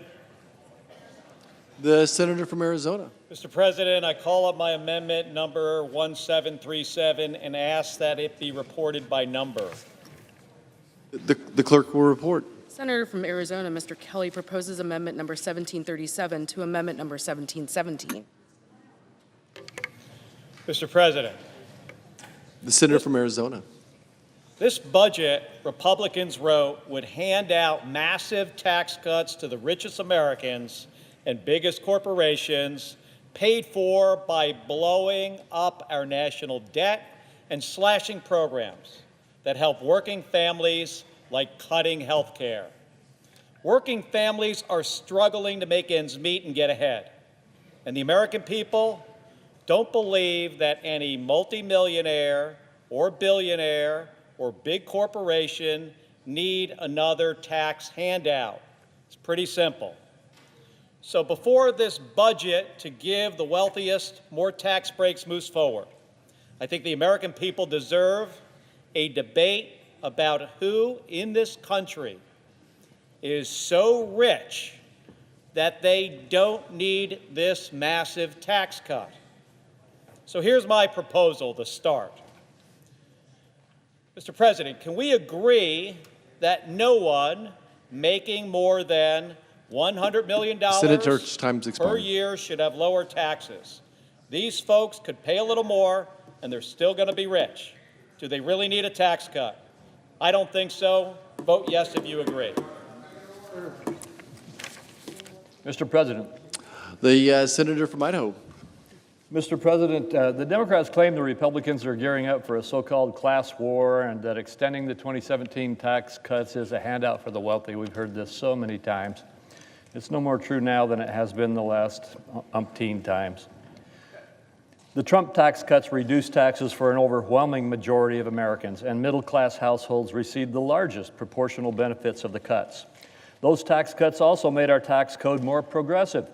The highest income earners paid a greater share of taxes than they did before 2017. On top of lower tax rates across the board, those tax cuts provided targeted middle-class tax relief by doubling both the standard deduction and the child tax credit. If those cuts expire this year, the middle-class families will be hit the hardest. The average family of four making $80,000 will see their taxes increase by $1,700. In fact, more than $2.6 trillion of the tax hike, which would result from failing to extend these cuts, would fall on households making less than $400,000, and primarily the lower and middle income families. While Democrats attempt to distract these claims by saying there's tax cuts for the wealthy, Republicans remain focused on preventing tax hikes on working families and investing in American jobs. I encourage a no vote. Hear, hear. And I'd be glad to voice vote if we were to agree on that. The question's on the amendment. All in favor say aye. Aye. All opposed, no? No. The noes appear to have it. The noes do have it. The amendment is not agreed to. The senator from Connecticut. Mr. President, I call my amendment number 1977 and ask that it be reported by number. The clerk will report. The senator from Connecticut, Mr. Murphy, proposes an amendment number 1977 to amendment number 1717. Mr. President. The senator from Connecticut. Mr. President, so we've learned the Republicans think that it's essential to blow up the deficit and debt in order to allow people making $100 million a year to get a tax cut. But what about $500 million? Do you think it's fair to kick millions of people off their health care? That's what your Medicaid cuts are going to do, so that you can give a tax cut to somebody who makes $500 million. Just a little perspective. If you make $500 million, you have just enough to afford the essentials. A 6-bedroom house, 3 vacation homes, 5 luxury cars, a yacht with a full staff, and good news, you have just a little bit left over, $499 million a year. It is immoral to kick people off of their health care in order to give a handout to somebody who has that kind of wealth. And this amendment gives Republicans a chance to do the right thing. No blowing a giant hole in our budget, no more massive debt in order to help people who are making $500 million a year. The gentleman from Idaho. Mr. President, I could just say last time, but I want to give a few more statistics. Just last year, the Joint Committee on Taxation reported that the top 0.01% of taxpayers paid an average of federal income tax rate of 30.6% in 2019, compared to 5.3% for those in the 50th and 90th percentiles. and a negative 2.2% for those in the bottom 50%. And it's indisputable that most of the federal tax burden is paid by high earners. The top 10% of filers paid 72% of federal income taxes. The top 1% paid more in federal income taxes than the bottom 90% combined. In addition, the voluntary tax compliance remains high. In other words, as I said before, the Trump tax cuts made the tax code more progressive, not less. The American people deserve more than empty platitudes about billionaires and tax hikes proposals that even a complete Democrat Congress could not pass under President Biden. I urge a no vote. The question is on the amendment. All in favor say aye. Aye. Those opposed, no. No. The noes appear to have it. The noes do have it. The amendment is not agreed to. Mr. President. The senator from Maine. Mr. President, I call up my amendment 1773 and ask that it be reported by number. We have order, please. The clerk will report the amendment. The senator from Maine, Mr. King, proposes an amendment numbered 1773 to amendment numbered 1717. I think I would title this amendment, Are There No Limits Amendment. My amendment is that there shall be no tax cuts for anyone earning, an individual earning more than $1 billion a year. There are 170 people that fit into that category in this country. That's 6,000 times the income of the average American family. The question that the senator from Idaho is discussing about how these tax programs work, we can discuss and debate that. But the question is, do people that make $1 billion a year need a tax cut? If you believe that people that make $1 billion a year deserve and need a tax cut, signify by voting no. Senator from Maine. Mr. President, I think it's pretty clear that no matter what the taxes are on the upper income brackets, it would be claimed they aren't high enough. But let me just give a few more statistics. Most of the federal tax burden is paid by high earners. Indeed, the top 1% of taxpayers pay more federal income taxes than the bottom 90% combined.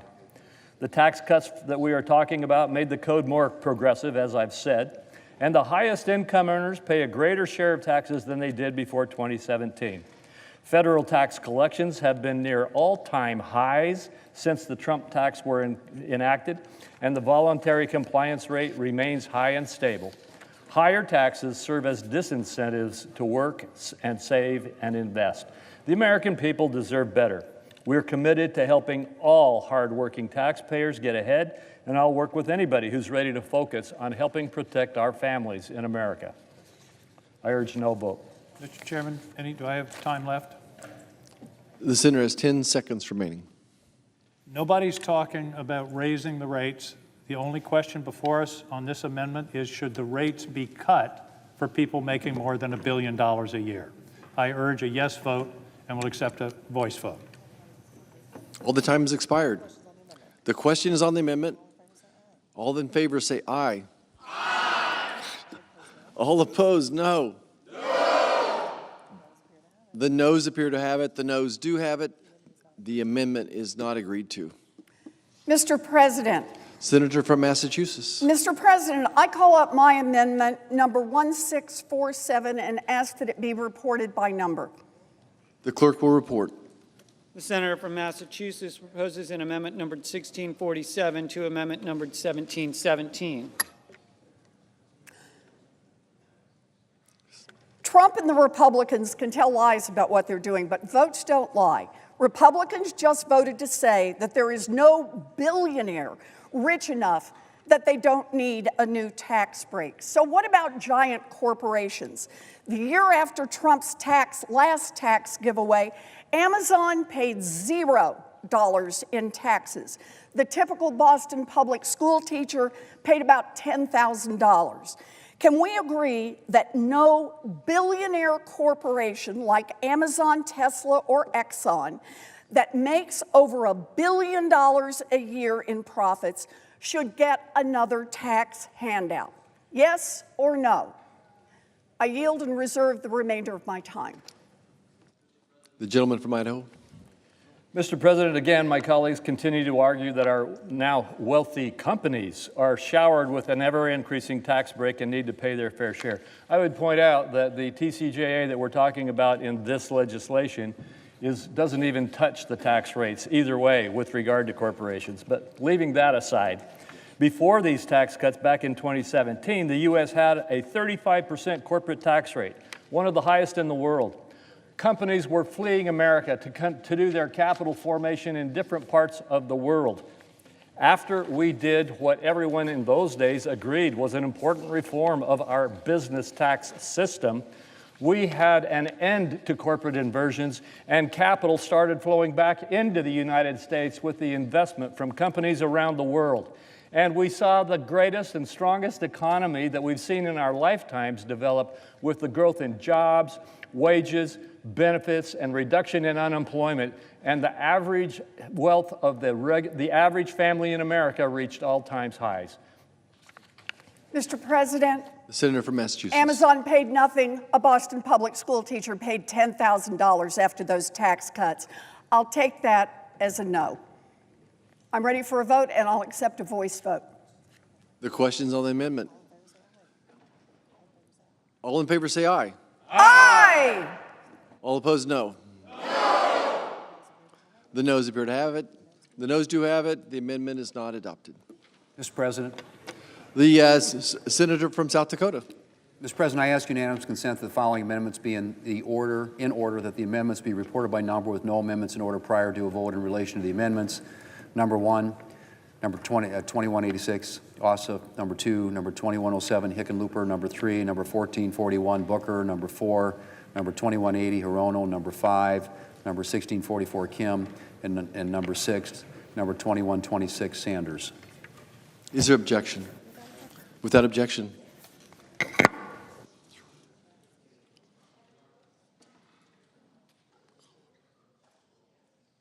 Mr. President. The Democratic leader. I call up my amendment 1884, ask that it reported by name, by number. The clerk will report. Senator from New York, Mr. Schumer proposes an amendment numbered 1884 to amendment numbered 1717.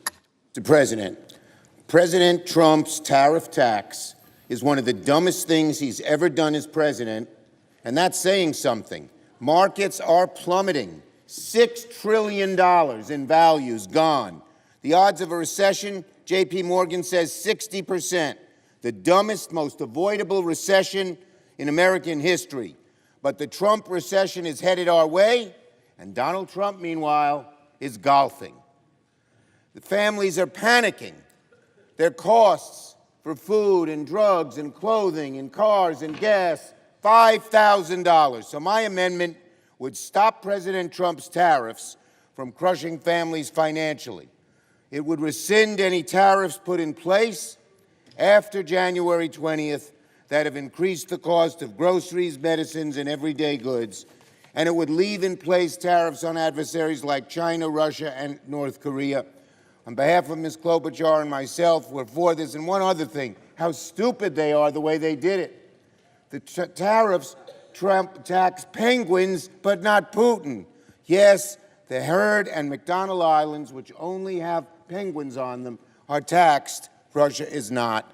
This is the worst tariff imposition we have ever seen.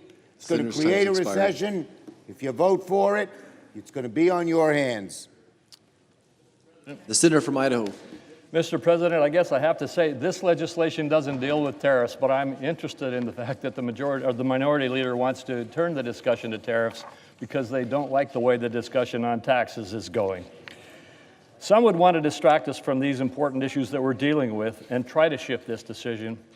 But most importantly, none of President Trump's tariffs rely on any authorities made from either this or prior reconciliation bill, nor are they contingent on anything happening in the one we're considering. It also bears noting that any enforcement effort to open foreign markets for our farmers, workers, and businesses is backed by tariffs. What President Trump has said is that the existing tariff efforts to open markets for our Americans are not moving fast enough, and he's seeking to create opportunities. Under President Biden, there was literally no enforcement, in fact, no negotiations to open trade across this globe. We can and should have a debate about how we should engage in effective trade, but that's not this bill. I encourage a no vote. The questions on the amendment? Do I have any time remaining? The senator times has expired. A yes vote means a recession, folks. The motion's on the amendment. Is there a sufficient second? There appears to be. The clerk will call the roll. Ms. Also Brooks. Ms. Baldwin. Mr. Banks.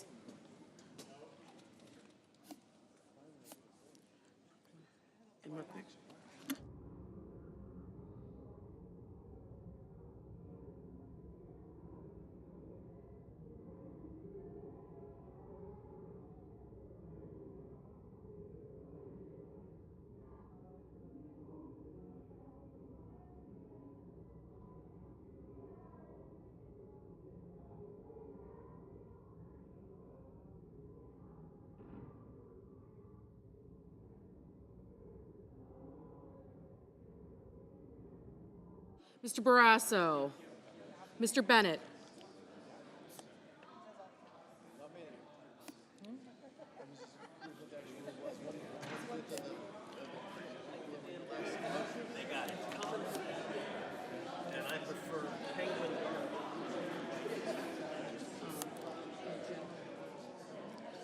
Mrs. Blackburn.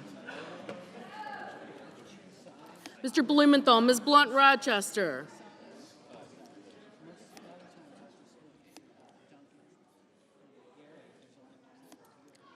Mr. Booker.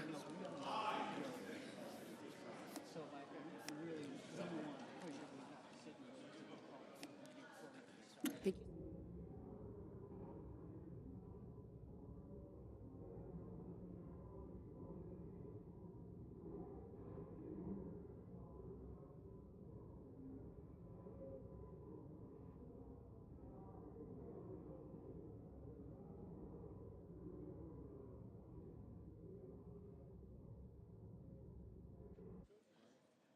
Mr. Bozeman, Mrs. Britt, Mr. Budd, Ms. Cantwell.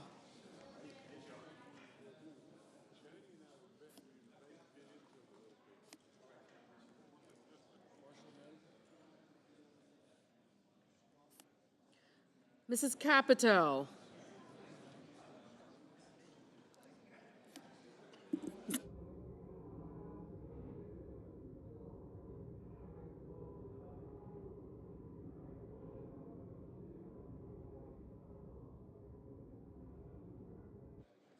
Mr. Cassidy, Ms. Collins. Mr. Coons, Mr. Cornyn. Ms. Cortez Masto. Mr. Cotton, Mr. Kramer, Mr. Crapo, Mr. Cruz, Mr. Curtis, Mr. Daines, Ms. Duckworth. Mr. Durbin, Ms. Ernst.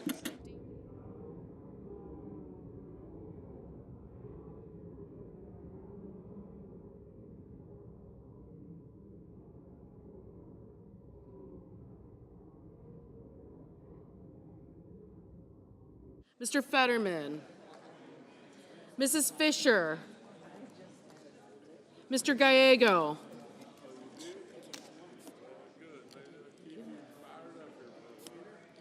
Mrs. Gillibrand,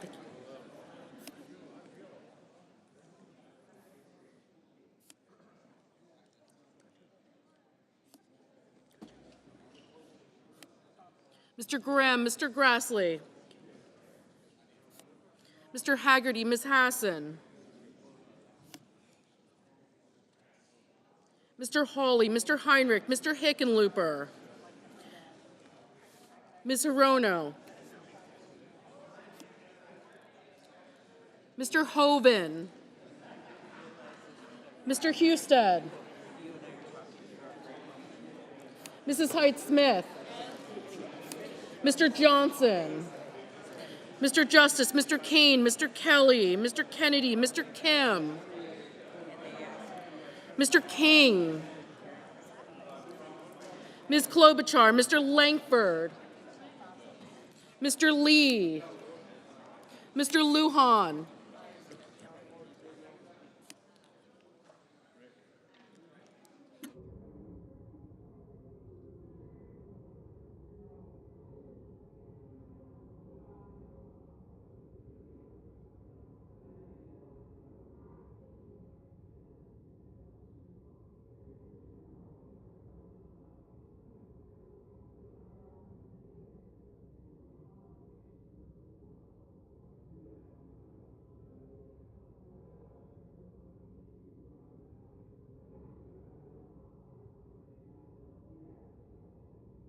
Mr. Langford, Mr. Lee,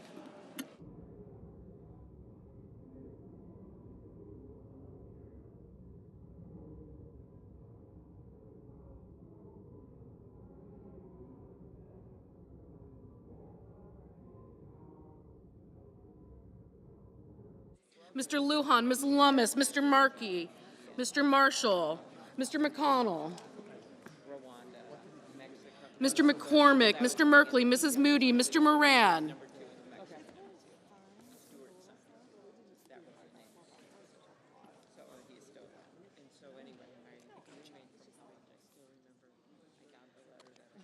Mr. Moreno, Mr. Mullen,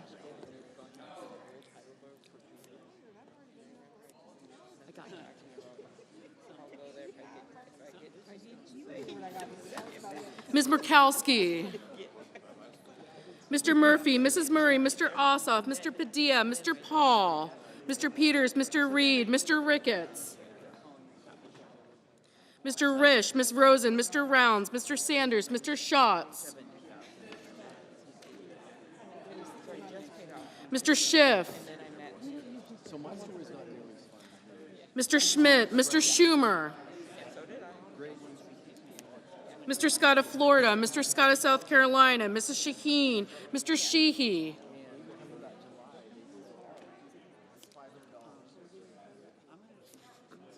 Ms. Locken,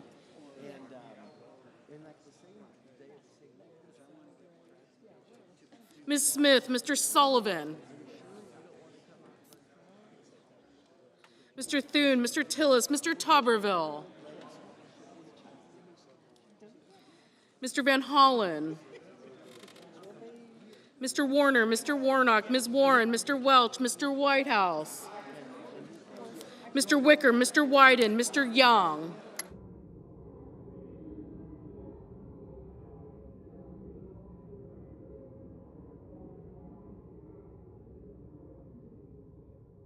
Senators voting in the affirmative: Also Brooks, Baldwin, Bennett, Blumenthal, Blunt-Rochester, Booker, Cantwell, Cortez Masto, Durbin, Fetterman, Gallego, Gillibrand, Hassan, Heinrich, Hickenlooper, Hirono, Kane, Kelly, Kim, King, Klobuchar, Lujan, Markey, Merkley, Murphy, Ossoff, Padilla, Peters, Reed, Rosen, Sanders, Schatz, Schiff, Schumer, Shaheen, Slotkin, Smith, Warner, Warnock, Warren, Welch, Whitehouse, and Wyden.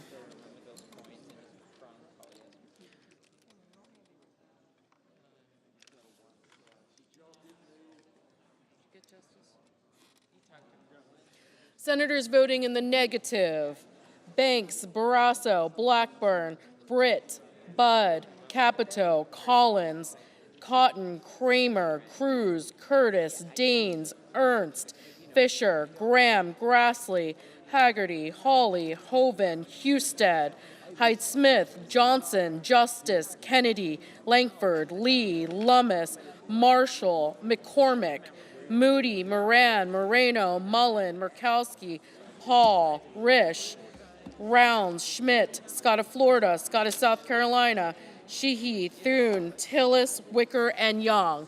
Mr. Van Hollen, aye. Mr. Ricketts, no. Ms. Duckworth, aye.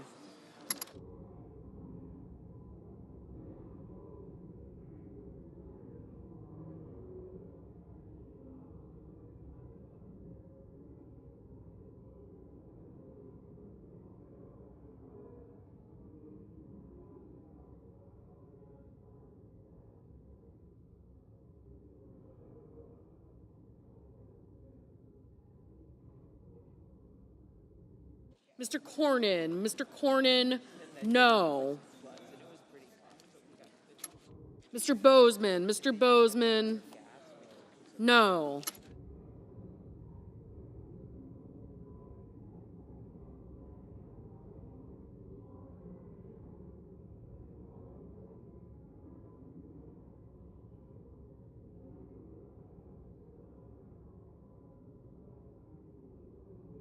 Mr. Sullivan. Mr. Sullivan, no. Mr. McConnell. Mr. McConnell, no.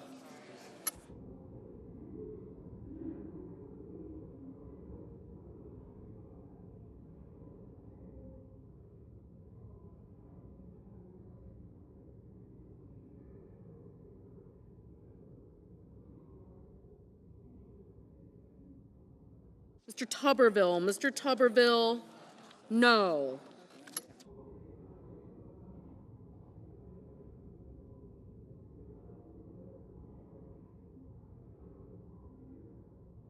Mr. Coons. Mr. Coons, aye.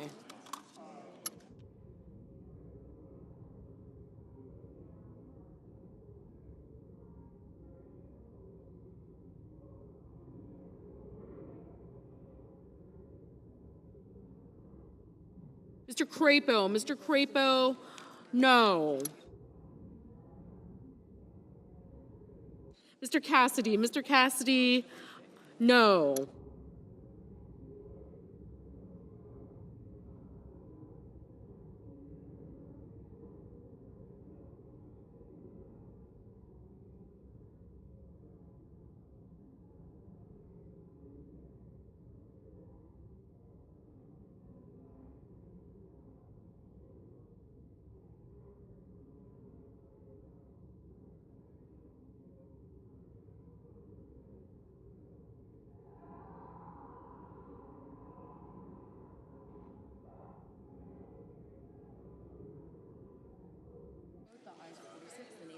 The amendment is not agreed to.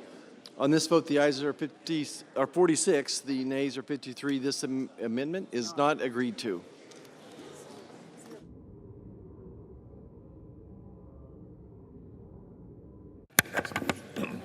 Mr. President. Senator from California. Mr. President, I call up my amendment 1774 and ask that it be reported by number. The clerk will report. The senator from California, Mr. Padilla, proposes an amendment numbered 1774 to amendment numbered 1717. Order, please, Mr. President. The Senate will be in order.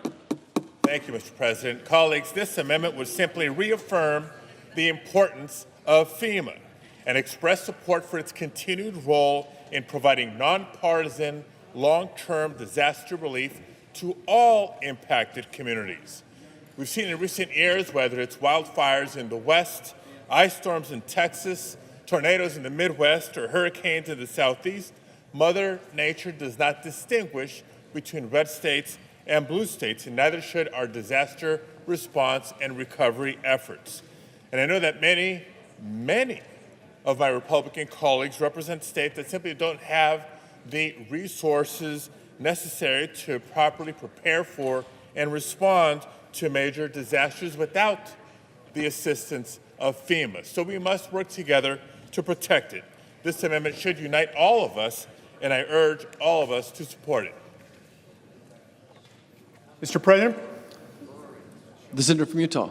Mr. President, this amendment asks us to believe a lie. And the lie is that FEMA provides nonpartisan disaster relief. Until a few months ago, many of us hoped and expected that that would be the case. Alas, it was not. During a contentious election cycle, and in the wake of catastrophic damage by hurricanes and amidst lawfare galore, FEMA officials directed its relief workers to avoid giving aid to Florida homes displaying Trump signs. One FEMA official, speaking on condition of remaining anonymous, said that it is a long-standing practice and an open secret to avoid white or conservative-dominated areas. Several FEMA officials have been fired as the investigation is ongoing, and my counterpart from Florida, Representative Stubbe, has reported 35 credible claims of widespread discrimination against conservatives. This kind of behavior is reprehensible, and it's un-American.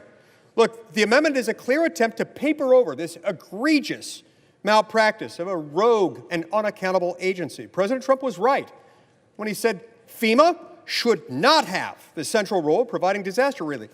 FEMA needs to get out of the way and let states handle disaster recovery. We're not going to paper over it. Not now, not ever. Gentleman, time has expired. Thank you. The questions on the amendment. Is there a sufficient second? There appears to be. The clerk will call the roll. Ms. Alsobrooks.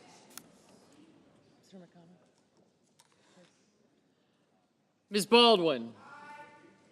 Mr. Banks. Mr. Barrasso.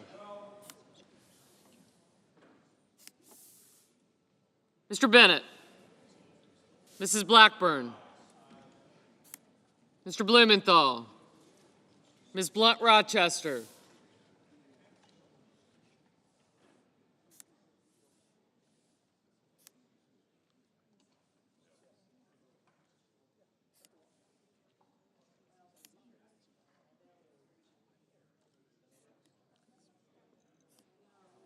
Mr. Booker.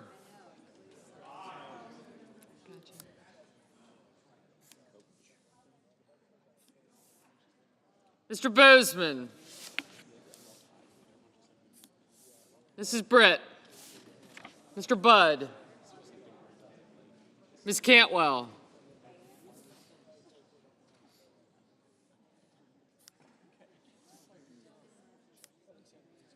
Mrs. Capito. Mr. Cassidy. Ms. Collins. Mr. Coons. Mr. Cornyn. Ms. Cortez Masto. Mr. Cotton.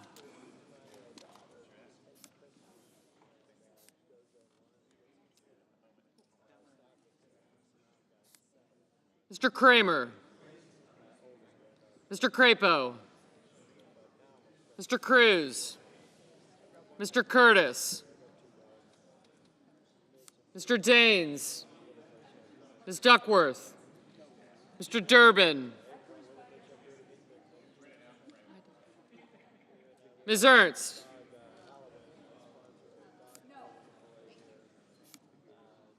You mean him? I did. Okay. Mr. Fetterman. Mrs. Fisher.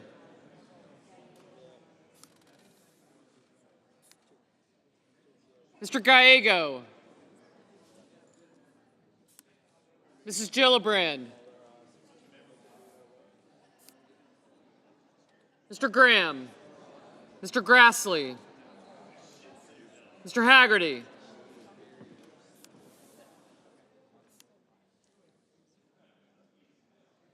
Ms. Hassan.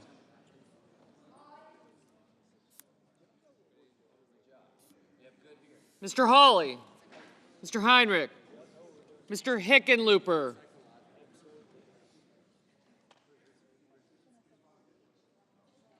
Ms. Hirono. Mr. Hoven. Mr. Husted. Mrs. Hyde-Smith. Thank you. Mr. Johnson, Mr. Justice, Mr. Kane, Mr. Kelly, Mr. Kennedy,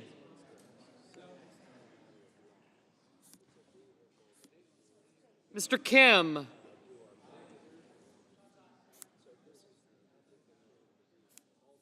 Mr. King, Ms. Klobuchar, Mr. Langford, Mr. Lee,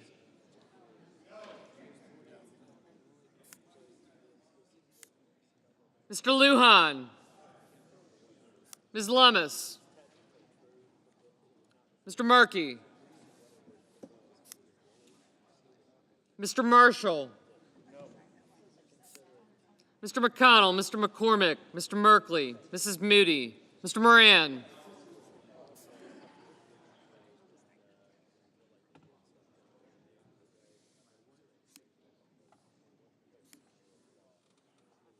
Mr. Marino, Mr. Mullen, Ms. Murkowski,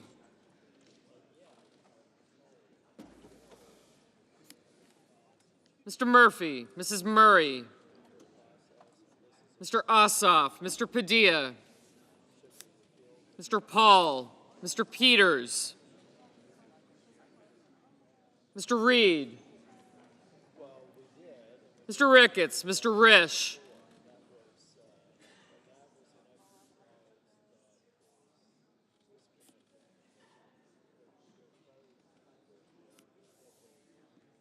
Ms. Rosen, Mr. Rounds, Mr. Sanders, Mr. Schatz, Mr. Schiff,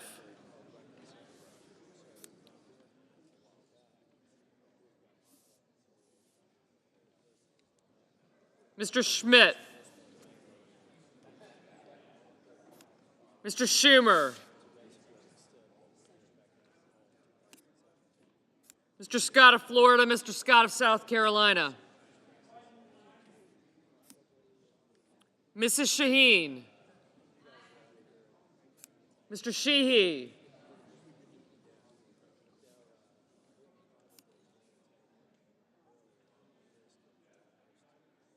Ms. Slotkin, Ms. Smith,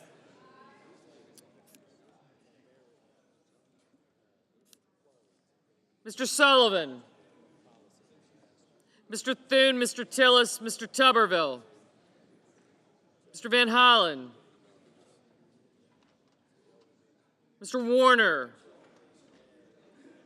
Mr. Warnock,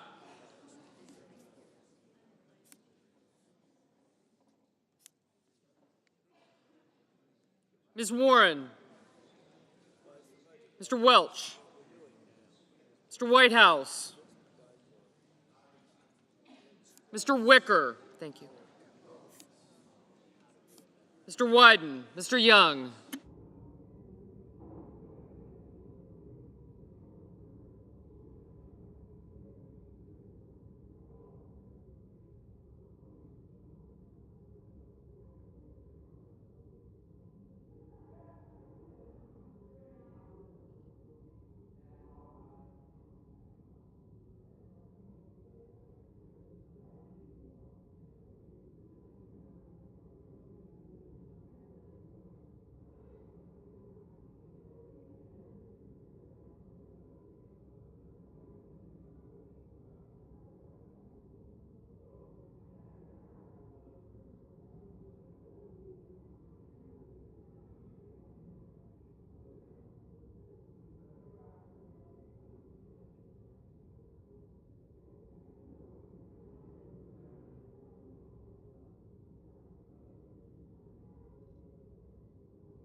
Senators voting in the affirmative: also Brooks, Baldwin, Bennett, Booker, Cantwell, Collins, Coons, Duckworth, Durbin, Fetterman, Gallego, Gillibrand, Hassan, Heinrich, Hirono, Kelly, Kim, King, Klobuchar, Lankford, Markey, Merkley, Murkowski, Murphy, Ossoff, Padilla, Reed, Rosen, Sanders, Schatz, Schiff, Schumer, Shaheen, Slotkin, Smith, Van Hollen, Welch, Whitehouse, and Wyden. Mr. Hickenlooper.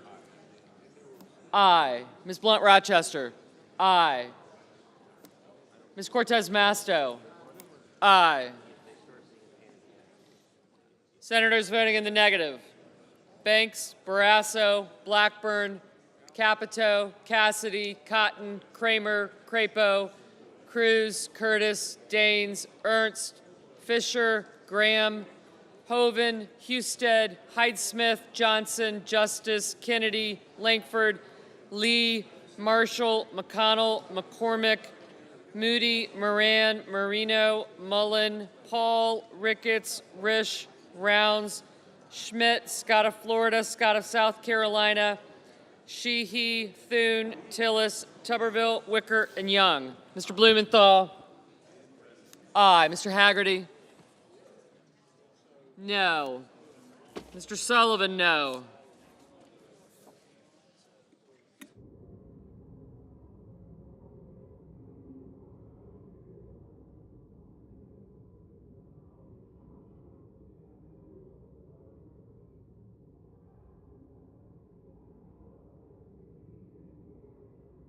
Mr. Hawley, no.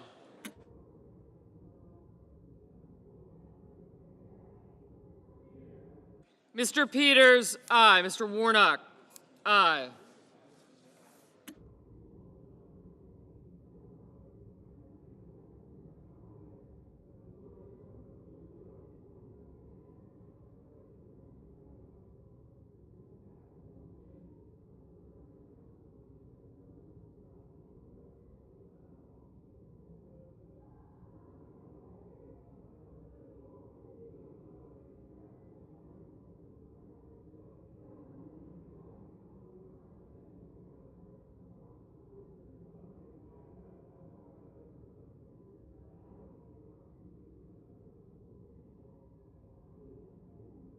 Mr. Budd, no.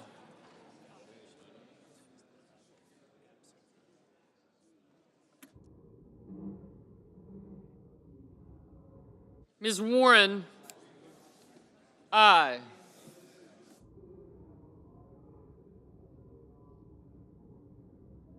Mr. Grassley, no. Mr. Kane, aye.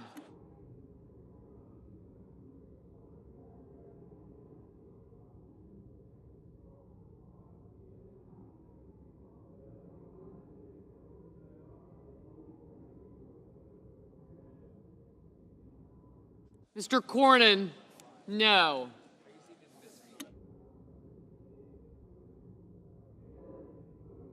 Mr. Bozeman, no.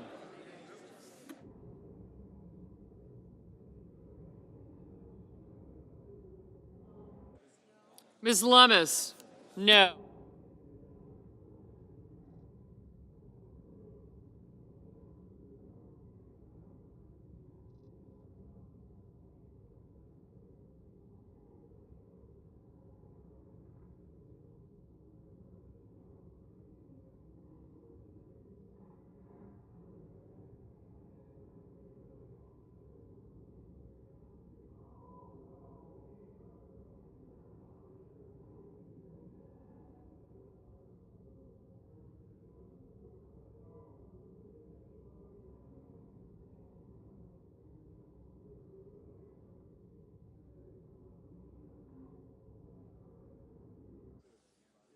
Not you.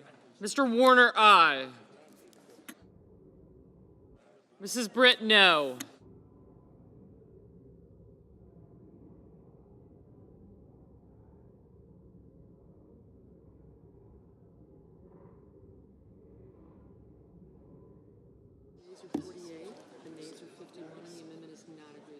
On this vote, the yeas are 48, the nays are 51, and this amendment is not agreed to.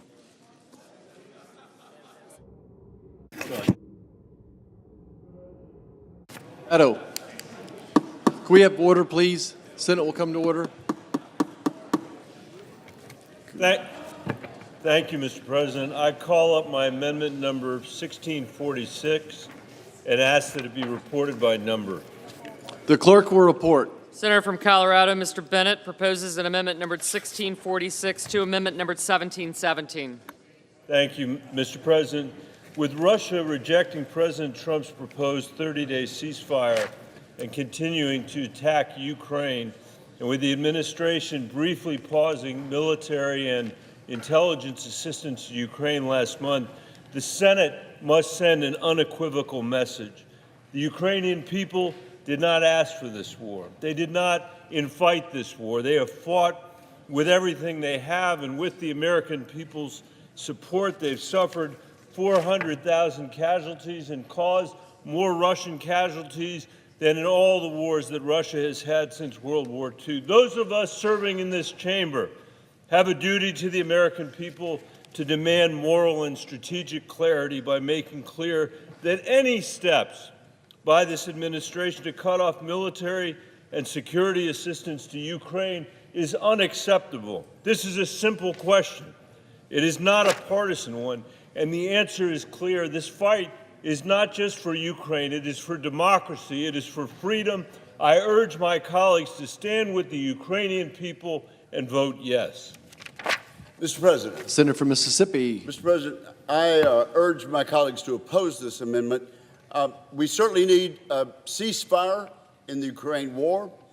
We're closer and closer to having an agreement between President Trump and President Zelensky about a ceasefire, and it's quite obvious that President Putin is not at all interested in peace. But this budget resolution is about $150 billion of investment in our military for shipbuilding, missile defense, munitions, innovation, and taking care of our troops and more. Passage of this amendment will make it harder to pass the budget. And for that reason, I hope we will reject the amendment, and I urge my colleagues to vote no. The questions on the amendment? Is there a sufficient second? There appears to be. The clerk will call the roll. Ms. Alsobrooks.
Ms. Baldwin. Mr. Banks. Mr. Barrasso.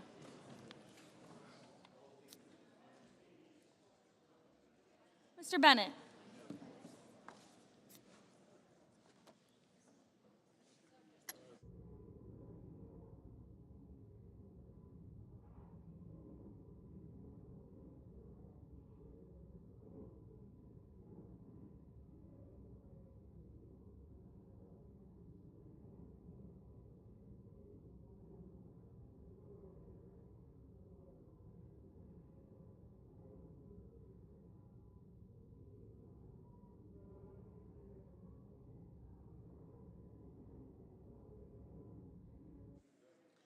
Mrs. Blackburn. Mr. Blumenthal.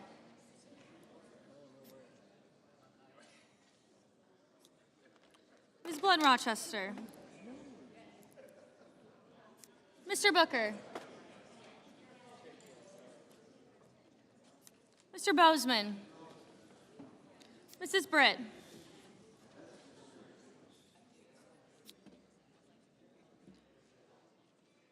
Mr. Budd. Ms. Cantwell.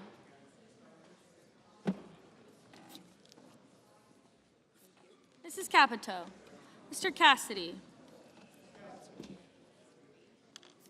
Ms. Collins. Mr. Coons.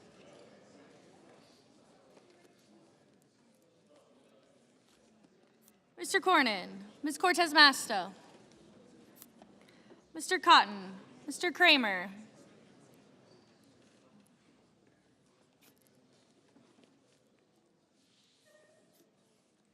Mr. Crapo. Mr. Cruz. Mr. Curtis.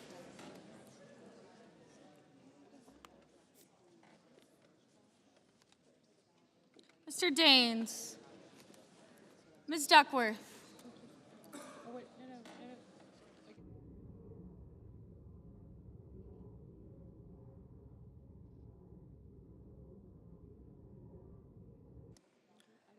Mr. Durbin. Ms. Ernst. Mr. Fetterman. Mrs. Fisher. Mr. Gallego. Mrs. Gillibrand. Mr. Graham. Mr. Grassley. Mr. Haggerty. Ms. Hassett. Mr. Hawley. Mr. Heinrich.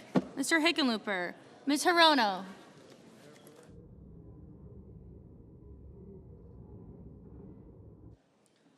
Mr. Hoven.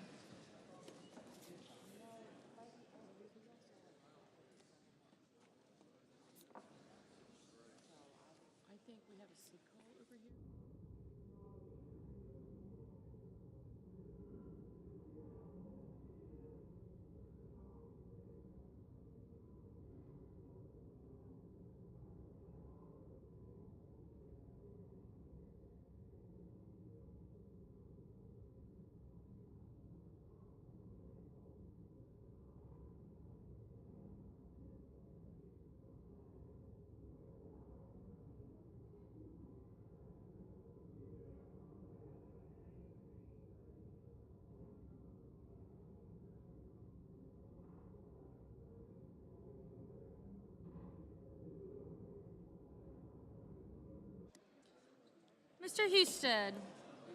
Mrs. Hyde-Smith. Mr. Johnson. Mr. Justice.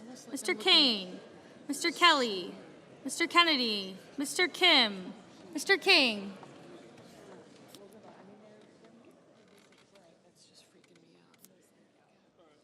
Ms. Klobuchar.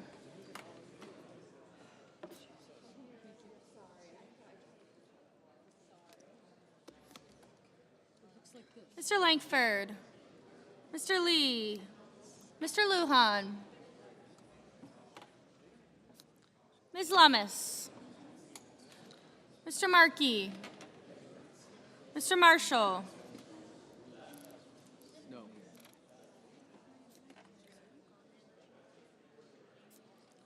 Mr. McConnell. Mr. McCormick. Mr. Merkley. Mrs. Moody. Mr. Moran. Mr. Moreno. Mr. Mullen. Ms. Rakowski.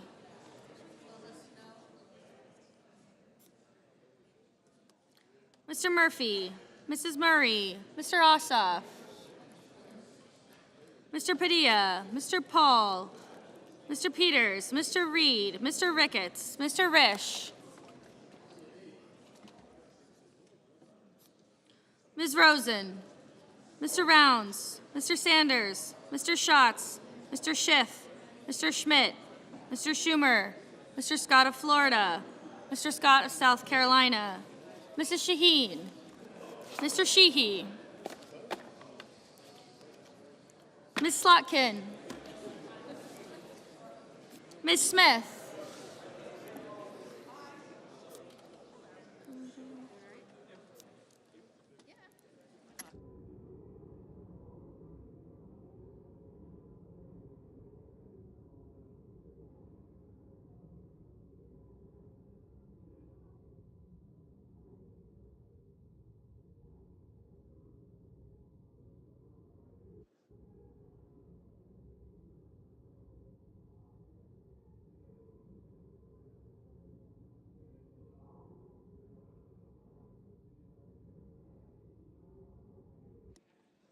Mr. Sullivan, Mr. Thune, Mr. Tillis,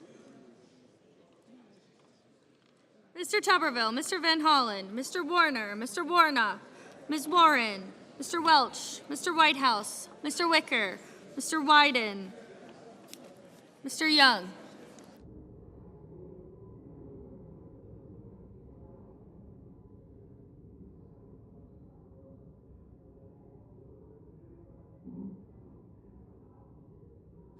Senators voting in the affirmative: Alsobrooks, Baldwin, Bennett, Blumenthal, Blunt-Rochester, Booker, Cantwell, Collins, Coons, Cortez Masto, Duckworth, Durbin, Gallego, Gillibrand, Hassan, Heinrich, Hickenlooper, Hirono, Kane, Kelly, Kim, Lujan, Merkley, Murphy, Padilla, Peters, Reed, Rosen, Sanders, Schatz, Schiff, Schumer, Shaheen, Slotkin, Smith, Van Hollen, Warner, Warnock, Warren, Welch, Whitehouse, and Wyden.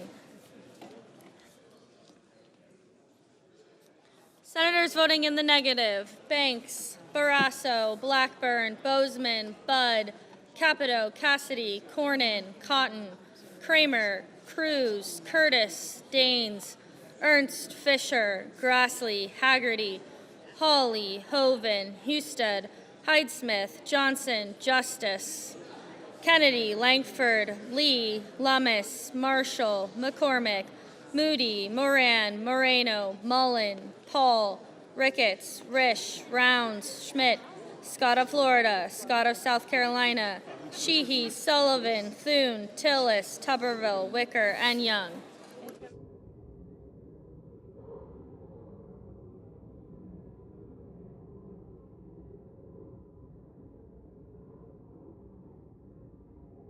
Mrs. Britt, no.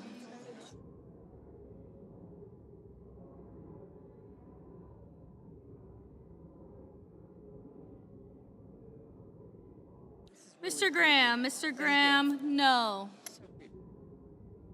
Mr. Markey, aye. Ms. Klobuchar, aye.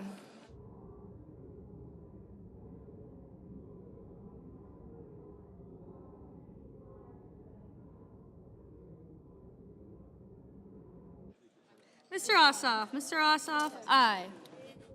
Ms. Murkowski, aye. Mr. Fetterman, aye.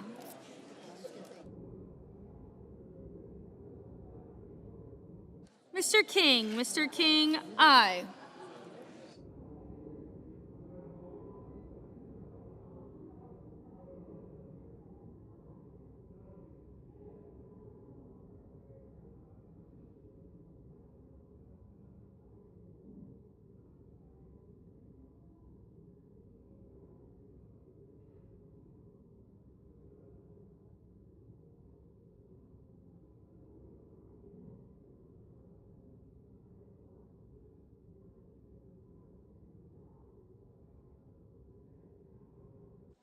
Mr. Crapo, no.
Mr. McConnell, no.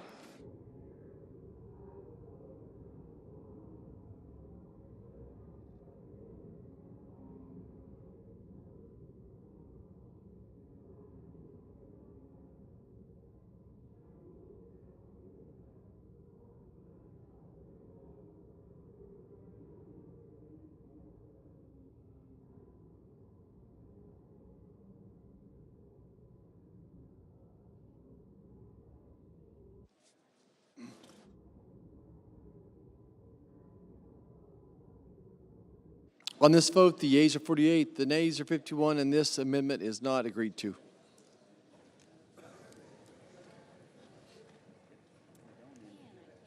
Okay. Mr. President, The senator from Kentucky. can we have order? Order in the chamber, please. This budget resolution proposes to raise the debt ceiling $5 trillion. Senator wish to call up his amendment. Yes, the senator wishes to call up his amendment. That's good. The clerk will report.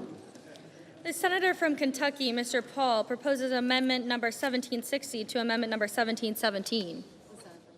The senator from Kentucky. This budget resolution proposes to raise the debt ceiling $5 trillion. There's nothing conservative, absolutely nothing conservative about adding $5 trillion in debt. This $5 trillion increase in the debt ceiling will be the largest increase ever in the U.S. debt ceiling in one moment. It is reckless and irresponsible.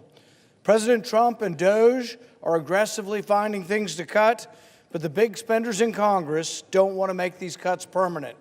If we kick the debt deadline 2 years down the road, the cuts likely will never happen.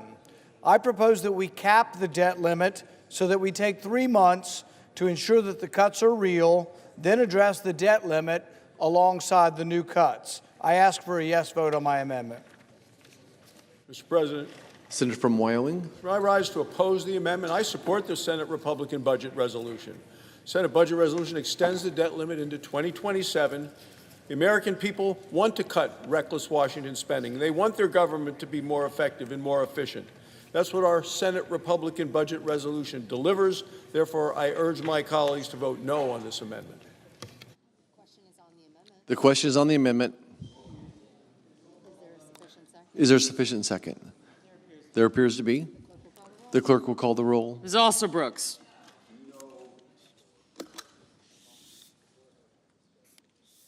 Ms. Baldwin.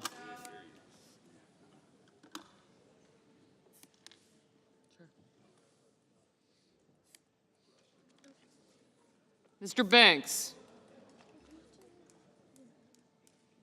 Mr. Barrasso. Mr. Bennett. Mrs. Blackburn.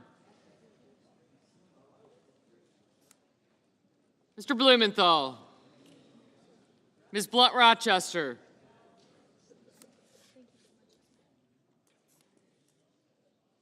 Mr. Booker. Mr. Bozeman. Mrs. Britt, Mr. Budd. Ms. Cantwell. Mrs. Capito. Mr. Cassidy.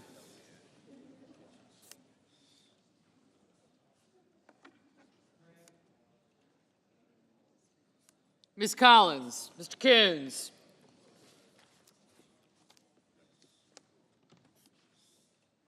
Mr. Cornyn.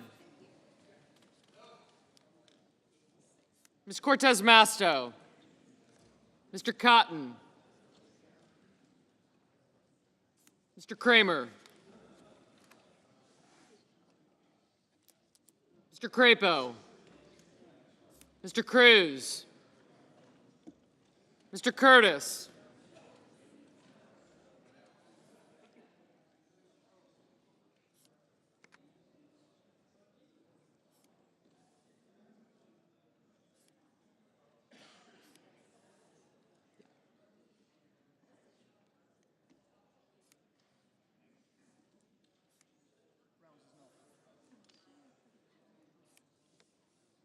Mr. Daines, Ms. Duckworth. Mr. Durbin. I got you. Ms. Ernst.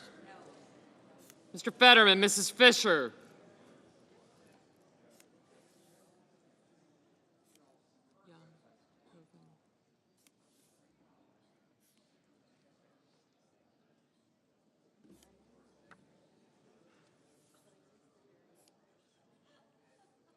Mr. Gallego. I got Durbin.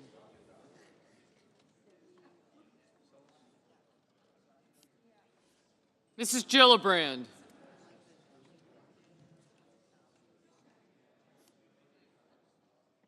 Mr. Graham, Mr. Grassley. Mr. Haggerty. Ms. Hassan, Mr. Hawley. Mr. Heinrich. Mr. Hickenlooper.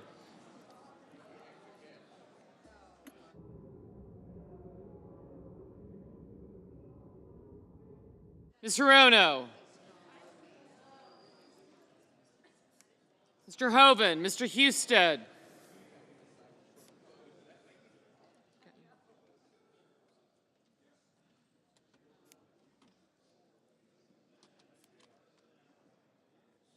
Thank you. Got you. Thank you.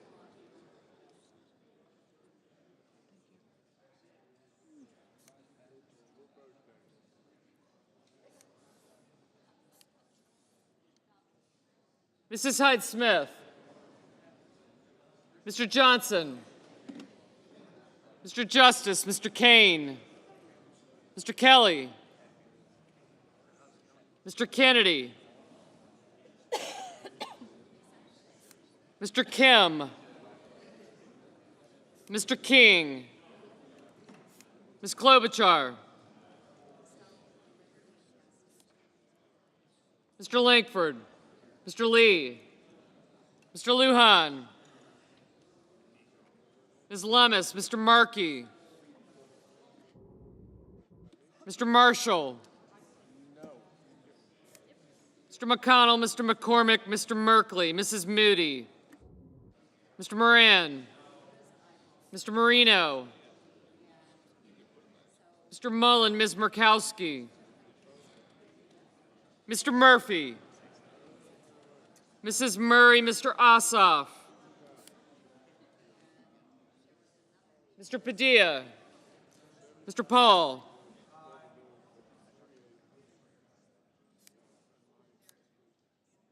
Mr. Peters, Mr. Reed, Mr. Ricketts. Mr. Risch.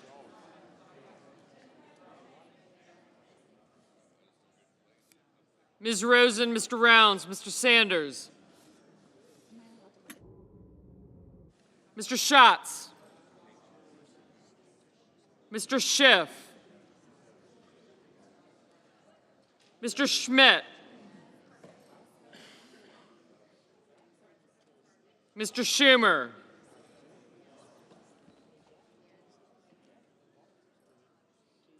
Somebody told me no.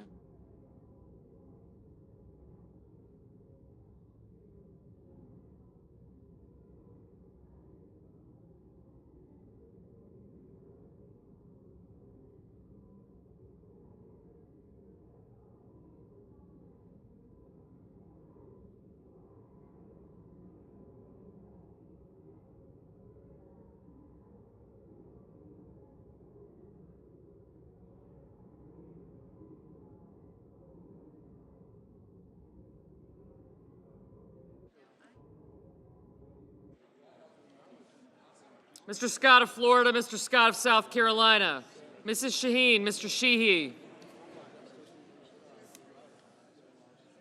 Ms. Slotkin, Ms. Smith, Mr. Sullivan, Mr. Thune, Mr. Tillis, Mr. Tuberville, Mr. Van Hollen,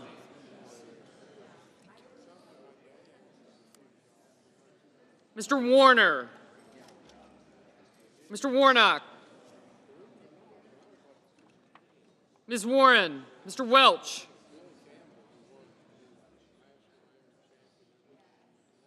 Mr. Whitehouse, Mr. Wicker, Mr. Wyden,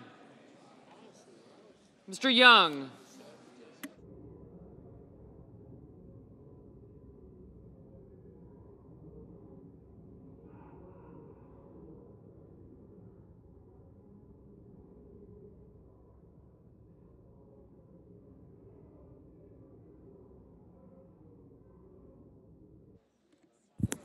Senators voting in the affirmative, Paul and Sanders.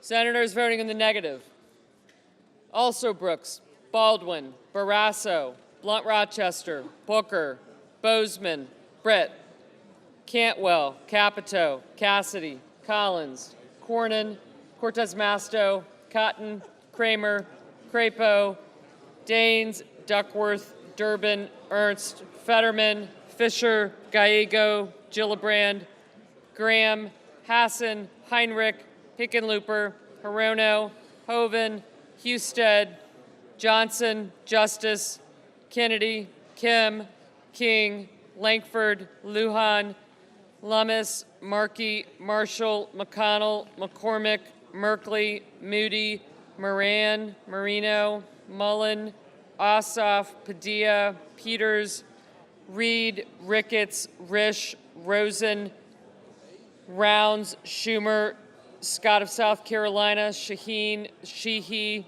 Slotkin, Smith, Sullivan, Thune, Tillis, Tuberville, Warren, Welch, Whitehouse, Wicker, and Young. Mr. Blumenthal, no. Mr. Schmidt, no. Mrs. Blackburn, no. Mrs. Hyde-Smith, no. Mr. Kelly, no. Mr. Warnock, no. Mr. Schiff, no. Mr. Warner, no. Mr. Haggerty, no.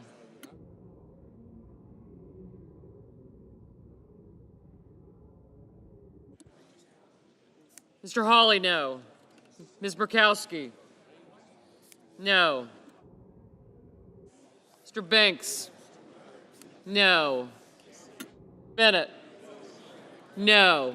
Mr. Schatz, no. Mr. Grassley, no. Mr. Budd, no.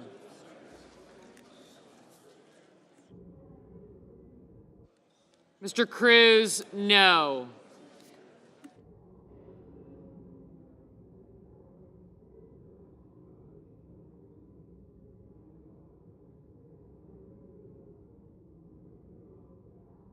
Mr. Wyden, no.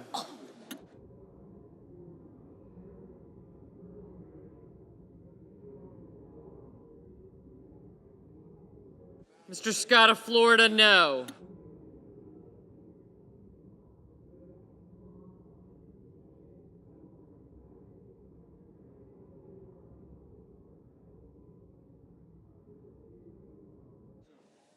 Ms. Klobuchar, no.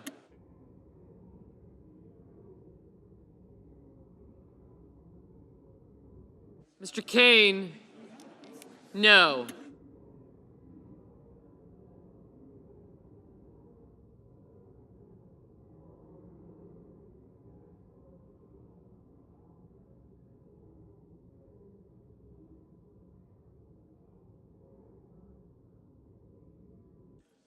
Mr. Murphy, no.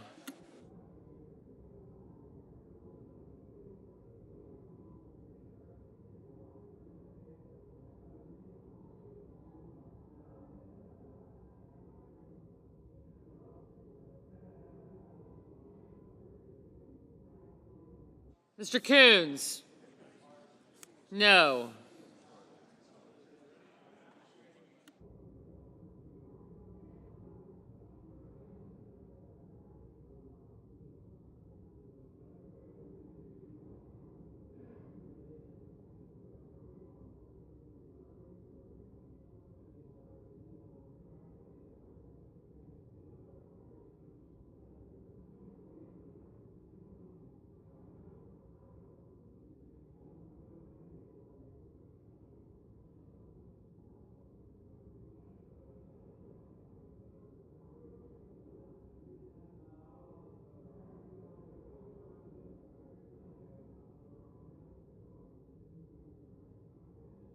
Mr. Van Hollen, aye. Mr. Lee, aye. Mr. Curtis, aye.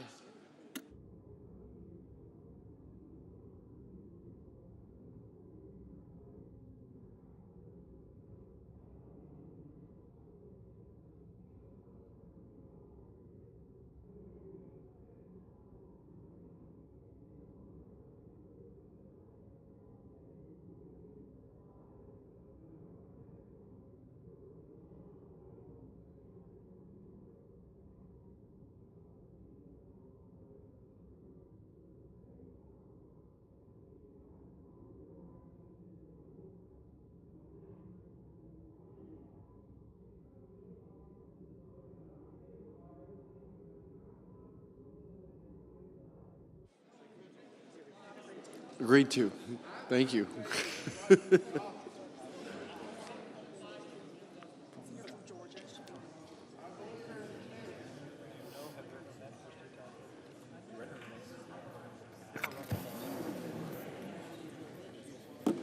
Order in the chamber, please. Order. Mr. President, The senator from Georgia. I call up my amendment 2186 and ask that it be reported by number. The clerk will report. The senator from Georgia, Mr. Ossoff, proposes an amendment number 2186 to amendment number 1717.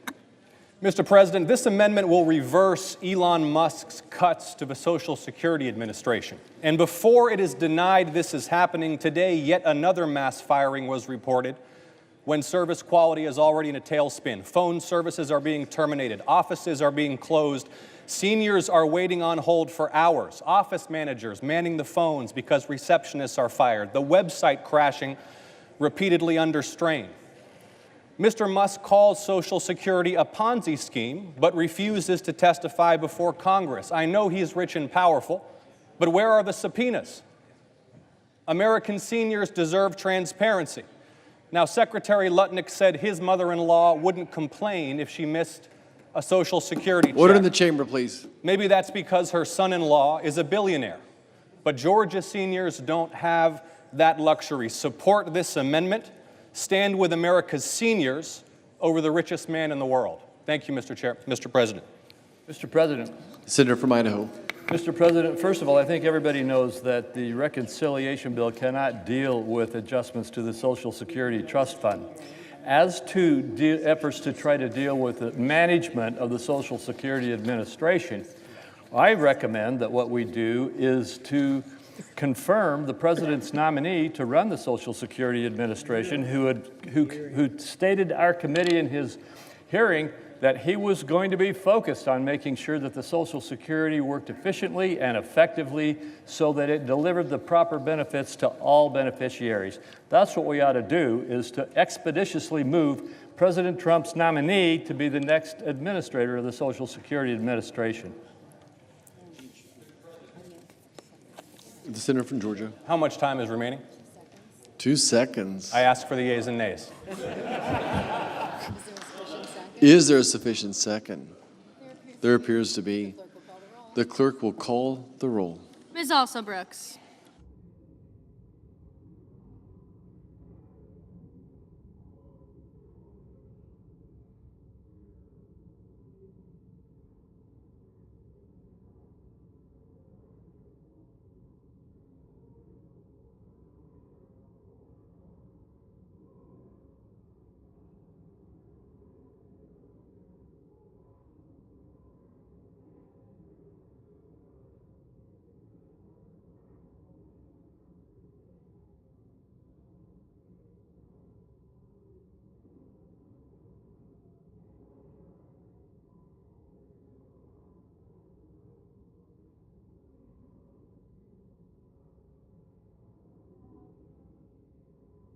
Ms. Baldwin.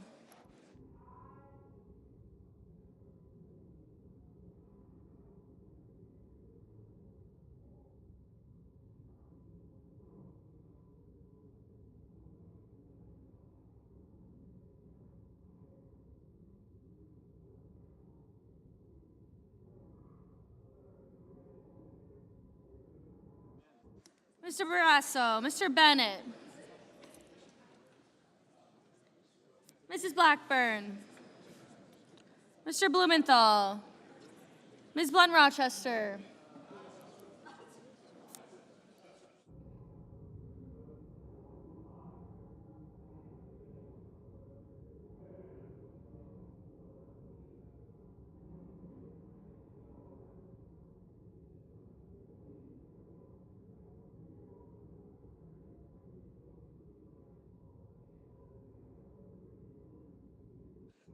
Mr. Booker, Mr. Bozeman, Mrs. Britt, Mr. Budd, Ms. Cantwell, Mrs. Capito, Mr. Cassidy, Ms. Collins, Mr. Coons, Mr. Cornyn. Ms. Cortez Masto.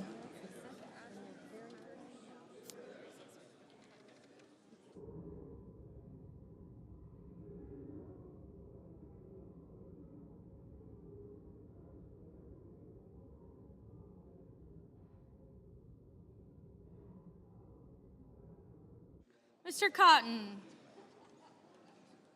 Mr. Kramer. Mr. Crapo. Mr. Cruz. Mr. Curtis. Mr. Daines. Ms. Duckworth. Mr. Durbin. Ms. Ernst. Mr. Fetterman. Mrs. Fisher.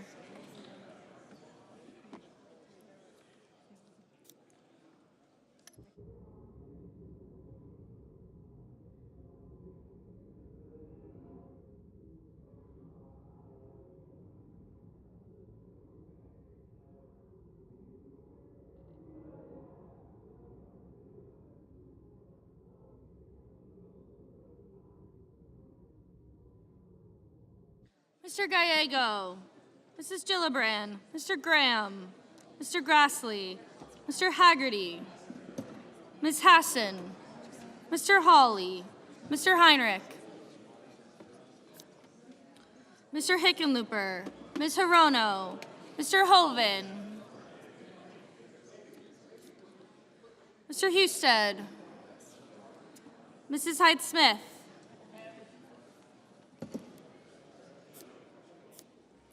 Mr. Johnson, Mr. Justice, Mr. Kane, Mr. Kelly,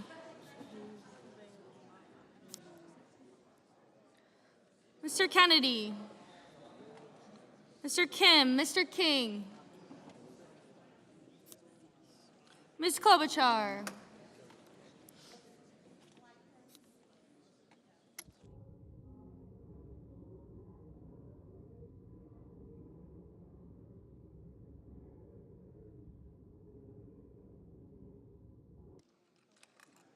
Ms. Klobuchar, Mr. Langford, Mr. Lee, Mr. Lujan, Ms. Lummis, Mr. Markey, Mr. Marshall, Mr. McConnell, Mr. McCormick, Mr. Merkley, Mrs. Moody, Mr. Moran,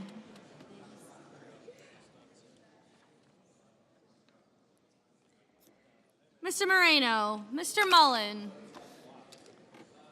Ms. Murkowski,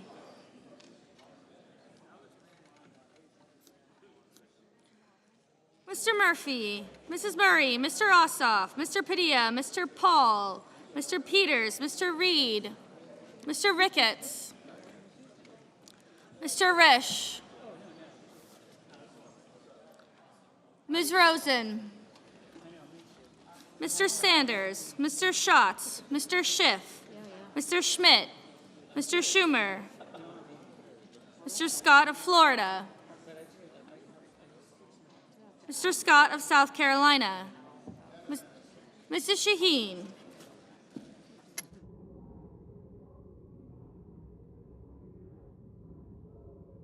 Ms. Slotkin, Ms. Smith, Mr. Sullivan, Mr. Thune,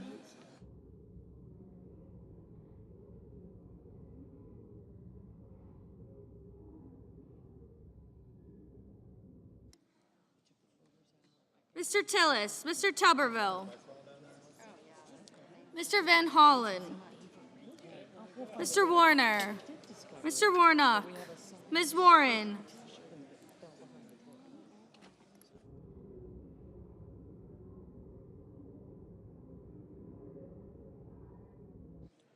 Mr. Welch, Mr. Whitehouse, Mr. Wicker, Mr. Wyden, Mr. Young.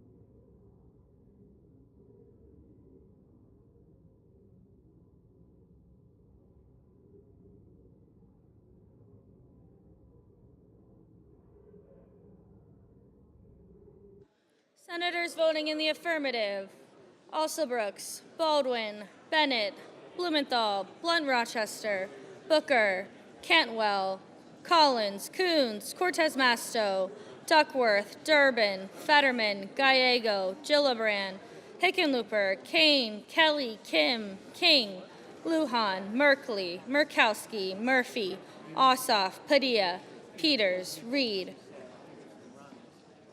Rounds, Sanders, Schatz, Schiff, Schumer, Slotkin, Warner, Warnock, Warren, and Welch.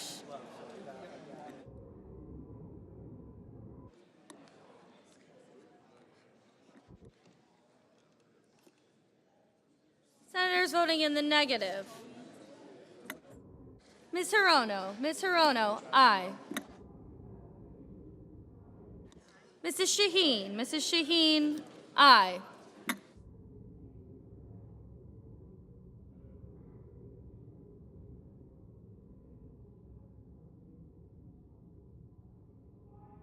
Mr. Wyden, aye. Mr. Van Hollen, aye.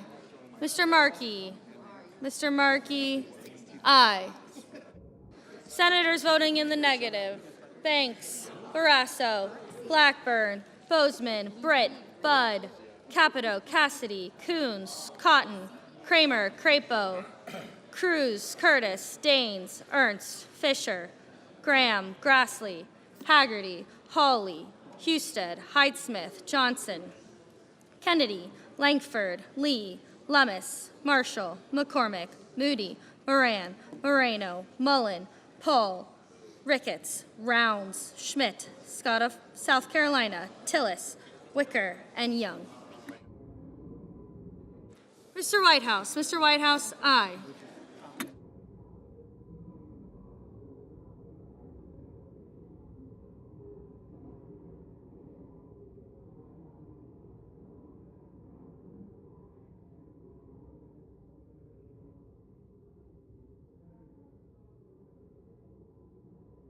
Mr.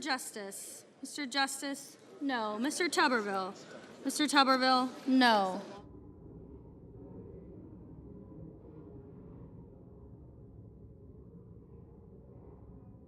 I didn't see the vote.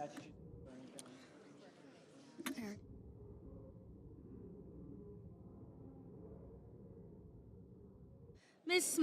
Smith, aye.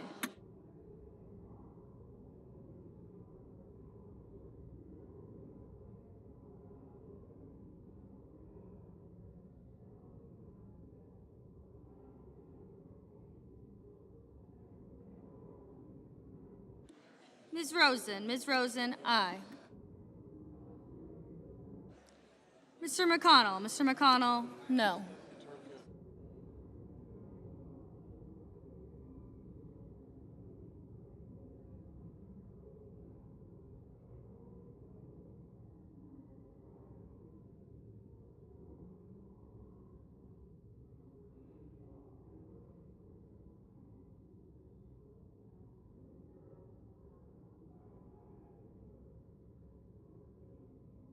Mr. Sheehy, no.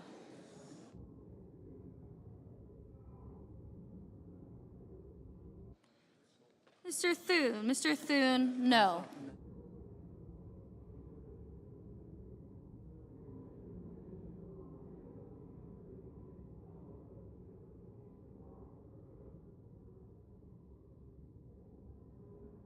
Mr. Heinrich, aye.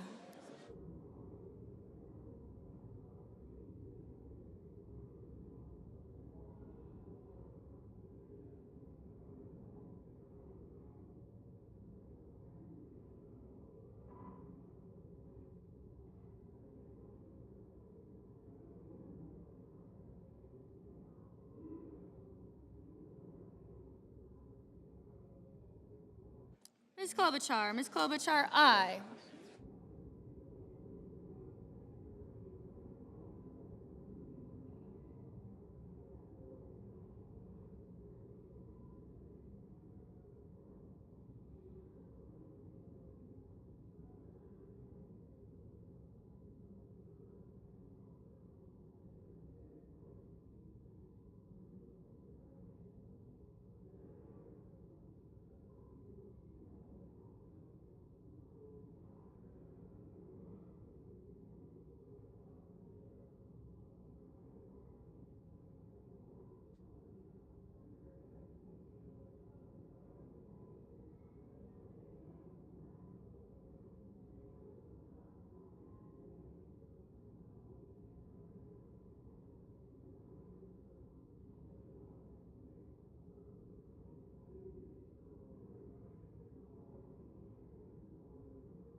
Mr. Scott of Florida, no.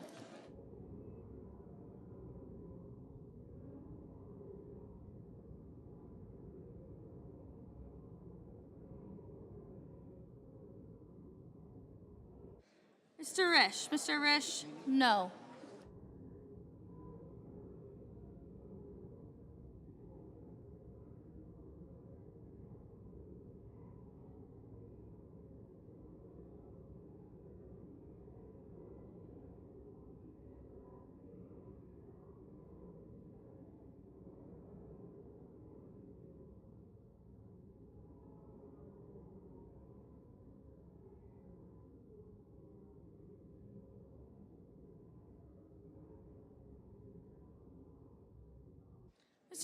Mr. Hoven, no.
Ms. Hassan, aye.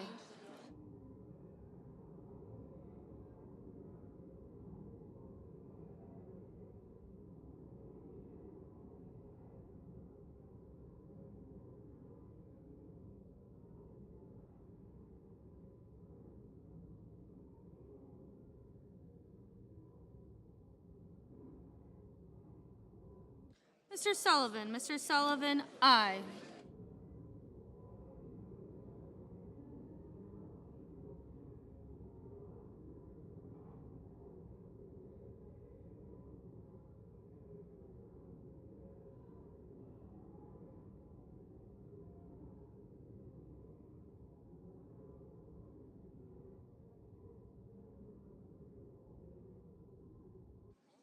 On this vote, the yeas are 49, the nays are 50, and this vote is not agreed to.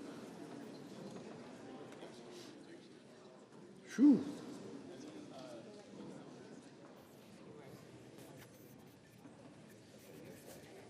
No? Did you tell us? Mr. President. The senator from Colorado. Mr. President, in the West and across America, national parks and public lands. Does the senator want to call up his amendment? Oh, that's right. I was distracted. I call up my amendment number 2107 and ask it be reported by number. The clerk will report. The senator from Colorado, Mr. Hickenlooper, for himself and others, proposes an amendment number 2107 to amendment number 1717.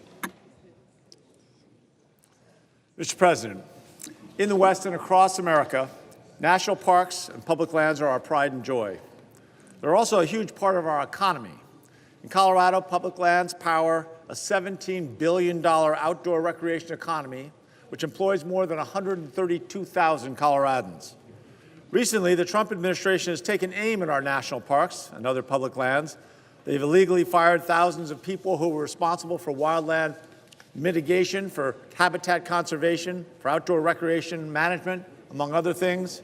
Some Republicans are adding fuel to the fire by pushing to sell off public lands to pay for these tax cuts for the ultra-wealthy. Their tax handouts for the wealthy are so large and so important that some are willing to plunder our public lands. So let's be clear, our public lands are not for sale. Senator Heinrich and I have introduced a simple amendment, a yes or no vote, to prevent this reckless fire sale of our campgrounds, our forests, our national treasures. How could one vote against that? I yield back. Mr. President. Senator from Utah. Mr. President, do not let the false hype from the sponsors fool you. All this amendment does is to stop the proceeds from any land sales from being used to pay down the deficit. It doesn't stop land sales. In fact, just last year, the author of this amendment passed a law to dispose of federal land in Colorado.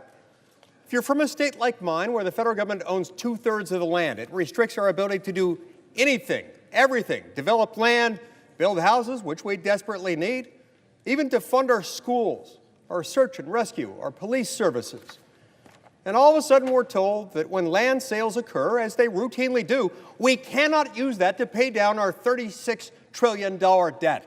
This is disgraceful. We must vote it down. I encourage my colleagues to vote emphatically no. The question is on the amendment. Is there a sufficient second? There appears to be. The clerk will call the roll. Ms. Also Brooks. Ms. Baldwin.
Mr. Banks, Mr. Barrasso, Mr. Bennett.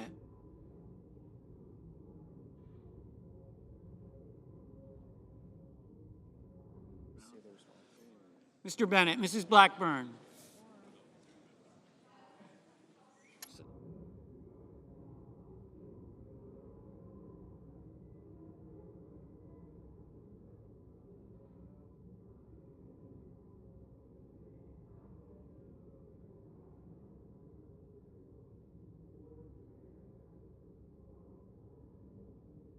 Mr. Blumenthal. Ms. Blunt Rochester. Mr. Booker. Mr. Bozeman.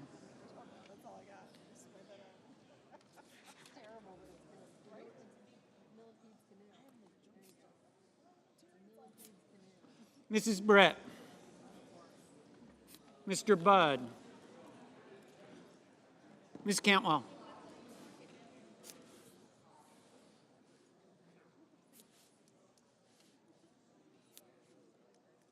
Mrs. Capito. Mr. Cassidy. Ms. Collins.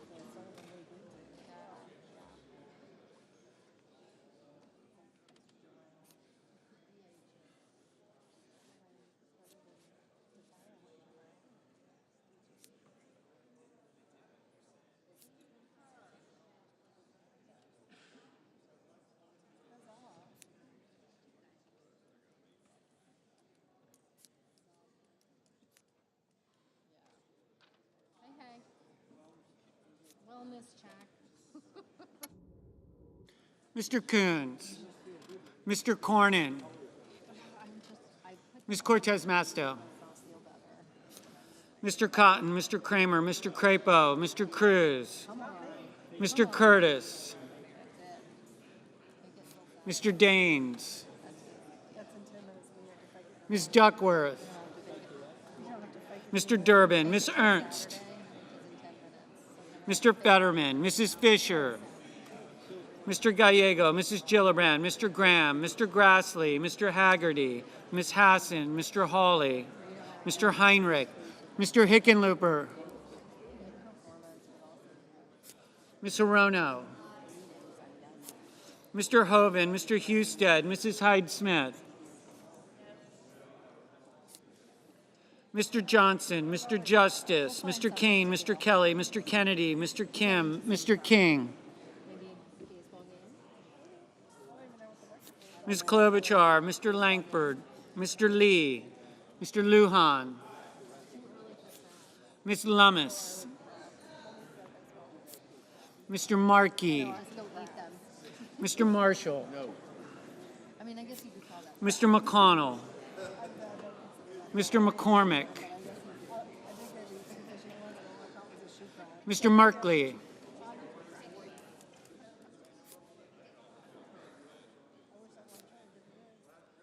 Mrs. Moody, Mr. Moran, Mr. Moreno, Mr. Mullen, Ms. Markowski, Mr. Murphy, Mrs. Murray,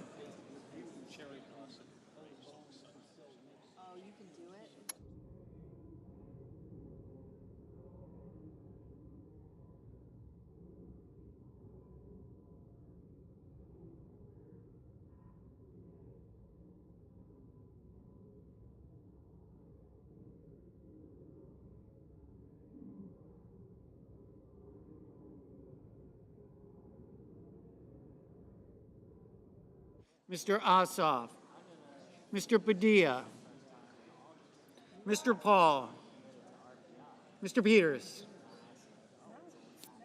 Mr. Reed, Mr. Ricketts, Mr. Risch,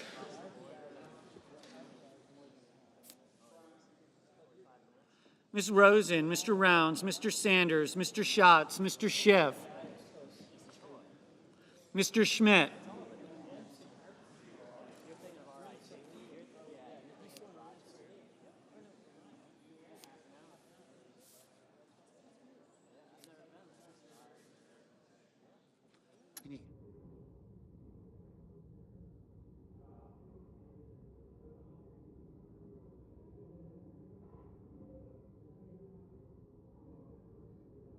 Mr. Schumer, Mr. Scott of Florida, Mr. Scott of South Carolina, Mrs. Shaheen, Mr. Sheehy, Ms. Slotkin, Ms. Smith,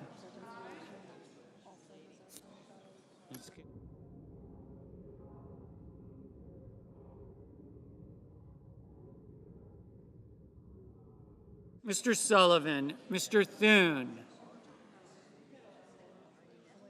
Mr. Tillis, Mr. Tuberville, Mr. Van Hollen, Mr. Warner, Mr. Warnock, Ms. Warren, Mr. Welch, Mr. Whitehouse, Mr. Wicker, Mr. Wyden, Mr. Young.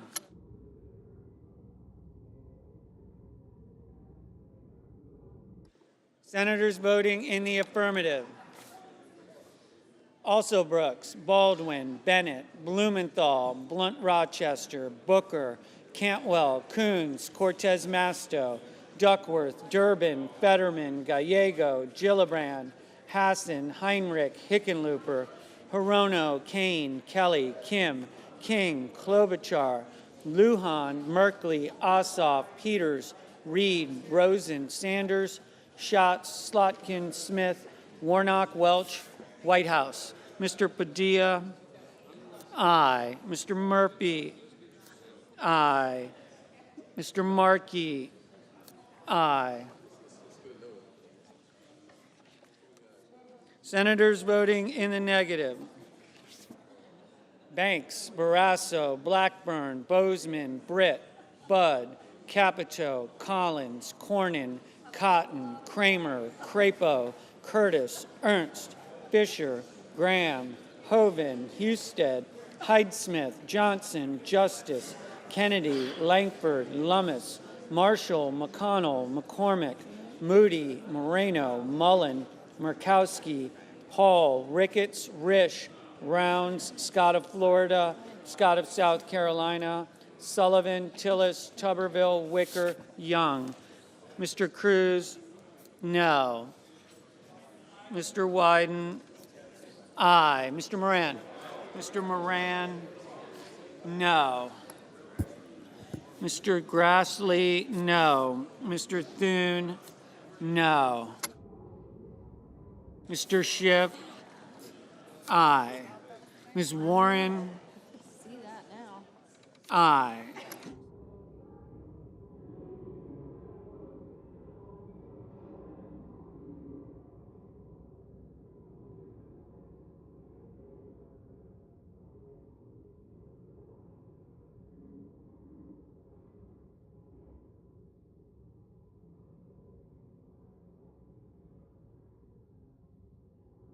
Mr. Haggerty, no.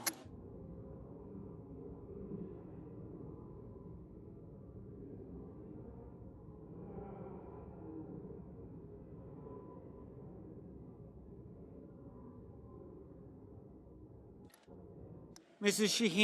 Shaheen, aye. Mr. Van Hollen, aye.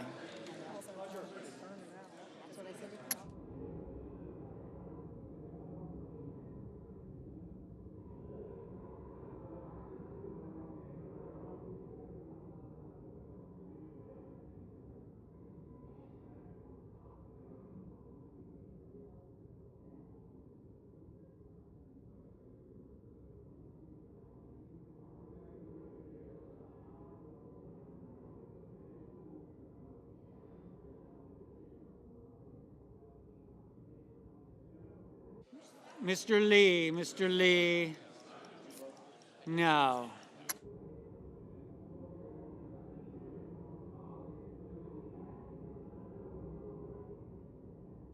Mr. Schumer, aye.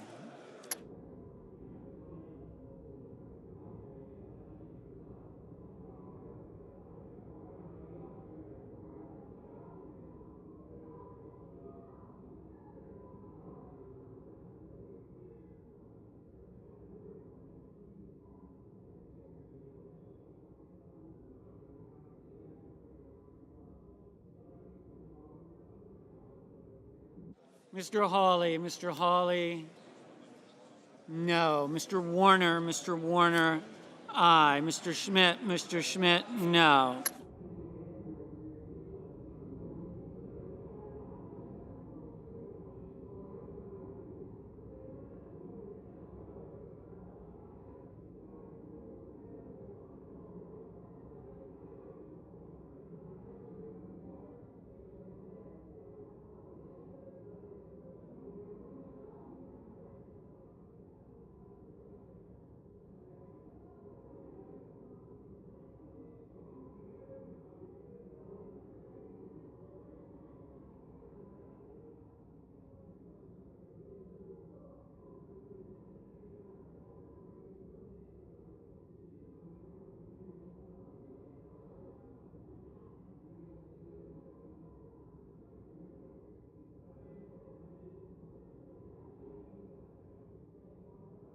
Mr. Cassidy, no.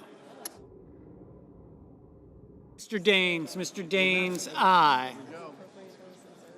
Mr. Sheehy, aye.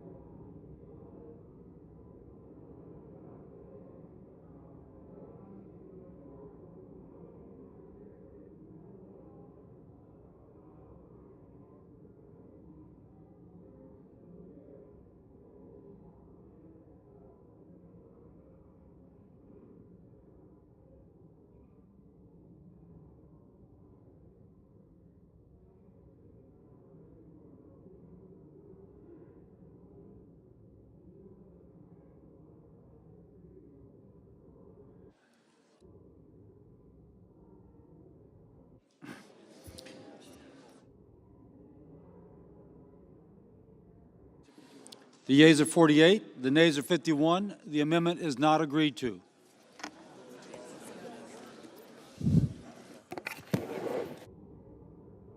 Mr. President, The senator from New Jersey. I would like to call up my amendment 1441 and ask unanimous consent to speak up for 25 hours. Permission denied. Okay, then I just ask it be reported by number. The clerk will report. The senator from New Jersey, Mr. Booker, proposes an amendment numbered 1441 to amendment numbered 1717. Mr. President, farmers already deal with so much uncertainty from prices, weather, pests, more. They should not have to deal with the uncertainty that our government won't follow through on its contracts. Farmers applied to grant programs or awarded funding on their merits. They made legally binding agreements. As a result, they spent tens of thousands of dollars on projects in accordance with those agreements. But with little notice, President Trump stopped paying those contracts. No one is telling the farmers or even Congress here when or if this money will be released as legally required. It's really unacceptable. Farmers operate on tight margins and cannot be left waiting for weeks and months without the funding they rightfully plan for and need to keep operating. I urge all of my colleagues to vote for this amendment to prohibit Trump's USDA from continuing to illegally withhold funding from our farmers. The senator from Arkansas. Thank you, Mr. President. I rise in opposition to amendment number 1441. I appreciate the concerns of my colleague from New Jersey. However, this amendment is not necessary. The senator will suspend. The House will be. Chamber will be in order. This amendment's not necessary. Secretary Rollins is conducting a thorough and timely review of USDA contracts. Upon the conclusion of those reviews, the Secretary has released funds for various programs for USDA.